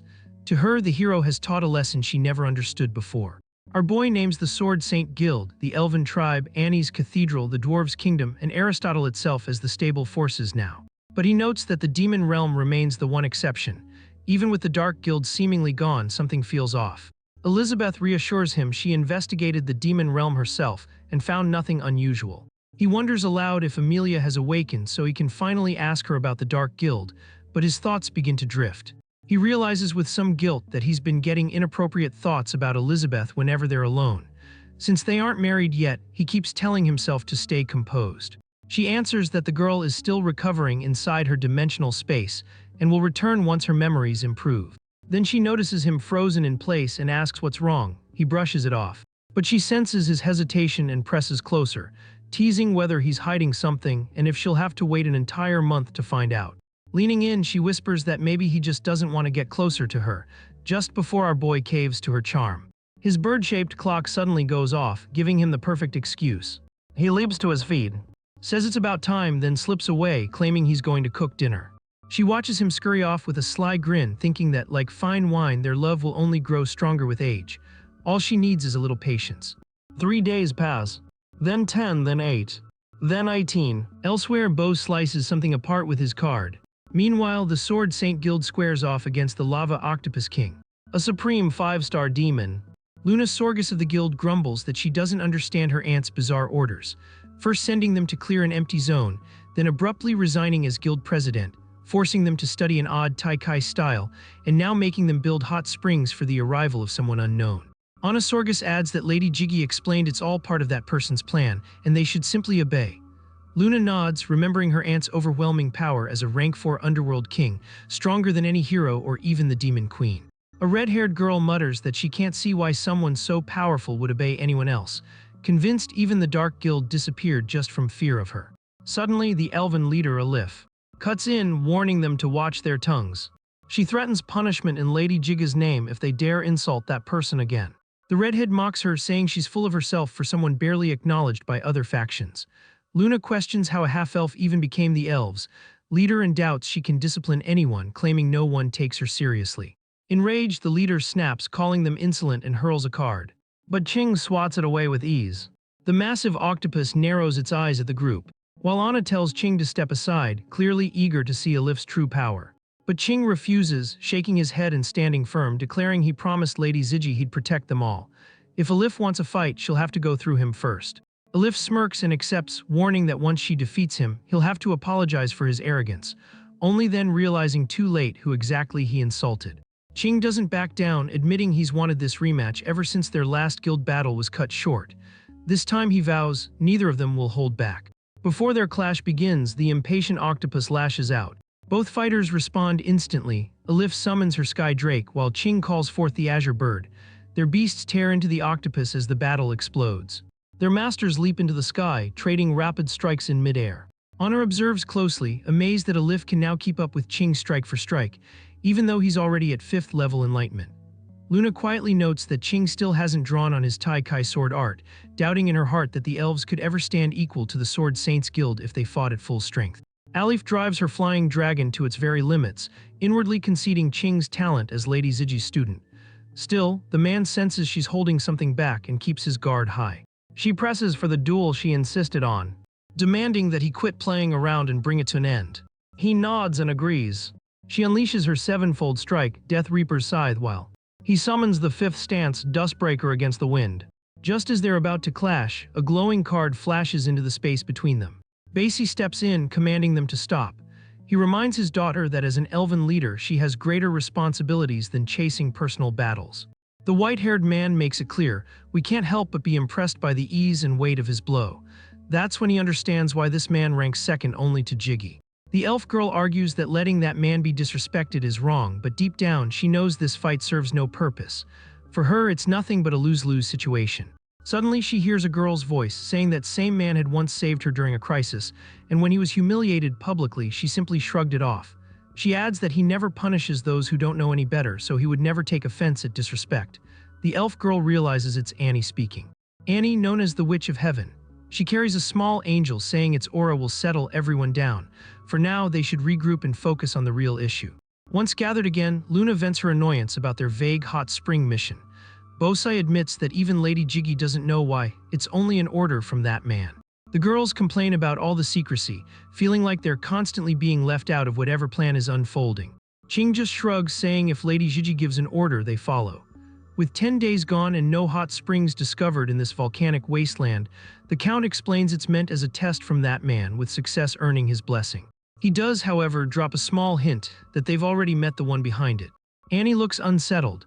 Records say this place should be overflowing with geothermal springs, yet everything is completely dried out. The elf girl sides with her father, saying that if it's a test, maybe the meaning will only become clear when the time is right. One of the girls suddenly freezes, sensing immense magic forming above them. Bosie reels back, asking if the evil descent has started early. The sheer pressure crushes down on them, leaving everyone gasping for breath. Alif's father immediately calls for battle preparations. Annie warns that something is about to descend. The impact rips through the area, sending debris flying in every direction. When the dust finally clears, a massive robot looms over them. Everyone stares, trying to make sense of what exactly they're seeing. Ching decides to strike first, moving in preemptively. The Count yells for him to stop. But it's already too late, as the man unleashes his Azure Bird cross slash. Yet before the blow can land, it's intercepted, cut down by a Dragon Slayer's strike. A technique only possible for a sword saint who has slain a dragon. His confusion is answered when the Dwarf King, the Princess of Aristotle, and Lady Jiggy step out of the giant machine. Luna rushes to Ching's side, worried, He brushes the dust off, assuring her he's fine. Still, his gaze lingers on the newcomers, doubt in his voice as he wonders if they are truly who they claim to be. Turns out Heimerdinger had blocked the earlier strike with Leping's knife. He asks whether this is the mission site left behind by the hero. Jiggy steps forward, confirming with a nod, and explains that aside from her disciple, everyone here was chosen personally by the hero. The princess nearly bounces with joy, introducing herself enthusiastically and immediately asking if anyone can teach her magic. The guild leader offers an apology to the count for keeping them waiting, but the count instead thanks her, glad they finally arrived. Pisces launches into her story how with the hero and the demon queen's help, she now rules the kingdom of Aristotle. The dwarf king adds that the hero also solved his kingdom's S-class weapon crisis, and now they can forge those weapons whenever needed. Two guild girls exchange doubtful looks, questioning if they really are the hero and demon queen. They also wonder if the mysterious person everyone mentions is truly the hero. Pisces keeps chatting, thrilled that Leping's mechanical dog inspired upgrades for her latest model. Since this is her first trip outside her kingdom, she's eager to make friends. Hearing this, the elf girl questions why she's so casually revealing the identities of such figures. Luna tugs on her sister's sleeve, whispering that the name Leping sounds familiar. The count clarifies that since the dwarf king once served the demon queen, secrecy isn't needed here. The dwarf king's tone grows serious as he asks about the hot springs. He remembers this volcanic land once bubbling with magical springs long ago. Bozzy reports their failed search, no water at all. His daughter adds that even their clan's special water-detecting seeds turned up nothing. Pisces tilts her head, honestly baffled at the drought. The elf girl's father asks if she has any ideas and she perks up, suggesting they just summon water with their elemental spells. Luna bursts out laughing, while Anna teases the so-called Queen of Aristotle for her naive thought. Pisces turns red with embarrassment until Annie gently explains that elemental magic has been weakened for centuries. Curious, she asks what happened. The nerdy girl replies that over 400 years ago, elemental spirits vanished from the hero's continent without warning. The princess gasps, she's never even heard of elemental spirits before. Annie goes on, explaining that without the spirit's blessing, elemental magic tops out at intermediate level. The strongest water spell now is Ice Sphere, which just draws moisture from the air, useless in a dry volcanic zone like this. The princess thanks her, vowing to study hard so she can match the demon queen's wisdom. Heimerdinger cuts in with something more practical, suggesting they redirect water instead. Maybe Zizzy could slice a path from a faraway lake using her sword. Hearing this, Zizzy says she could, but refuses to do it. Anna guesses her aunt wants them to solve it on their own. Luna adds that the nearest lake is miles off, so it's not even realistic. Ching volunteers to give it a try, but his aunt halts him with a firm warning, explaining that reshaping the land like that would cause an ecological disaster, all for a hot spring. She says this is likely the hero's true test. Blind obedience for rewards leads only to greed and ruin. Everyone is shaken as her words sink in. Annie remembers how the hero guided her when her heart was pure, and how chasing after power nearly destroyed her until Jiggy pulled her back. The dwarf king agrees, saying if they harmed lives for strength, they'd be no different from the Dark Guild. Hearing this, Pisces brightens with another plan, suggesting they dig underground for water. Luna starts to mock her again, but Pisces counters that her giant robot could drill it all in just 7 days. Bozzy nods, saying that with teamwork it could work. He and his daughter will use elven seeds to heal the land. Heimerdinger already imagines the furniture for their future hot spring inn, promising S-class quality even for the chairs.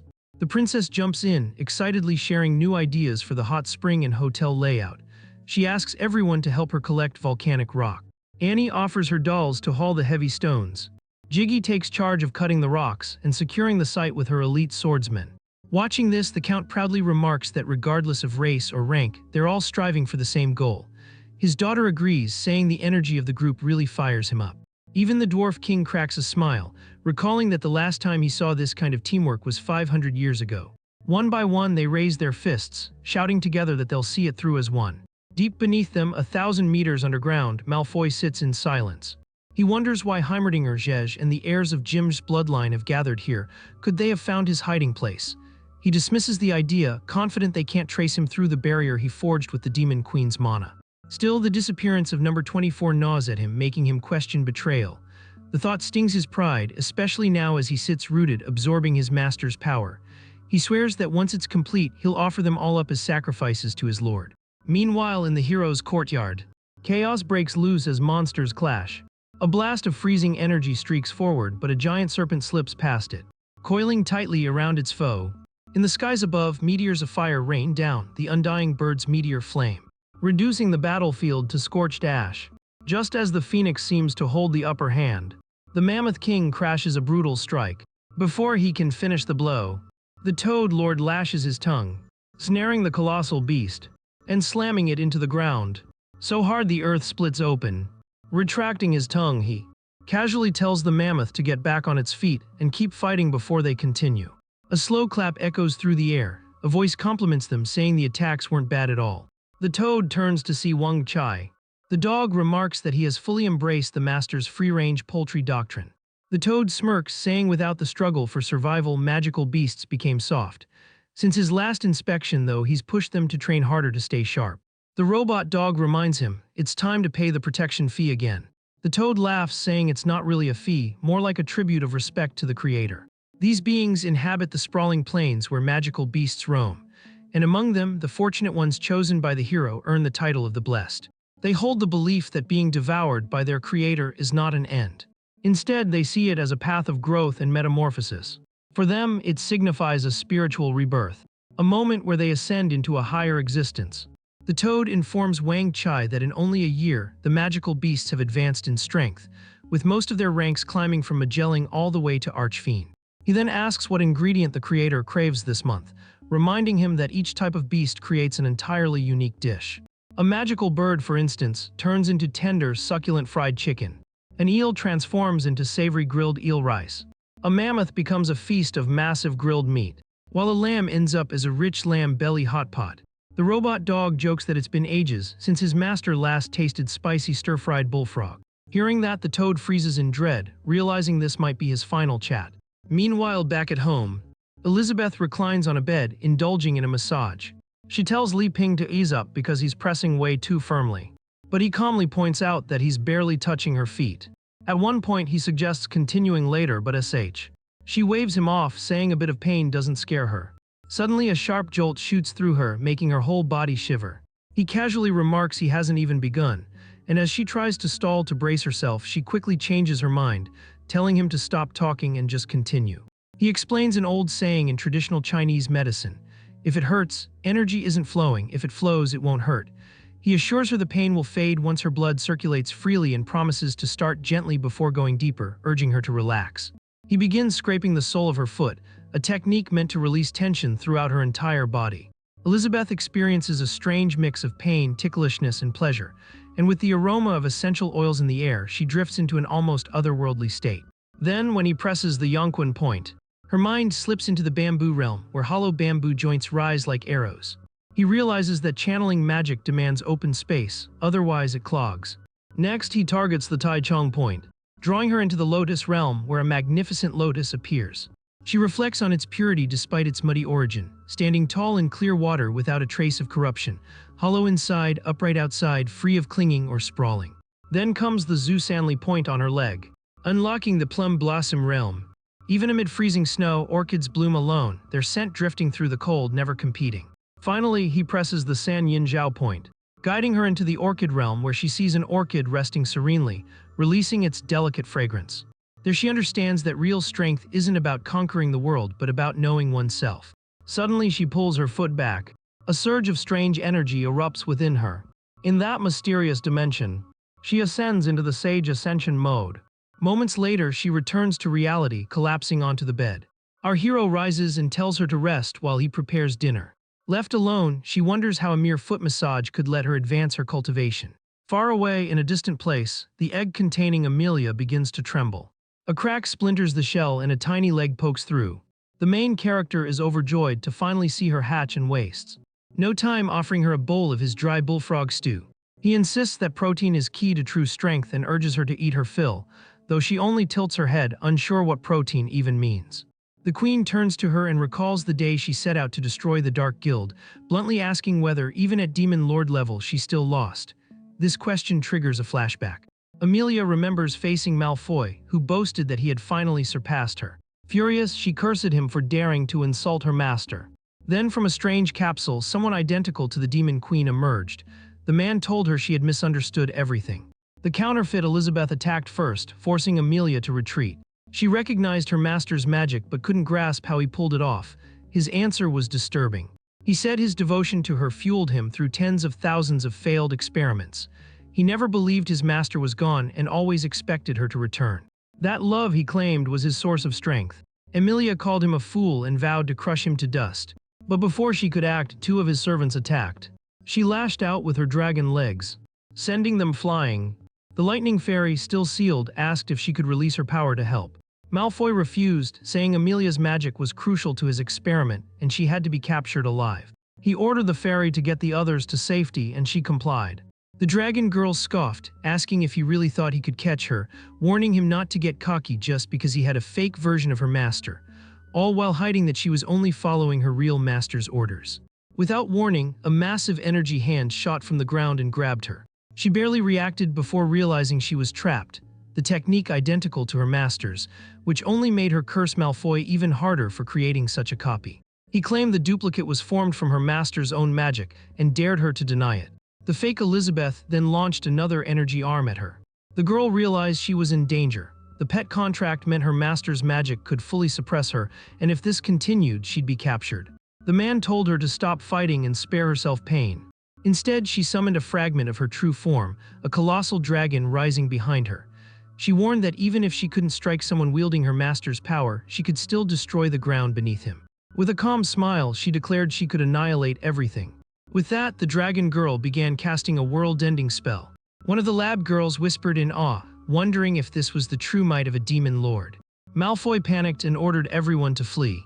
The dragon girl slammed her attack into the earth, shattering the entire area. By the time the dust settled, the Dark Guild's key members had already escaped. The blast left the battlefield in ruins. Their foes stood stunned, especially the same woman from earlier, who once more questioned if this was truly the power of a demon king. Far away, Amelia collapsed, completely exhausted. She admitted she'd been arrogant, never imagining he would wield her master's power against her, but she was glad to have unleashed the Dragon King's roar. Yet when she looked up, parts of the land remained intact. That's when she realized the fake queen had used a skill called Forbidden Transgression. Malfoy remarked on how terrifying her fury was. Even after absorbing 99% of her energy, she remained destructive. He laughed in relief that her strength came from her master, otherwise he'd be dust. Chuckling, he asked if she could use it again, saying that if her master absorbed just a bit more, she'd be complete. But Amelia had nothing left. As her vision dimmed, she apologized to her master for failing. Then she blacked out. A glowing mark appeared on her body, activating Dragon's Ward. A protective shell formed around her, making the man wonder if she still had a defensive rune. He shrugged, convinced he could still extract her magic. Back in the present, Amelia concluded her story. She admitted that even as a demon king, she had been overwhelmed. She told her master she shouldn't still be alive, felt unworthy as a mount, and begged to be put down. The demon queen, still eating, simply asked if she'd finished crying. Lapping changed the subject, asking Elizabeth what she thought of the meal since it had been a while since he cooked that recipe. She said it was fine, though she was used to stronger flavors and found plain rice a bit bland. He offered to make fried rice and she agreed. The dragon girl stayed silent during their talk, only reacting when the hero teased that his queen now liked spicy food. She casually replied it was because she had been living with him. The dragon girl grew annoyed at their closeness, repeatedly calling out to her master until Elizabeth popped food into her mouth and said she'd grant her request. Suddenly, the girl found herself standing on a glowing, star-filled path stretching through an endless void. She realized her master had drawn her into her inner realm. Believing this to be punishment, she thinks she's doomed to walk the endless path forever, reflecting on her failures until she dies in shame. She keeps walking until her body finally collapses. She whispers that she'll never see her master again and feels unworthy to serve her, even though she still longs for her presence. Then a voice suddenly calls out. She lifts her gaze and spots a massive toad landing before her. He addresses her as the Golden Dragon and explains this is his final trial on the road to surpass the Demon Lord rank.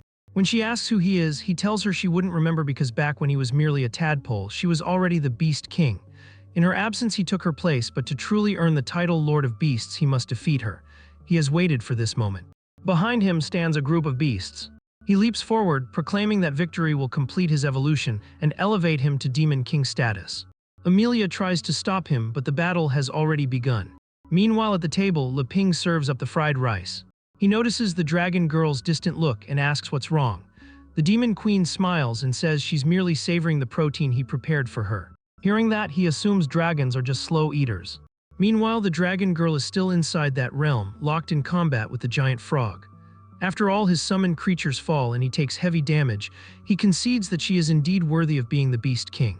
She asks if he still wishes to fight, but the toad admits he's done. He acknowledges his loss and says it will fuel his next evolution. The toad then collapses. She reflects that she too must accept her own defeat, or else she has no right to serve the Demon Queen. Yet even with that single loss, she remains the Beast King. With that thought, she suddenly transforms into the Golden Dragon. Back in the real world, our hero notices her tensing and asks if she needs some water. Elizabeth assures him she's fine and just needs a little time to adjust to his cooking. All the while, the dragon girl is ascending in power, finally reaching the peak stage of the Demon Lord. The Demon Queen gazes at her and declares that she is worthy of being her pet because she can rise after every fall.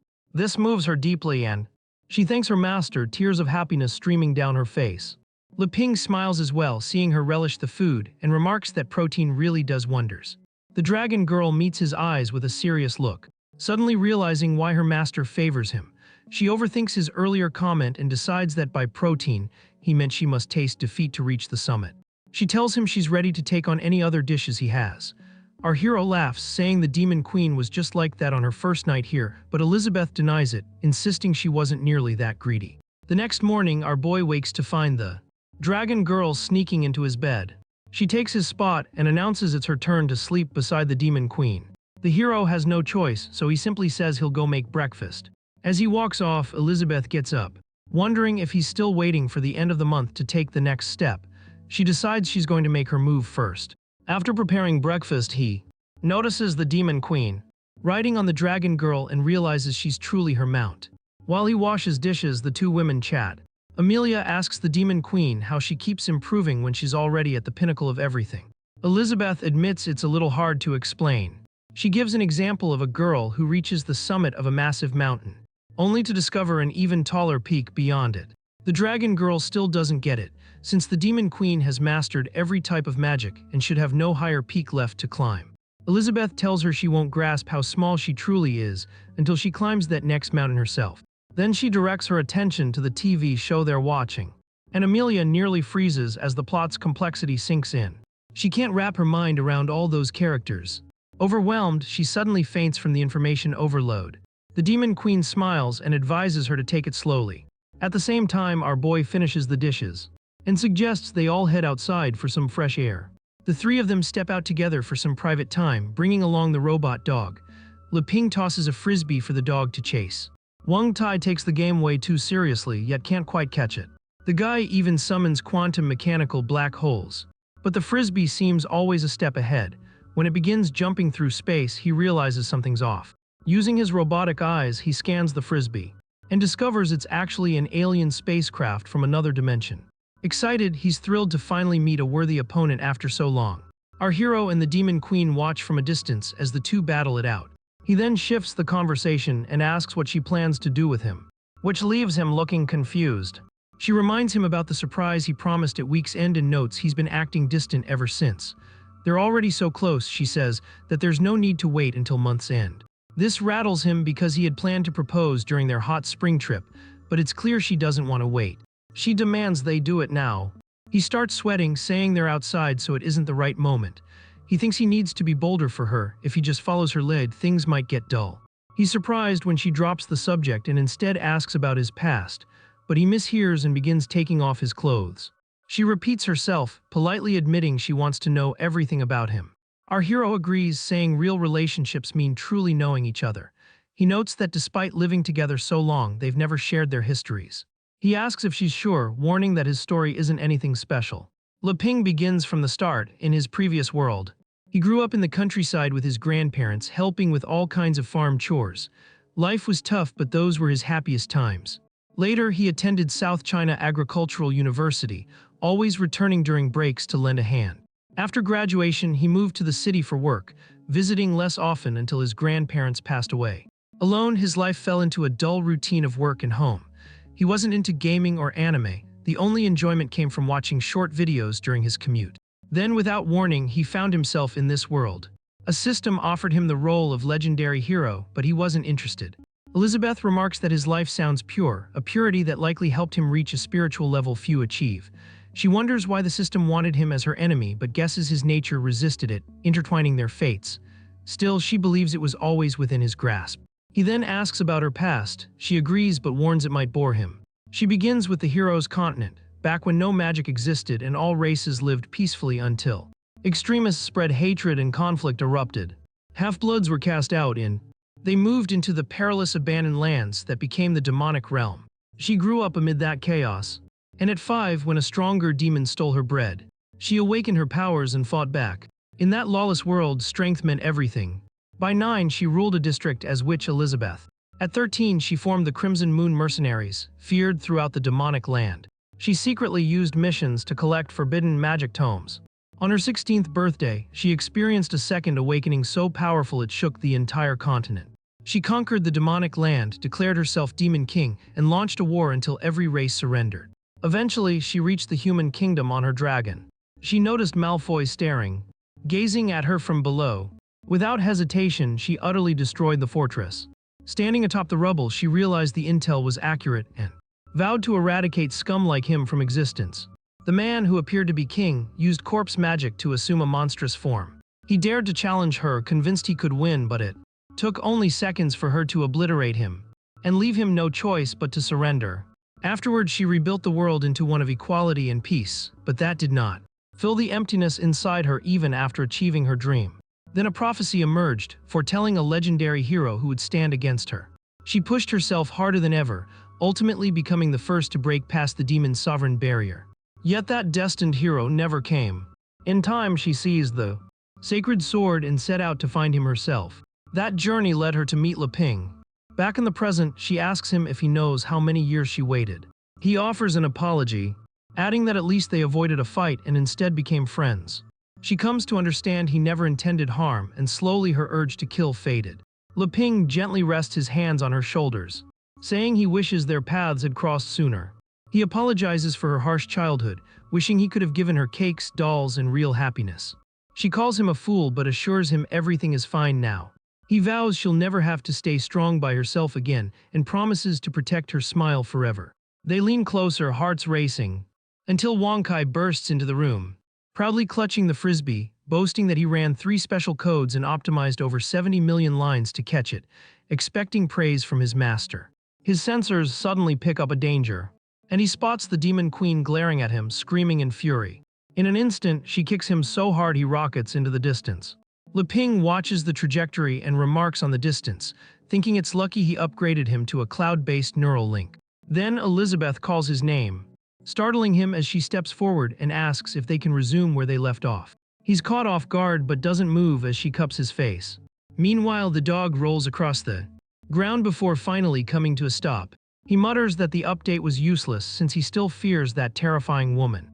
Unbeknownst to him, nearby a shadowy figure asks Alpha whether this dog is truly the top general serving both the hero and the Demon Queen.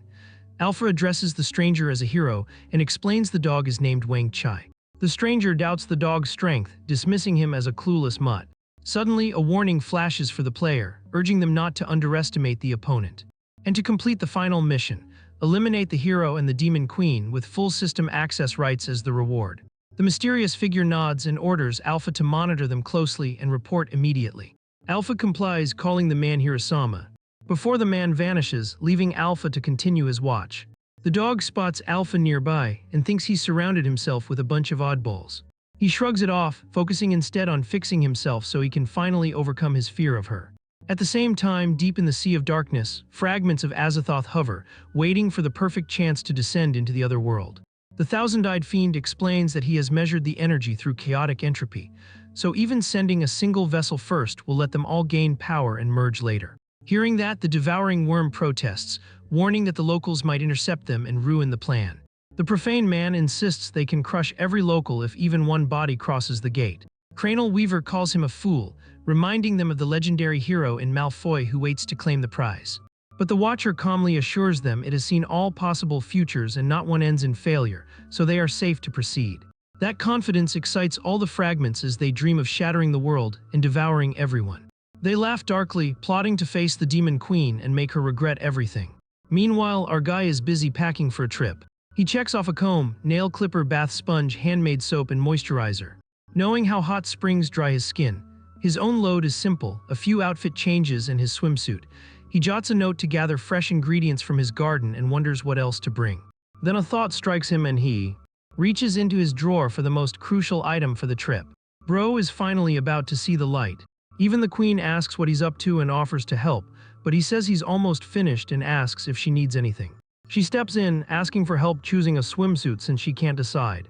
He blushes, puzzled how she knew about his swimsuit, but quickly shifts the topic to the bikini. He recalls how yesterday, while helping Elizabeth design swimsuits, he got carried away and ended up making some pretty wild sets. Elizabeth, surprised, asks if something is wrong with the swimsuits. She snaps her fingers, switching into another suit and asking if it looks better. He nervously tells her to wait, admitting he accidentally packed way too many outfits. The Demon Queen tilts her head at his hesitation, wondering if none of the suits are good enough. She says their bond is deepening and she's starting to sense his preferences, trusting her intuition to choose. Seeing his reaction, she questions whether her instincts failed. She snaps her fingers again, refusing to give up and tries on another swimsuit, convinced her intuition is sharper than she thought. Then Amelia walks in, asking why humans wear such tight clothes in hot springs when they're uncomfortable. She adds that she used to bathe with her queen without any clothes, so that won't be a problem at the springs. Elizabeth snaps her fingers and agrees nothing is really needed at hot springs. She realizes she nearly fell into a trap thinking those swimsuits represented Leping's taste, but they're only garments. She knows if she obsesses over them, she'll lose focus. What he truly loves is her, not the outfits. So she strips everything off and says none of those suits can be worn in public. Our guy panics and wraps her in a towel, reminding her there will be other people at the springs and she can't appear like that. The next day the group is ready to depart. Leping says it's finally time to go, and he's eager to see what wonders the Dwarf King and Bossy discovered. She admits she's excited too, and wonders what surprises the hero has in store. The dragon adds her own excitement, especially at the thought of bathing with her master. The Demon Queen activates her teleportation, and in an instant the three arrive at the hot springs. The MC is blown away by the size and luxury of the place and shouts in excitement. Elizabeth, though, shrugs and says it's nothing impressive. Suddenly Pisces shows up and greets them. Leping asks if she came to enjoy the springs. She nods, explaining that after her country recovered, the Sword Saints Guild invited her to help build the hot springs. He thanks her for her effort. The princess replies it was nothing and says the kindness of the hero and Demon Queen is something Aristotle's kingdom can never fully repay. She's happy to see Elizabeth again, which sparks Amelia's jealousy, warning her not to look at her mistress like that. The Demon Queen tells them to cut it out and asks the princess to act as their guide. She agrees and leads the group toward the grand building. Along the way, they encounter someone. Leping recognizes her as Jiggy. Jiggy explains she's on patrol, responsible for hot spring security. The red-haired girl stares, confused, since she expected the Demon Queen and hero instead of these seemingly random people. She assumes they're just a princess and a servant from some small southern realm. Their confusion deepens when Jiggy bows respectfully to greet them. Leping comments that she's doing well with the Sword Saints Guild. She smiles and credits him for her achievements. They chat while her companions watch, stunned by how close they seem. Xing wonders if that's truly the legendary hero and marvels at how well he conceals his aura. The red-haired girl is amazed he taught her Aunt the Tai Kai sword style and remarks that he doesn't look like a hero. The blonde guesses the woman beside him is the Demon Queen. The hero smiles, reading their thoughts and saying he remembers them from the last guild tournament. The three misinterpret this, believing he vowed never to forget their faces and attitude. Both sisters faint under the overwhelming pressure. Someone calls out to Ching and he freezes in panic, wondering what will happen to him next. The protagonist rests a hand on his shoulder and asks Jiggy if she truly mastered what he taught, noting how striking his swordless technique is. The white-haired man raises an eyebrow at that, but she snaps back, questioning if he actually expects her to learn sword skills from his own student, all while thinking that every one of his moves originally came from her. Lapping clarifies that when she inquired about the Tai Kai sword's swordless form, he simply observed the man's motions and taught himself from there. He chuckles, quoting the old saying that among three people, there is always someone you can learn from. The hero admits he's gained plenty of insight from them. The white-haired man is stunned that a legendary hero would praise him, insisting he's unworthy of such respect. Jiggy calmly tells him not to stress. She reminds him the hero already mentioned that even her own level hasn't fully reached that understanding, and she hasn't completely mastered it either. She explains that when she first grasped it, she realized the essence wasn't about obsessing over techniques, but about blending with nature to truly feel it. Yet that alone isn't the full answer. Focusing solely on merging with nature is still just another form of obsession. She believes humanity and nature should exist as one without any division. Still, she wrestles with the burden of once being the world's strongest human. Thankfully, the hero opened her perspective. If someone as powerful as he can keep learning from Ching, she knows she can't afford arrogance, even toward those weaker than herself. There's always something worthwhile to absorb. That's why the hero advised her to return to the Swordmasters Association and begin anew. With that realization, she suddenly rises into the air, glowing with a golden radiance. It's revealed that she has just advanced to the 5-star Demon Lord rank. King watches the hero in disbelief, thinking how a single remark from him was enough for his master to break through. The legendary hero has been quietly roaming among mortals, inspiring every major figure across the kingdoms to grow stronger. This is unlike anything King has known. He wonders why someone so mighty would even want to learn from him. The man drops to his knees to apologize, making the protagonist wonder if the guy's suffering from heatstroke, since the same thing happened with 2 girls who traveled with him. He asks if he's all right and suggests taking a break. The man thanks him for his guidance and experiences his own breakthrough. Right then, the Demon Queen urges Leping to hurry, thinking he'd already given his blessing upon arrival. She wonders if he sensed they still lack the strength to withstand the chaotic forces of the Sea of Darkness. Maybe that's even why he set up this hot spring here, to serve as a safeguard if needed. Gigi tells the hero to leave outside concerns to her. He agrees and thanks her, deciding not to interrupt her training. The group finally heads into the building, where they're greeted by Bosi, Alaif, and the Dwarf King. The protagonist thanks them for constructing the hot springs and hotel. But when he steps inside, he's struck speechless. The interior is breathtaking, filled with lively blossom trees and cascading floating waterfalls. He turns to Elizabeth, excitedly noting how the space feels far larger inside than it appears from outside. She remains unfazed, explaining it's merely basic spatial magic. Hearing that, he points toward the inverted water column and asks if that's also magic. He admits everything here is extravagantly over the top. Left to him, he'd never have pulled off something like this. It's an impeccable fusion of magic and blacksmith craftsmanship. The Dwarf King trembles, convinced the hero immediately noticed the flaws he tried to disguise with a flashy design. He recalls that the hero gave him a divine weapon, and this is how he repaid him. The shame hits so hard he wants to crawl into a hole.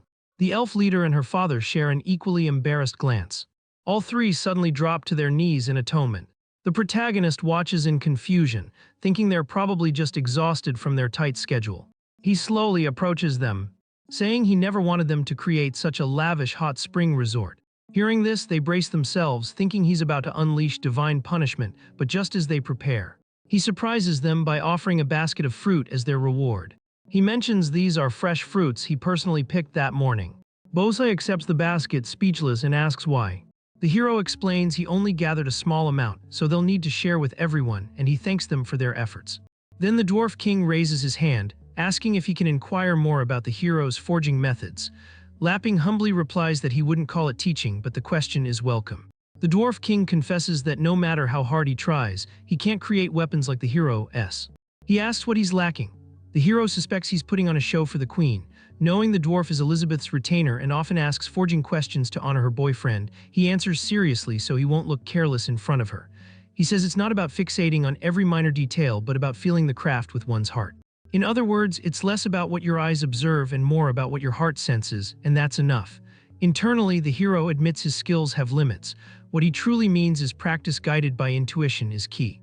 The Dwarf King brightens and asks if that means he shouldn't always trust what he sees. He realizes that was exactly the piece he'd been missing. The hero's words make him feel like his 700-year blacksmith career had been spent walking in circles. Perfect proportions, precise polishing, flawless tempering, even repeating those thousands of times can't replace forging from the heart. He sees that as just stubbornness. He concludes true forging can't be constrained by outside rules. Suddenly, he removes his glasses, and his eyes start bleeding since they're literally connected to his actual eyes. The protagonist shouts in alarm, demanding to know what he's doing. With blood still flowing, the Dwarf King thanks the hero for his wisdom, declaring that he's found enlightenment. Bossy congratulates him on reaching the Demon Lord level and asks his daughter if she can heal his eyes. She says she has healing supplies, but the Dwarf King declines. He insists his vision is sharper than ever. Now he can spot every forging flaw in his workshop. Watching this, the MC asks if the glasses were actually limiting his abilities. The Dwarf King explains that the very tools he once cherished had become the chains holding him back from greatness. He tries to pose another question. but the Demon Queen cuts in, warning them to stop, because they won't handle it if they get too gritty. He instantly kneels, apologizing for his actions. At that moment, Pisces announces she'll guide them to their rooms. As they walk, she mentions they'll be taking a shuttle next. She scans the area and spots some leaves of the perfect size. Without delay, she tosses a spatial capsule onto the leaves.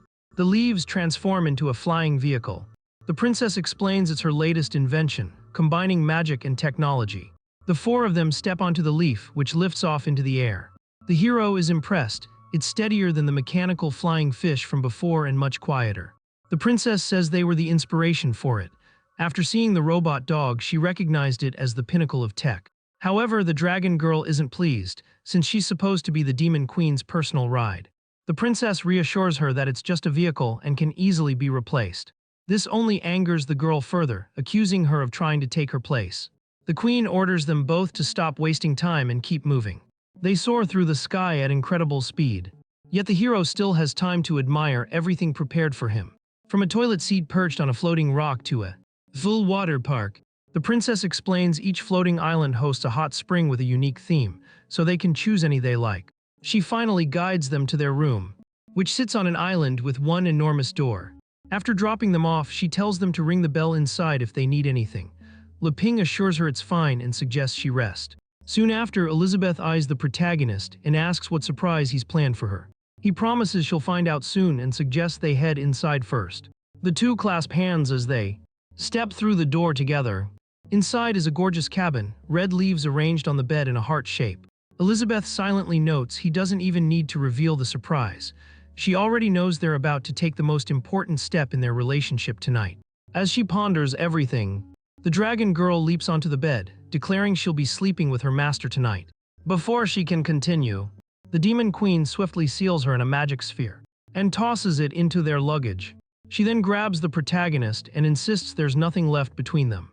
The two finally share a kiss, but it's cut short when the nerdy girl Annie bursts in dressed as a maid. Lapping greets her awkwardly and asks why she's there. She explains she's not great with architecture, so she volunteered to serve as their maid. He tells her there's no need, saying he can handle the cleaning himself, while the Demon Queen quietly fumes. The nerdy girl assumes she made a mistake with the room's cleaning. She apologizes and begs for another chance to fix the sheets and pillows. The hero reassures her it's not her sewing that's the issue, this just isn't the right time.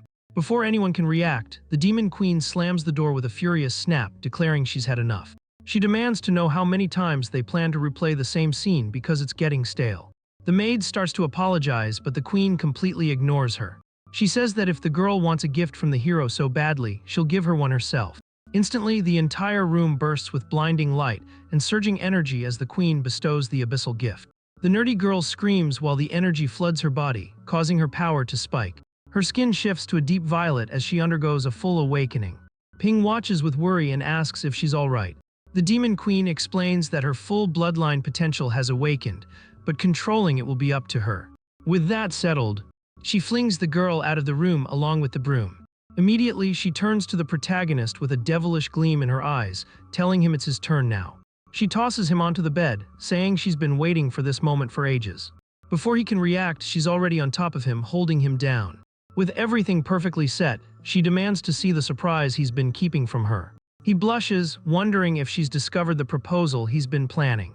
Meanwhile, the Demon Queen leans in closer, insisting she wants it right now. They begin kissing, and just as the mood starts to heat up, the protagonist steadies himself and asks her to stop. She stares at him, puzzled, questioning if he doesn't want her. He clarifies that he does want her, just not like this. In his mind, he's determined to propose before anything more intimate happens. The queen misunderstands, thinking he merely wants to be on top, and offers to let him take the lead. He quickly shakes his head, correcting her assumption. As things grow more confusing, he takes her hands and compares the situation to baking a cake. You can't bake the perfect cake without carefully following every step of the recipe. That means mixing, baking, and even smoothing the cream are all equally important, only through careful attention to detail can you achieve true perfection. Even if some think it's pointless because the cake will be eaten anyway. To him it matters, since he refuses to eat a cake that isn't flawless. In other words, he wants to slip a ring on her finger before they take things further. Elizabeth finally catches on, or at least to her own interpretation. She thinks he just called her a cake. She believes he's been treating her as the key ingredient to craft the best version of herself, and everything up to this point was to help her grow.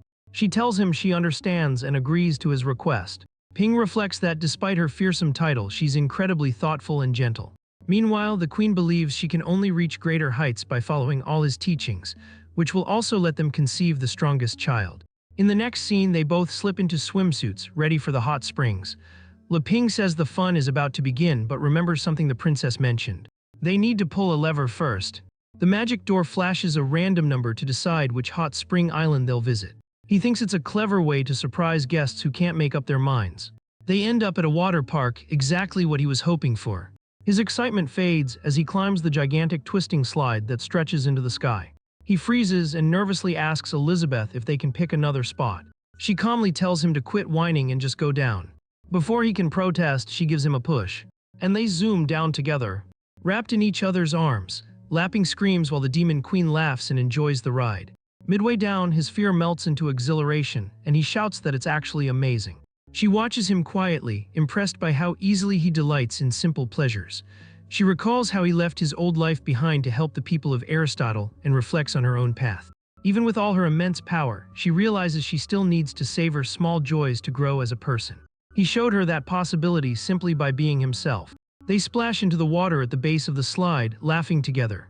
Still laughing, they float at the bottom of the slide. Their playful splashing continues.